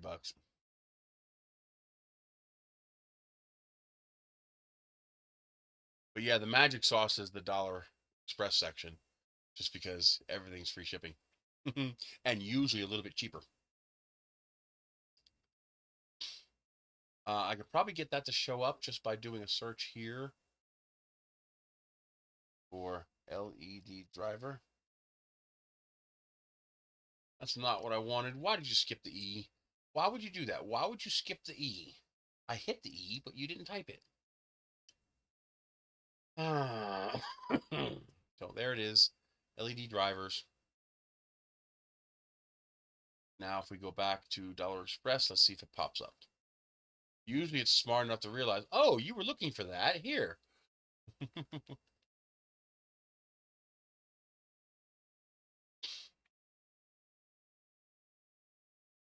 Let's see if it's smart.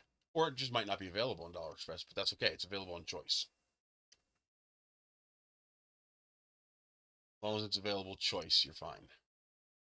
You just add it to the order with the batteries.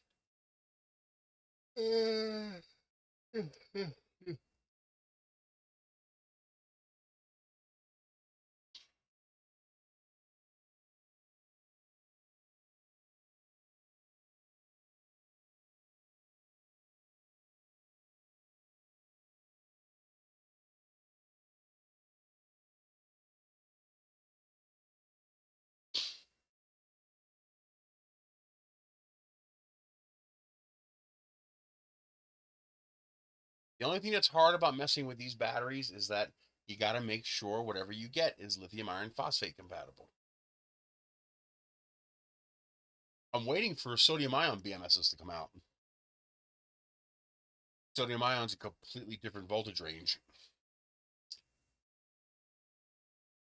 You can use a lithium iron phosphate BMS for lithium sodium ion, but you only get about half the capacity of the battery. Because the sodium ion goes to a much lower voltage, goes down to 2 volts.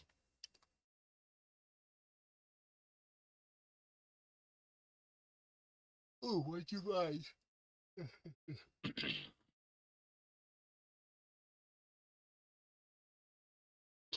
Yeah.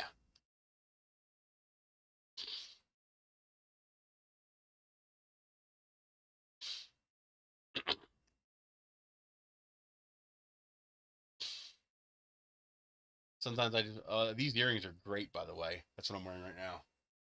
They look and feel real nice. And they're not silver. It says they're silver, but they're not. If you think you're getting a chunk of silver for $1.19, I got a bridge to sell you.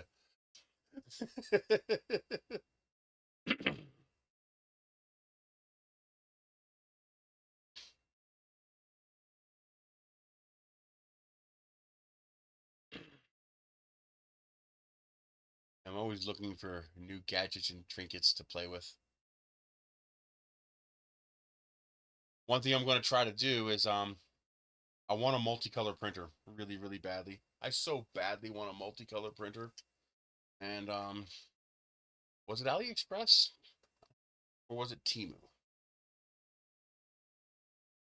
I think it was AliExpress.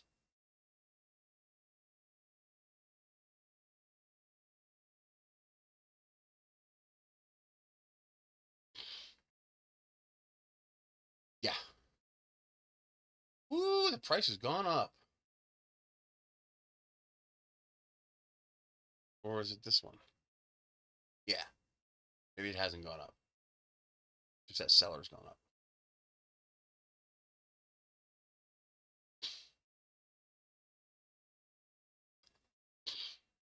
So, oh yeah, it went up $100.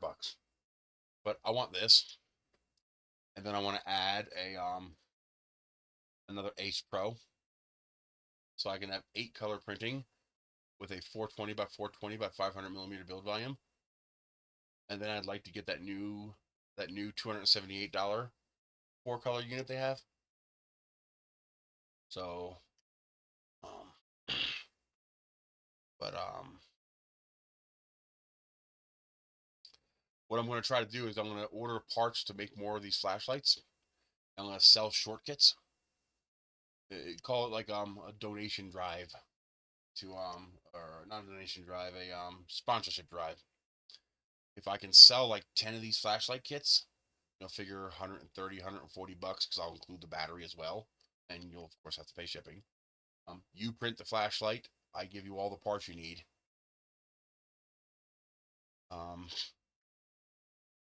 This way you don't have to do all the shopping on AliExpress and buying all the extra parts you don't need. If I could sell like 10 of those short kits, that'd be enough for me to buy one of these printers.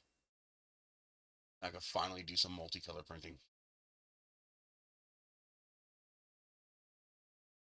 Being able to print in 8 colors would just be amazing. And because I tend to print large, I could probably eliminate purging altogether. Because like, for example, if I print with a 0.8 millimeter nozzle on 3 perimeters, I could just tell you, okay, when you change colors, don't even bother. Just cut it and start feeding the new color. By the time you get to the third outside perimeter, you'll have purged all the old color. It's one advantage of printing that big when you print huge like that, is that you, for the most part, don't have to worry about purging. If it'll let you do that. Yeah, I want that bad. I don't know why I want that.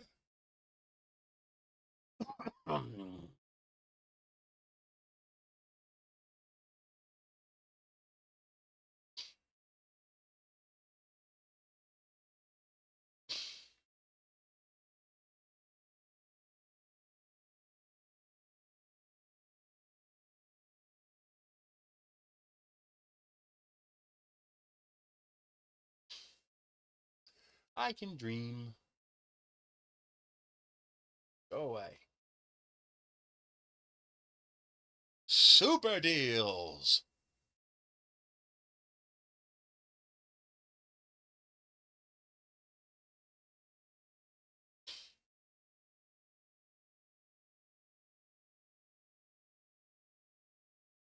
Where is that one listing I saw? This. I hate when they have a listing and you click on it and it does not take. Oh, there it goes. It did take me to it. Okay. Sometimes it does not take you to it. What the fuck are you? I clicked on you.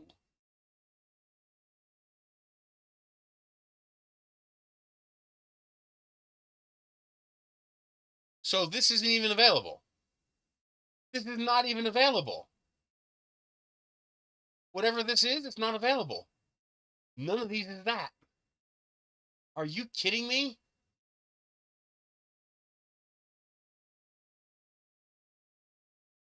Why would you do that? Why would you offer something that's not even available? Or at least not for any price you're willing to sell. I love these. Oh my God, I love these.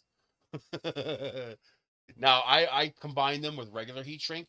So I slide a piece of regular heat shrink on, I slide this on, I heat this, get it all sealed up, and then I slide the regular heat shrink over it, and I seal that too, because these can be a little bit thin.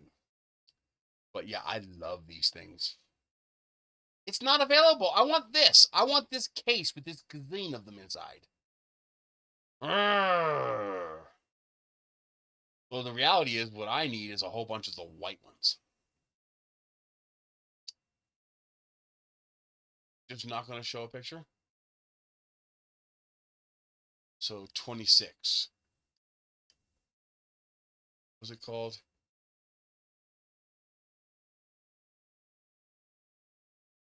Solder, shrink,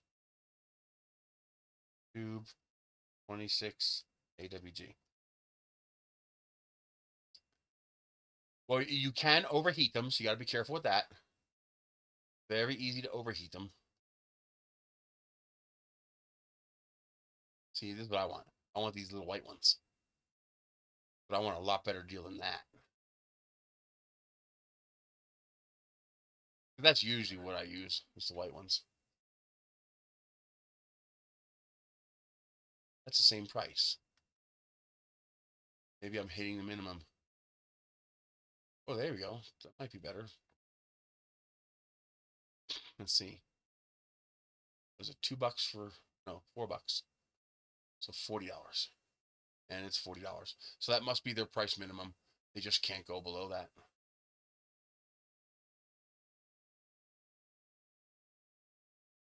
Huh. Even when ordering 1,000, they're still capping at $4 for 100. See, $4 for 100. $4 for 100.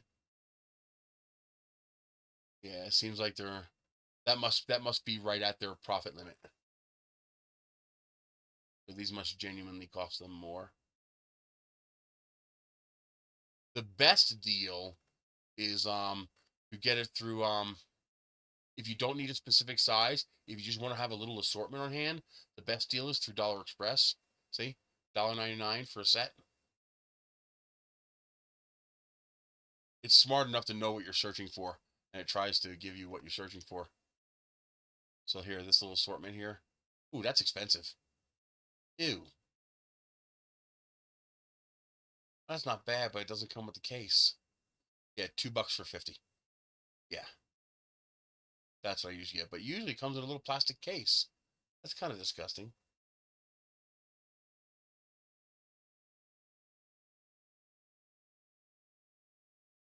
I find them very handy, but I combine them with something like this. So I'll have this and that. So I'll do this, the solder seal, and then I'll do this over top of it for strength. Because I noticed they're not very strong. Well, they're strong, but they're thin and flexible. And sometimes you want that connection to be a little more robust. And so I'll just do the heat shrink on top of it. I don't think I need to. I just choose to. Yeah, see, 50 pieces, no box. So they stopped including a box, huh? Pooh. You used to be able to, for $1 or $1.50, you get this little tiny kit.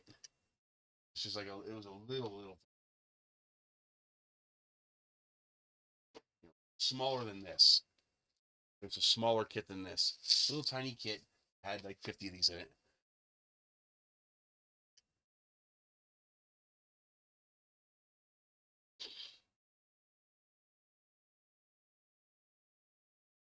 I want to find a use for this because I just love that heatsink. I think it's so pretty.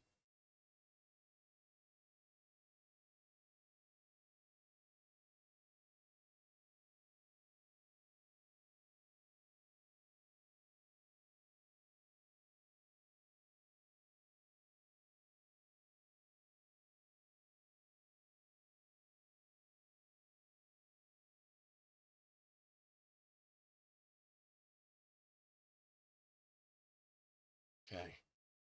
So that video is now available. Everything in here is now linked. Yes, it is.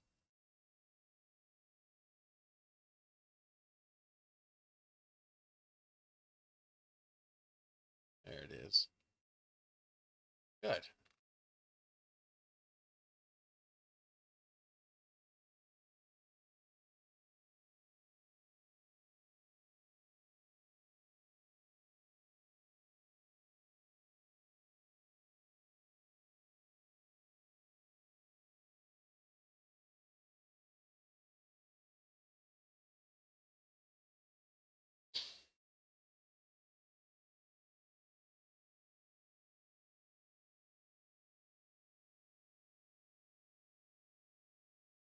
Okay. I can't think of anything else. This is done. I mean, the oh yeah, I have to update the yep, that finally finished merging. Okay. Let's get this exported. Why won't you highlight? There it goes. Sometimes it just says, screw you.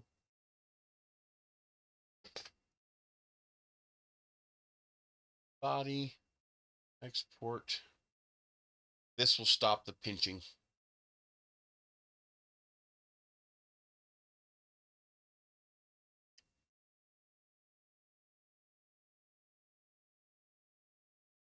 Nice. I want to get some ABS-C glass fiber. That stuff is so fucking strong. I've seen people print usable tools out of ABS glass fiber. Now, printing this flashlight out of ABS glass fiber with some TPU ends, that'd be pretty cool. But what I really want to do is I want to get some cookie CAD TPU, and I want to print the whole damn flashlight out of TPU. That would just be so overkill. That would be so strong.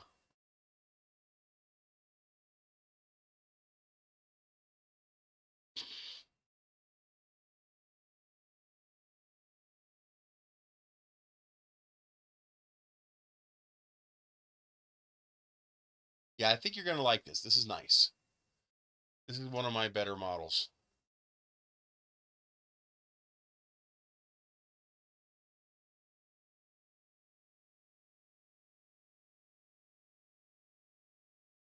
Come on, export it already. We're pretty close to the bonus amount this month.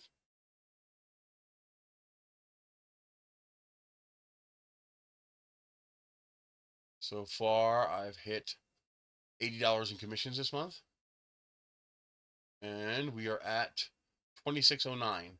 So another 140 bucks and we'll be at the $85 threshold. If I get to 4400, I'll get 130. And I still have 9 days left in the month, so we should definitely hit the $85. Probably will not hit the 130, but I'll be happy if I get 85 bucks a month. I'll be very happy.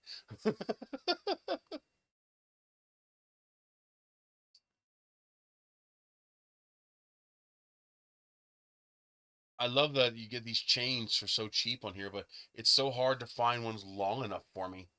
I need at least a 30-inch chain minimum, and most of the time they don't go that long. I got a big friggin' neck.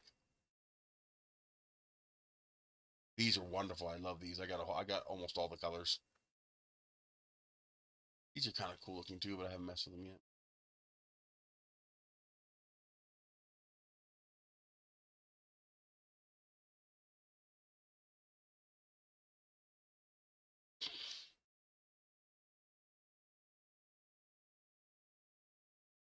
Oh, there's a heat sink.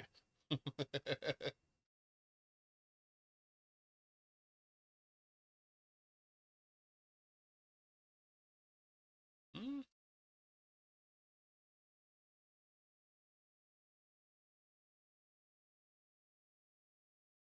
Like I found this today. This is allows you to sew magnets into cloth, into fabric. That's pretty cool.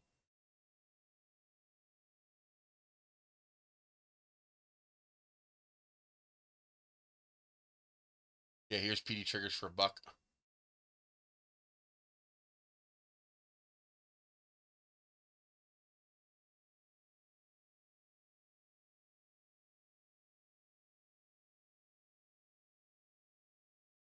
Ooh, what's this?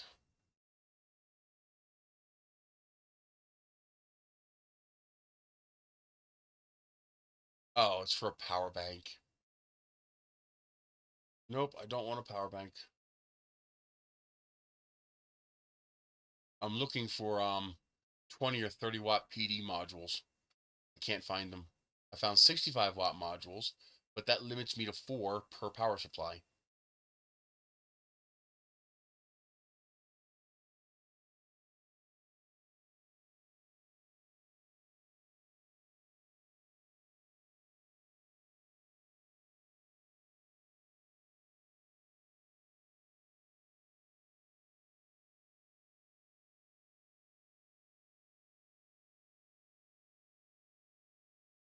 I wish I can get this one with lithium iron phosphate compatibility. I love the screen that shows the input and output wattage, but this is lithium ion only.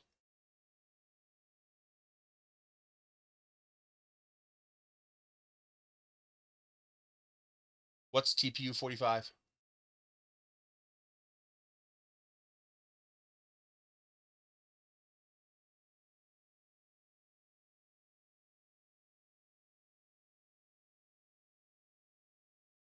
Ooh, non-pointy.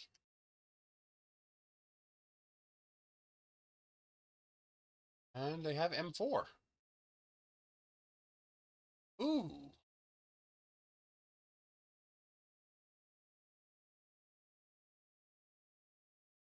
Oh, they only have 10 millimeter.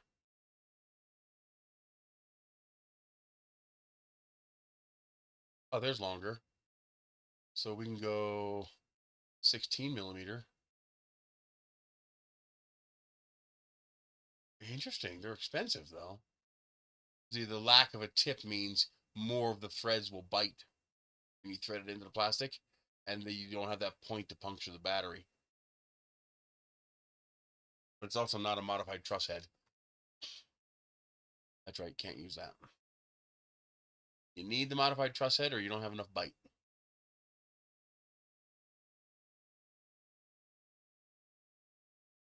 I wish somebody would make a cordless heat gun. I can get a full-size cordless heat gun, but I want a mini one. There's like the little 300 watter, these little tiny ones like this.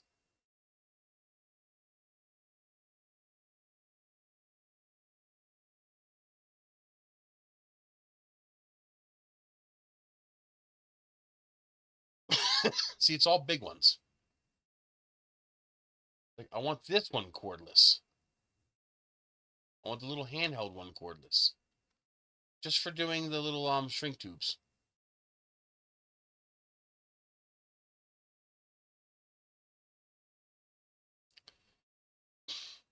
Or at least a station with a heat wand that's cordless.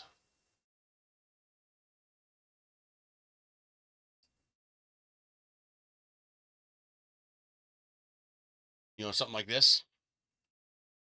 Like this one here, this hot air gun station. But one that's cordless, that uses tool batteries. Mine take about 13 hours. So I guess it depends on what you're printing it on. If you're printing it on a bamboo printer, that probably sounds about right. Now, there is a couple of things you should be doing. Let me show you. You don't need that much infill. I do 5 or 10% infill for most of it, but there's a couple of areas where I do 40% infill.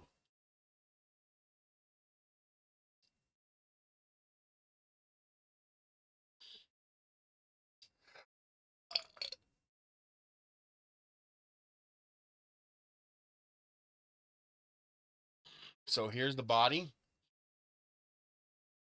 It's important to make sure that you have a decent amount of infill for the sections where it needs it.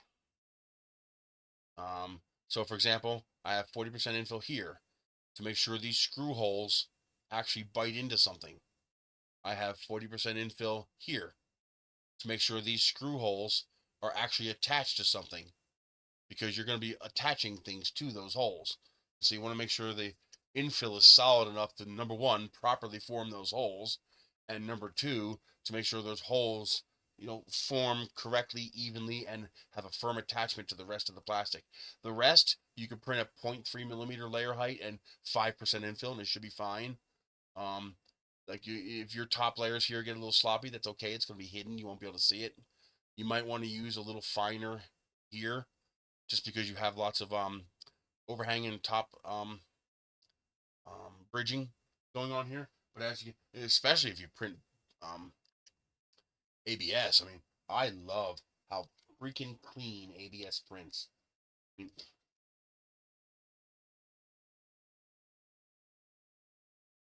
mean, just look how clean that is.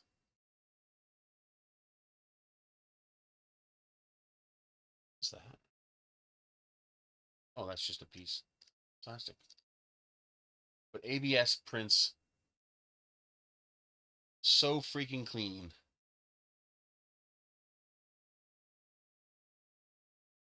I love that. Oh, you're gonna do the whole thing in TPU? Nice.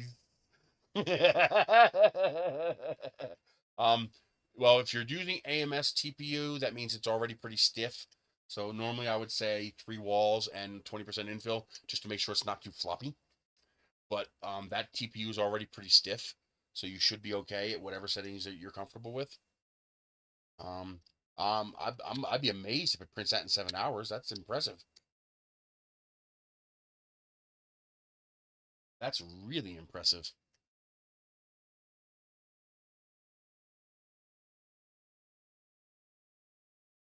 Wow. I definitely want to see that. Make sure you stay within your boundaries. Do not cross open spaces to minimize your stringing.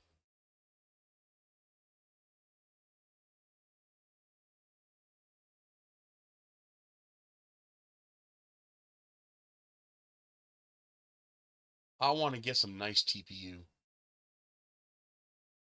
I got no money.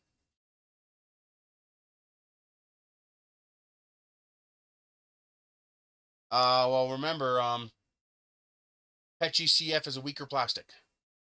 Well, I don't care who makes it. I don't care what they say. You're creating voids in PETG. That makes it weaker. Always. No exceptions.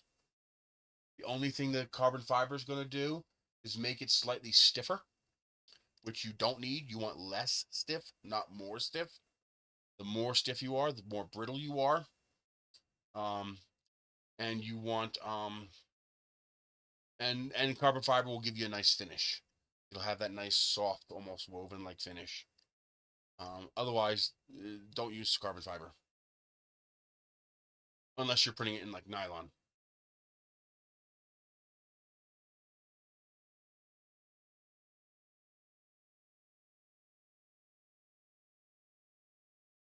See, I need $70.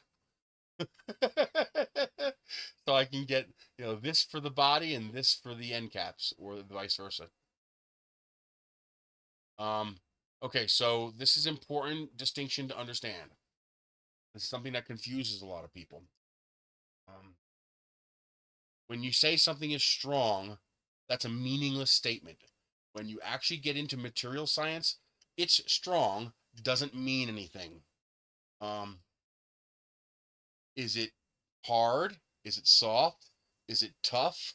Is it rigid? Is it flexible? Strength and toughness are two very different things. One of the strongest plastics you can print is PLA. Anybody who says PLA is not an engineering plastic doesn't know what the fuck they're talking about. PLA averages around 35 or 36 megapascals tensile strength.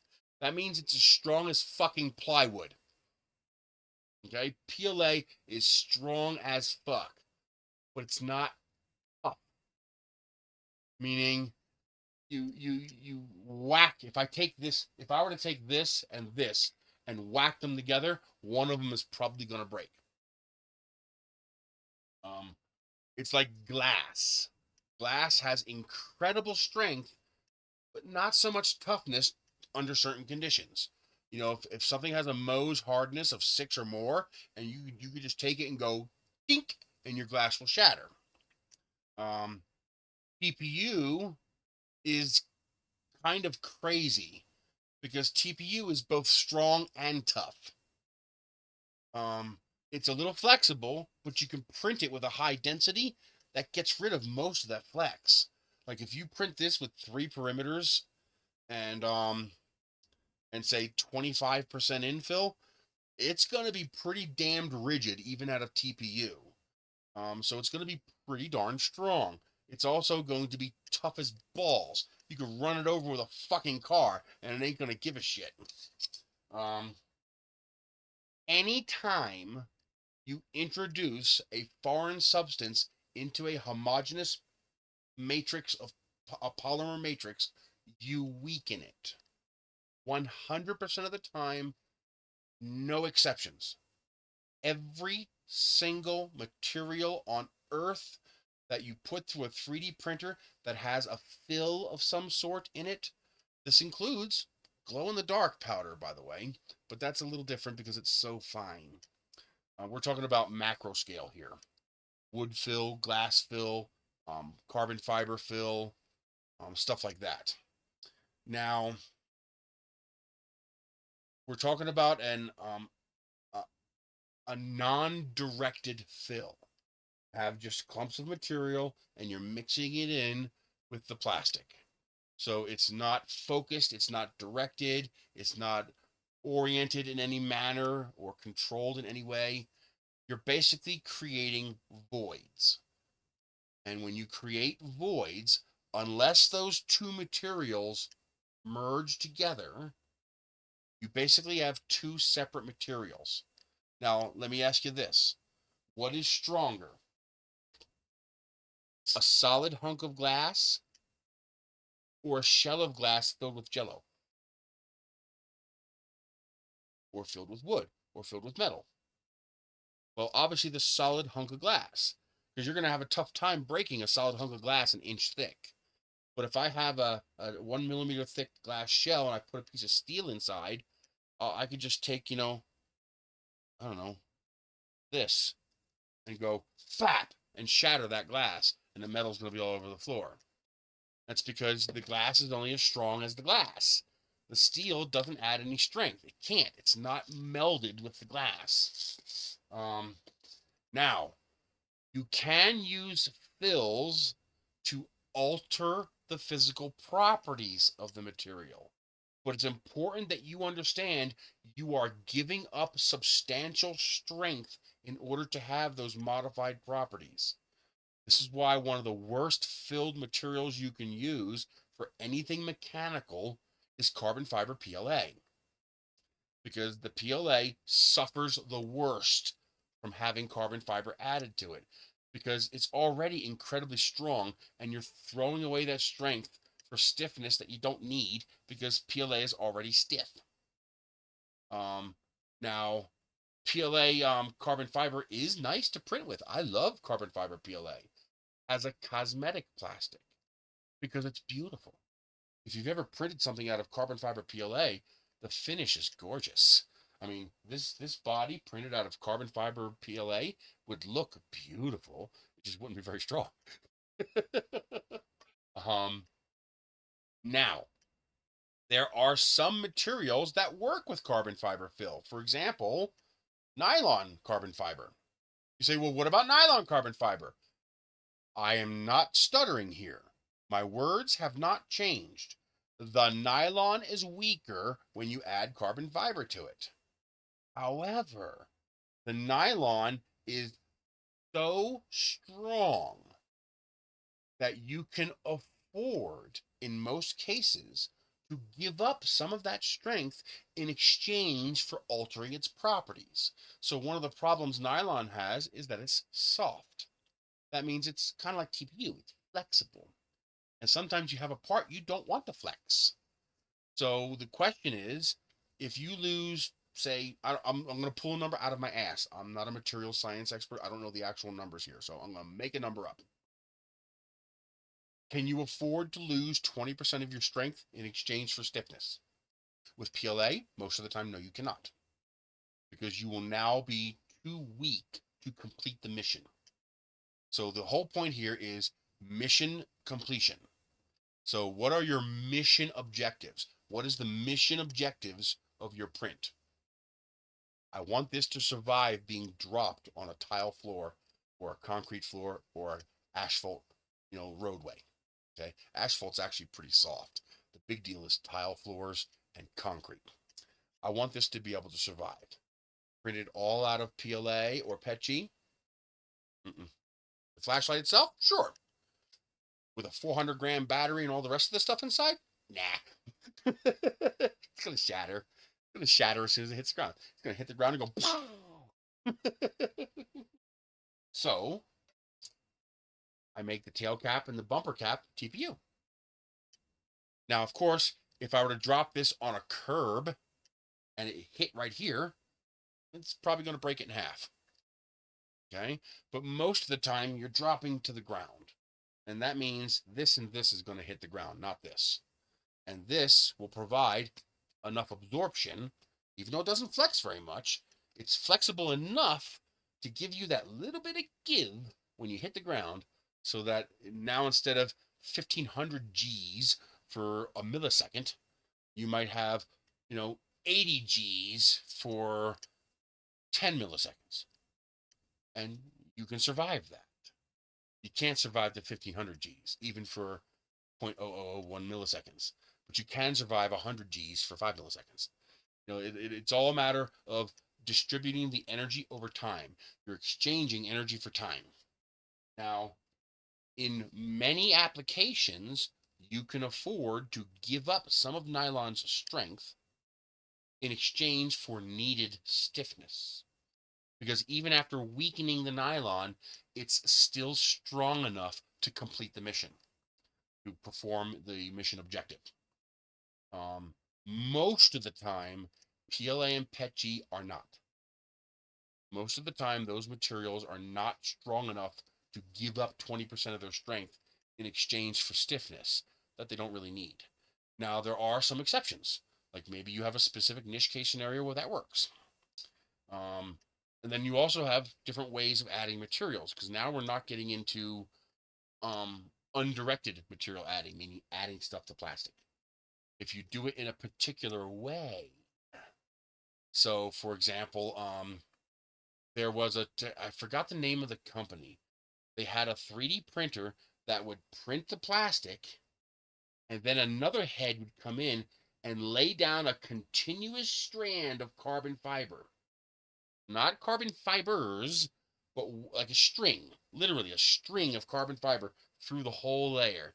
And then it would switch back, it would cut it, and then it would switch back to plastic, embedding. It's basically like what we do when we do a pause at print and we install a nut in the print and then we resume printing. We're embedding that nut inside the print. That's what they were doing, but with carbon fiber. Now, they're still making the material weaker because you now have a void, where that carbon fiber is, but because that carbon fiber is a total strand, now on this direction, bending it with the strand, ridiculous increases in strength and stiffness and durability and toughness. Ridiculous. But those are very specific use case scenarios. So, for example, if you're printing a tire, this would be like adding steel belts to the tire, except you're using carbon fiber. So if you were printing, say, a prototype lawnmower tire and the TPU just wasn't strong enough on its own, but you not stiff enough, and you added these carbon fiber strands like every 30 layers to stiffen up and hold together that tire, that might be enough to make up that difference. And TPU is also one of those materials that is so tough and strong that it can afford to give up a little bit of one property in exchange for another property. Ooh, that'd be pretty. Celestial purple. Is that glitter purple? Um, Now ABS is a different monster. Theoretically, ABS bonds very well to itself. So, because that's another property you have to consider is layer bonding. I wonder if like, because I've seen ABS glass fiber prints that are just ridiculously strong. So I wonder if ABS is like nylon, where it can afford to give up a little bit of strength in exchange for toughness. I'm sorry, strength in exchange for stiffness. So ABS might be one of those materials that can do that. I'm not sure. I think I have one right here. That might have been the year before I got that. Might not be in this bag.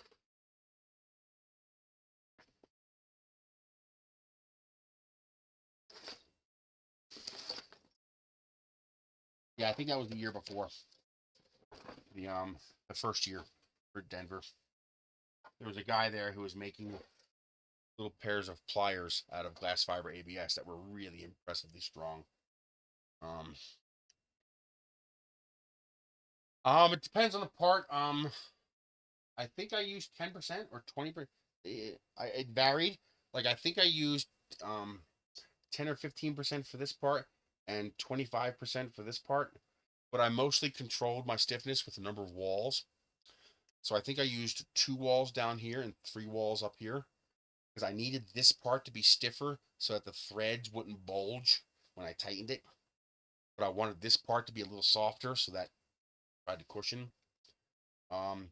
This part here, I used a reasonably healthy amount of infill only because I wanted the top surfaces to bridge correctly. I was worried about it not bridging right, so I used a little more infill than it strictly needs. Oh, that's something else I want to change. I want to. Oh, I forgot to upload that file. Hang on. Almost forgot. Let's edit model. Use your discretion, especially since you're using a very rigid TPU. You could probably afford to use less infill. You don't need to use as much.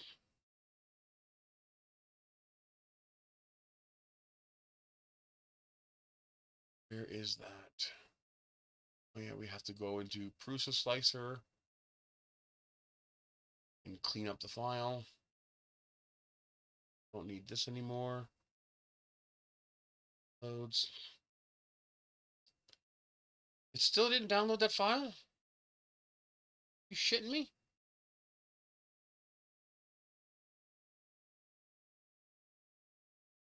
Oh, just shut up and do it. Don't give me a hard time. There you go.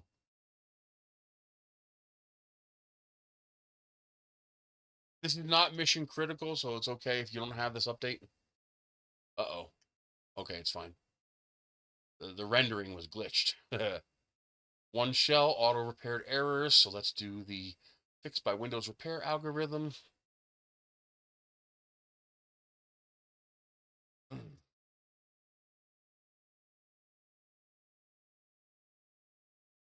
You don't have to have this updated file that I'm printing. All I did was lop a couple millimeters off the top and bottom so that it doesn't bottom out inside the threads, so it doesn't pinch the wires. All you have to do is be careful when you thread it together that you don't pinch the wires. I'm just doing this to make it more idiot proof. Make sure you use a decent brim for the body. I would use 50 circles and 2 layers with a 0.05 separation. You'll still be able to peel it off. You want a decent brim so you don't knock it over, because there's not much of a footprint without a brim.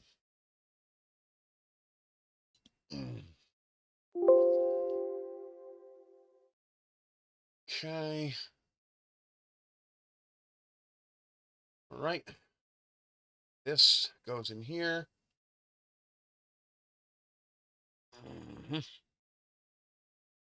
Replace. Okay. Come back and oh, I gotta go pee so bad. Let's see here. Let's delete the body. And let's add the new one.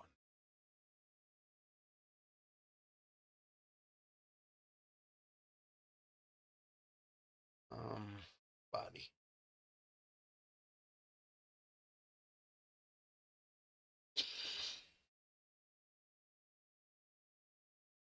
Publish. There is one other change I want to make. I want to lop a little bit off of come on. Stop fighting me.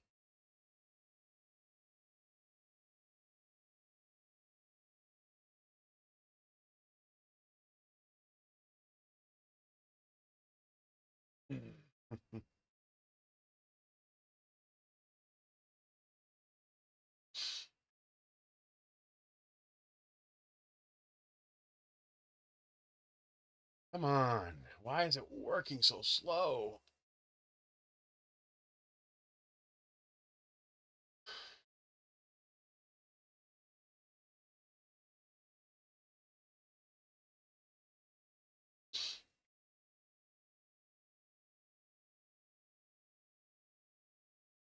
Okay, so we're going to go this way.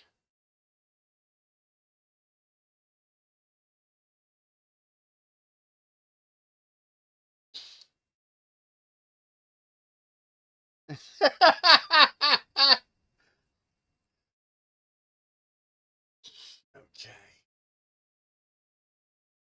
Now, grab this.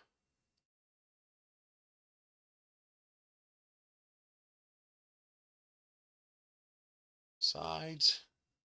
6.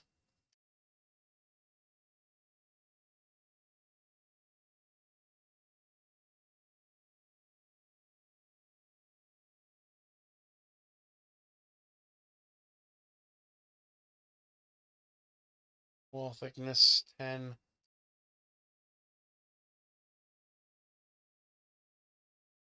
Oh.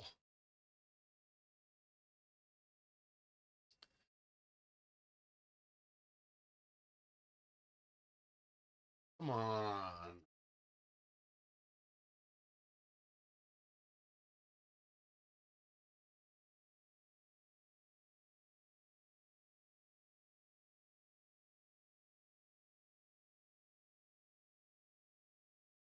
Okay.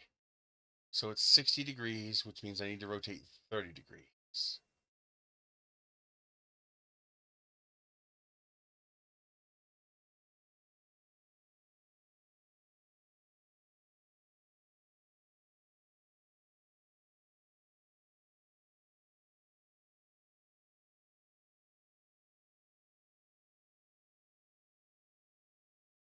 Man, let me close these extra windows. That's got to be what's doing it.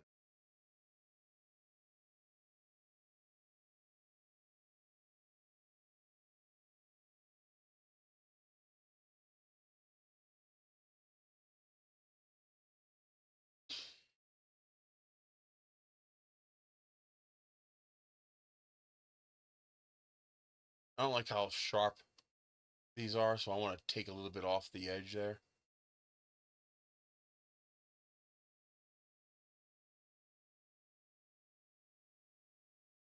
Just like that.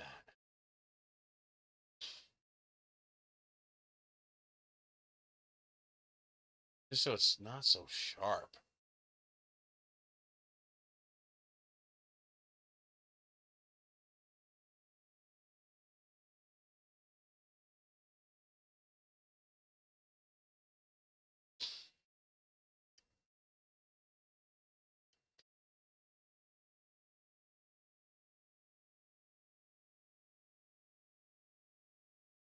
There we go. That's a little better.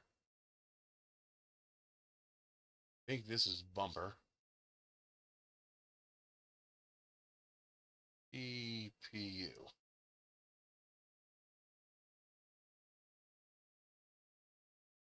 So we don't want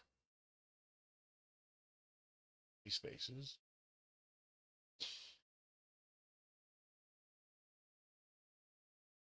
There. Now that point is not so aggressive.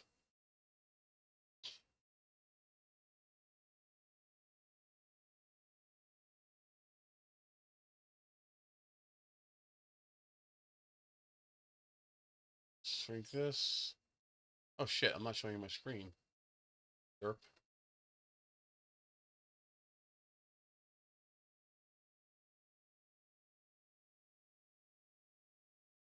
Okay. Downloads.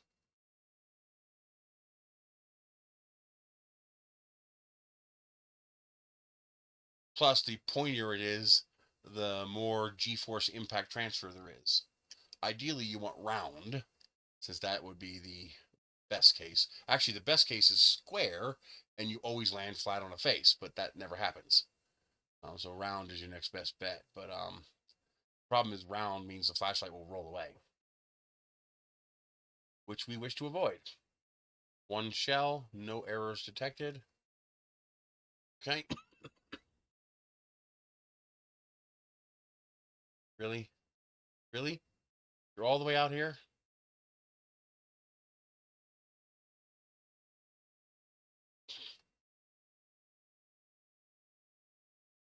Why is it? See, why does it do this? Why does Windows do this? Why does it overlap one window on top of the other? There is no condition in the entire existence of the universe to the heat death of the universe where I'm going to want this window to cover up that window. But you know what is the most likely thing I want? I want this window next to this fucking window. How hard can it be to figure that out? That's the difference between an engineer and a user. Let's see. Bumper times 2. Bumper times 2. Okay.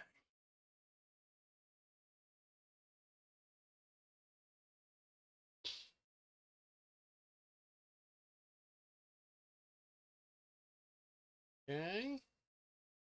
Now we delete this. And we bring it back. Bumper times 2.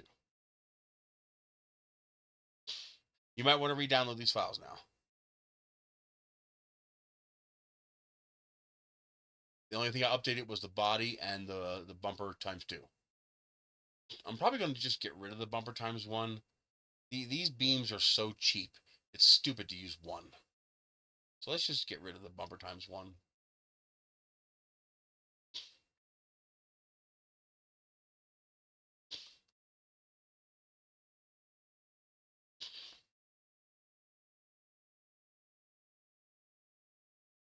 Yeah. Goodbye.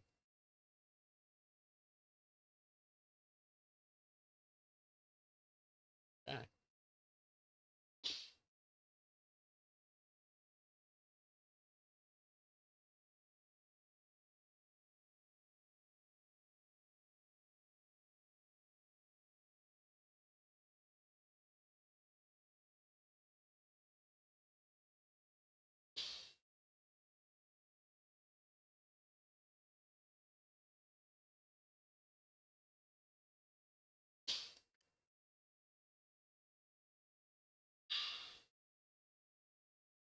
Let's see. Okay. Anything else? I'm probably never going to do this one again. Let's get rid of that. Clean up my files. Oh, how did I get the right strap? How long is this? 181. So yes, I got the correct strap. Okay.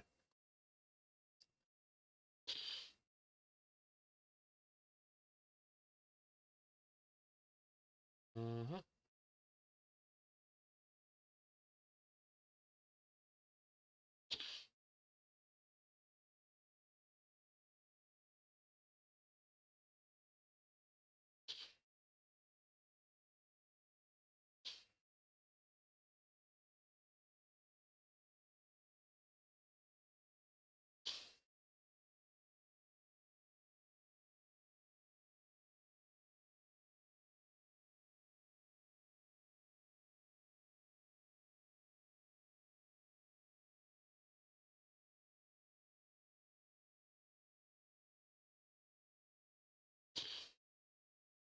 There you go.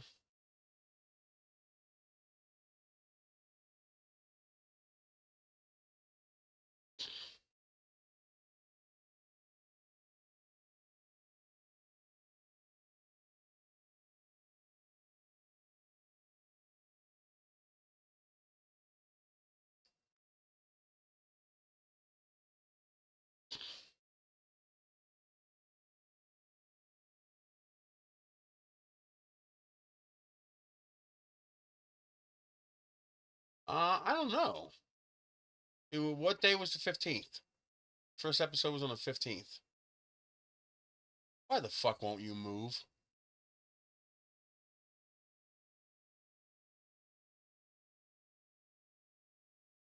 Go. There we go. There's the flashlight.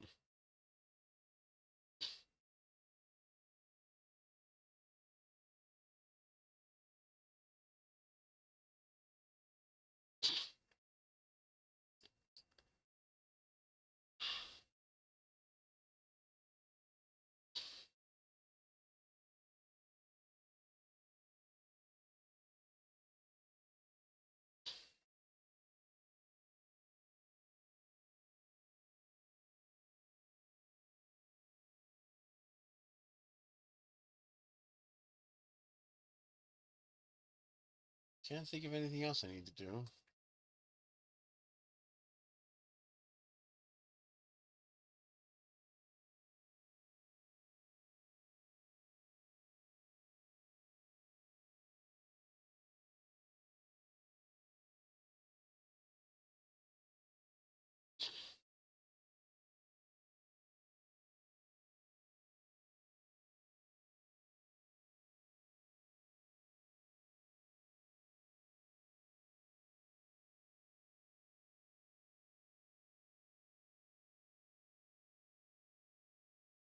Yeah, I think this is done. Can't think of anything else I need to do to it. Unless you guys come up with something I missed or come up with something you want. Now there's a gap between where this stops and this bottoms out so that the wire can't get pinched. That's good. It solves that problem.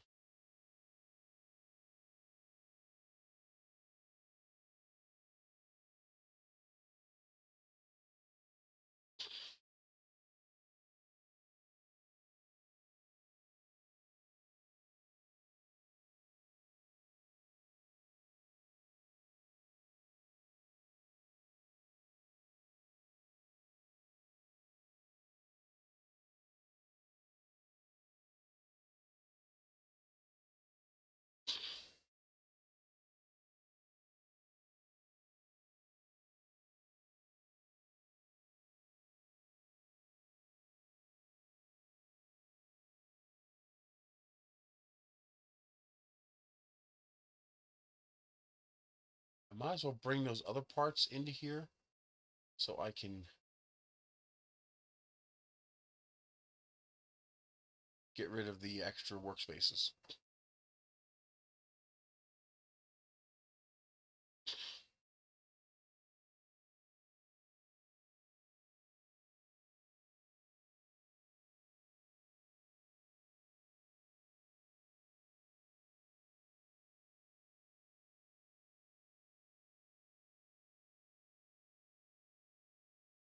I do need to keep this because this is the USB module.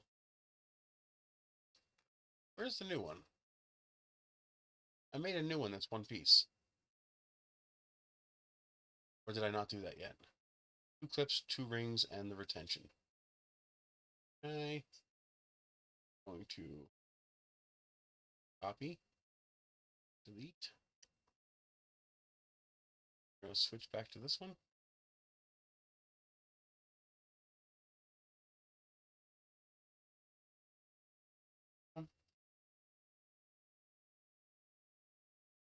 Want to come up?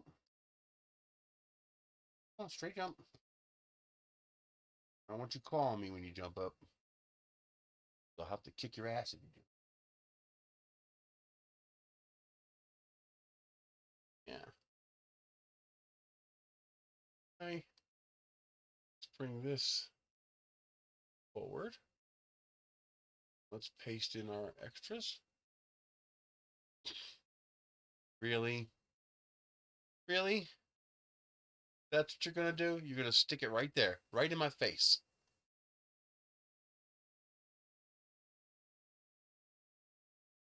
Suck my you-know-what. Skank. I had to put it right in my face. Couldn't play nice. Couldn't cooperate. Nah. Got a dick with me.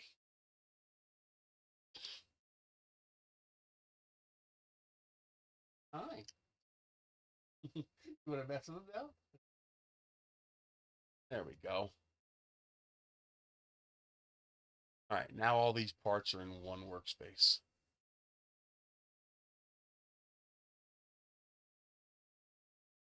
Okay.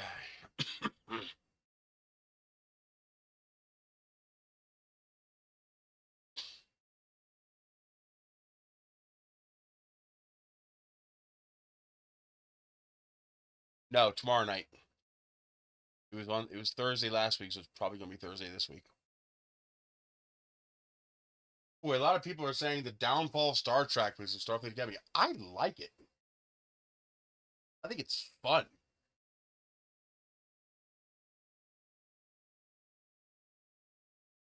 I mean, are there goofy aspects? Yes, but I like the goofy aspects. I think some of the fan service is a little in your face. And that's, to me, that's not a good thing because actual fans are going to notice the fan service and non-fans are going to wonder, why are they shoving that in our face? Because they don't know about that. So fan service like that should be subtle. You know, when they like mentioning James T. Kirk and stuff like that, should be in there, but subtle so that us fans will notice it, but not in your face enough that non-fans realize, hey, that's important, but I don't understand that. No problem, DeWitt.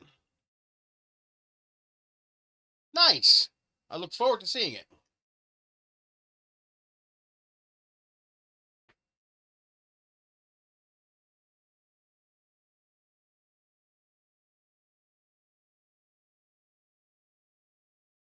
All right. It's holy shit, it's 4:30. Let me add this link to the description of the video, which is going to be on this page here.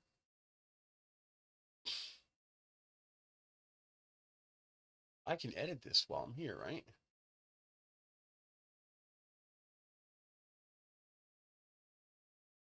Why can't I move?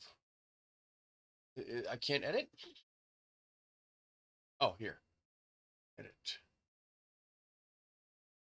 Okay. Control V. Wherever flashlight.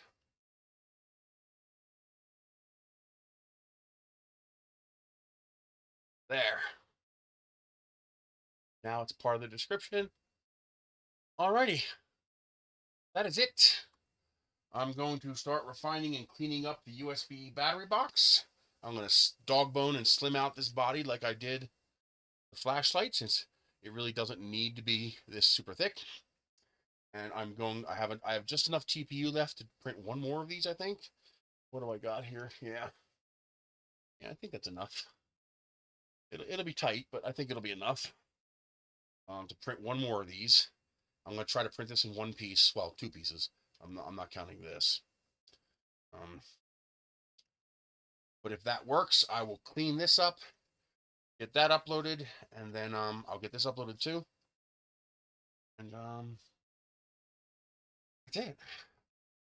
I'm not going to be able to print much over the next 5 days. Well, today and tomorrow I can maybe print something. But this weekend I'm not going to be able to print anything. It's going to get very, very cold here. We're going to go down to -3 Fahrenheit. What is that in Celsius? -3 F2C. We're going down to -16 degrees here. And it's going to stay that cold for a couple days. Which means I'm not going to be able to keep it warm enough in this house for these printers to be happy. When it gets that cold, these printers get pissy. Nothing wants to stick to the bed. Or if it does stick, it pops off. Just because the delta between the ambient air and the bed is just too high. So the parts just pull themselves right off the bed from the shrinkage. But I'll try to get, well, TPU I could probably get away with printing. That'll print anything. But I'd like to try to get a new body this printed, because I don't like this. But the dog bone would be nice to hold on to. But we'll go from there. And I want to add this pattern too. I like that. That's it. I will see you guys later. Be good. Don't forget, you can support me on Patreon, PayPal, Coffee, even YouTube Super Chat, but be careful, they take 30%. And don't forget to use my affiliate links. I have many affiliate links from many different sites. Go to Nerisse.com, Nancy Echo Romeo Yankee Sam.com. I will see you guys next week. Be good. Be nice. Tell your loved ones you love them.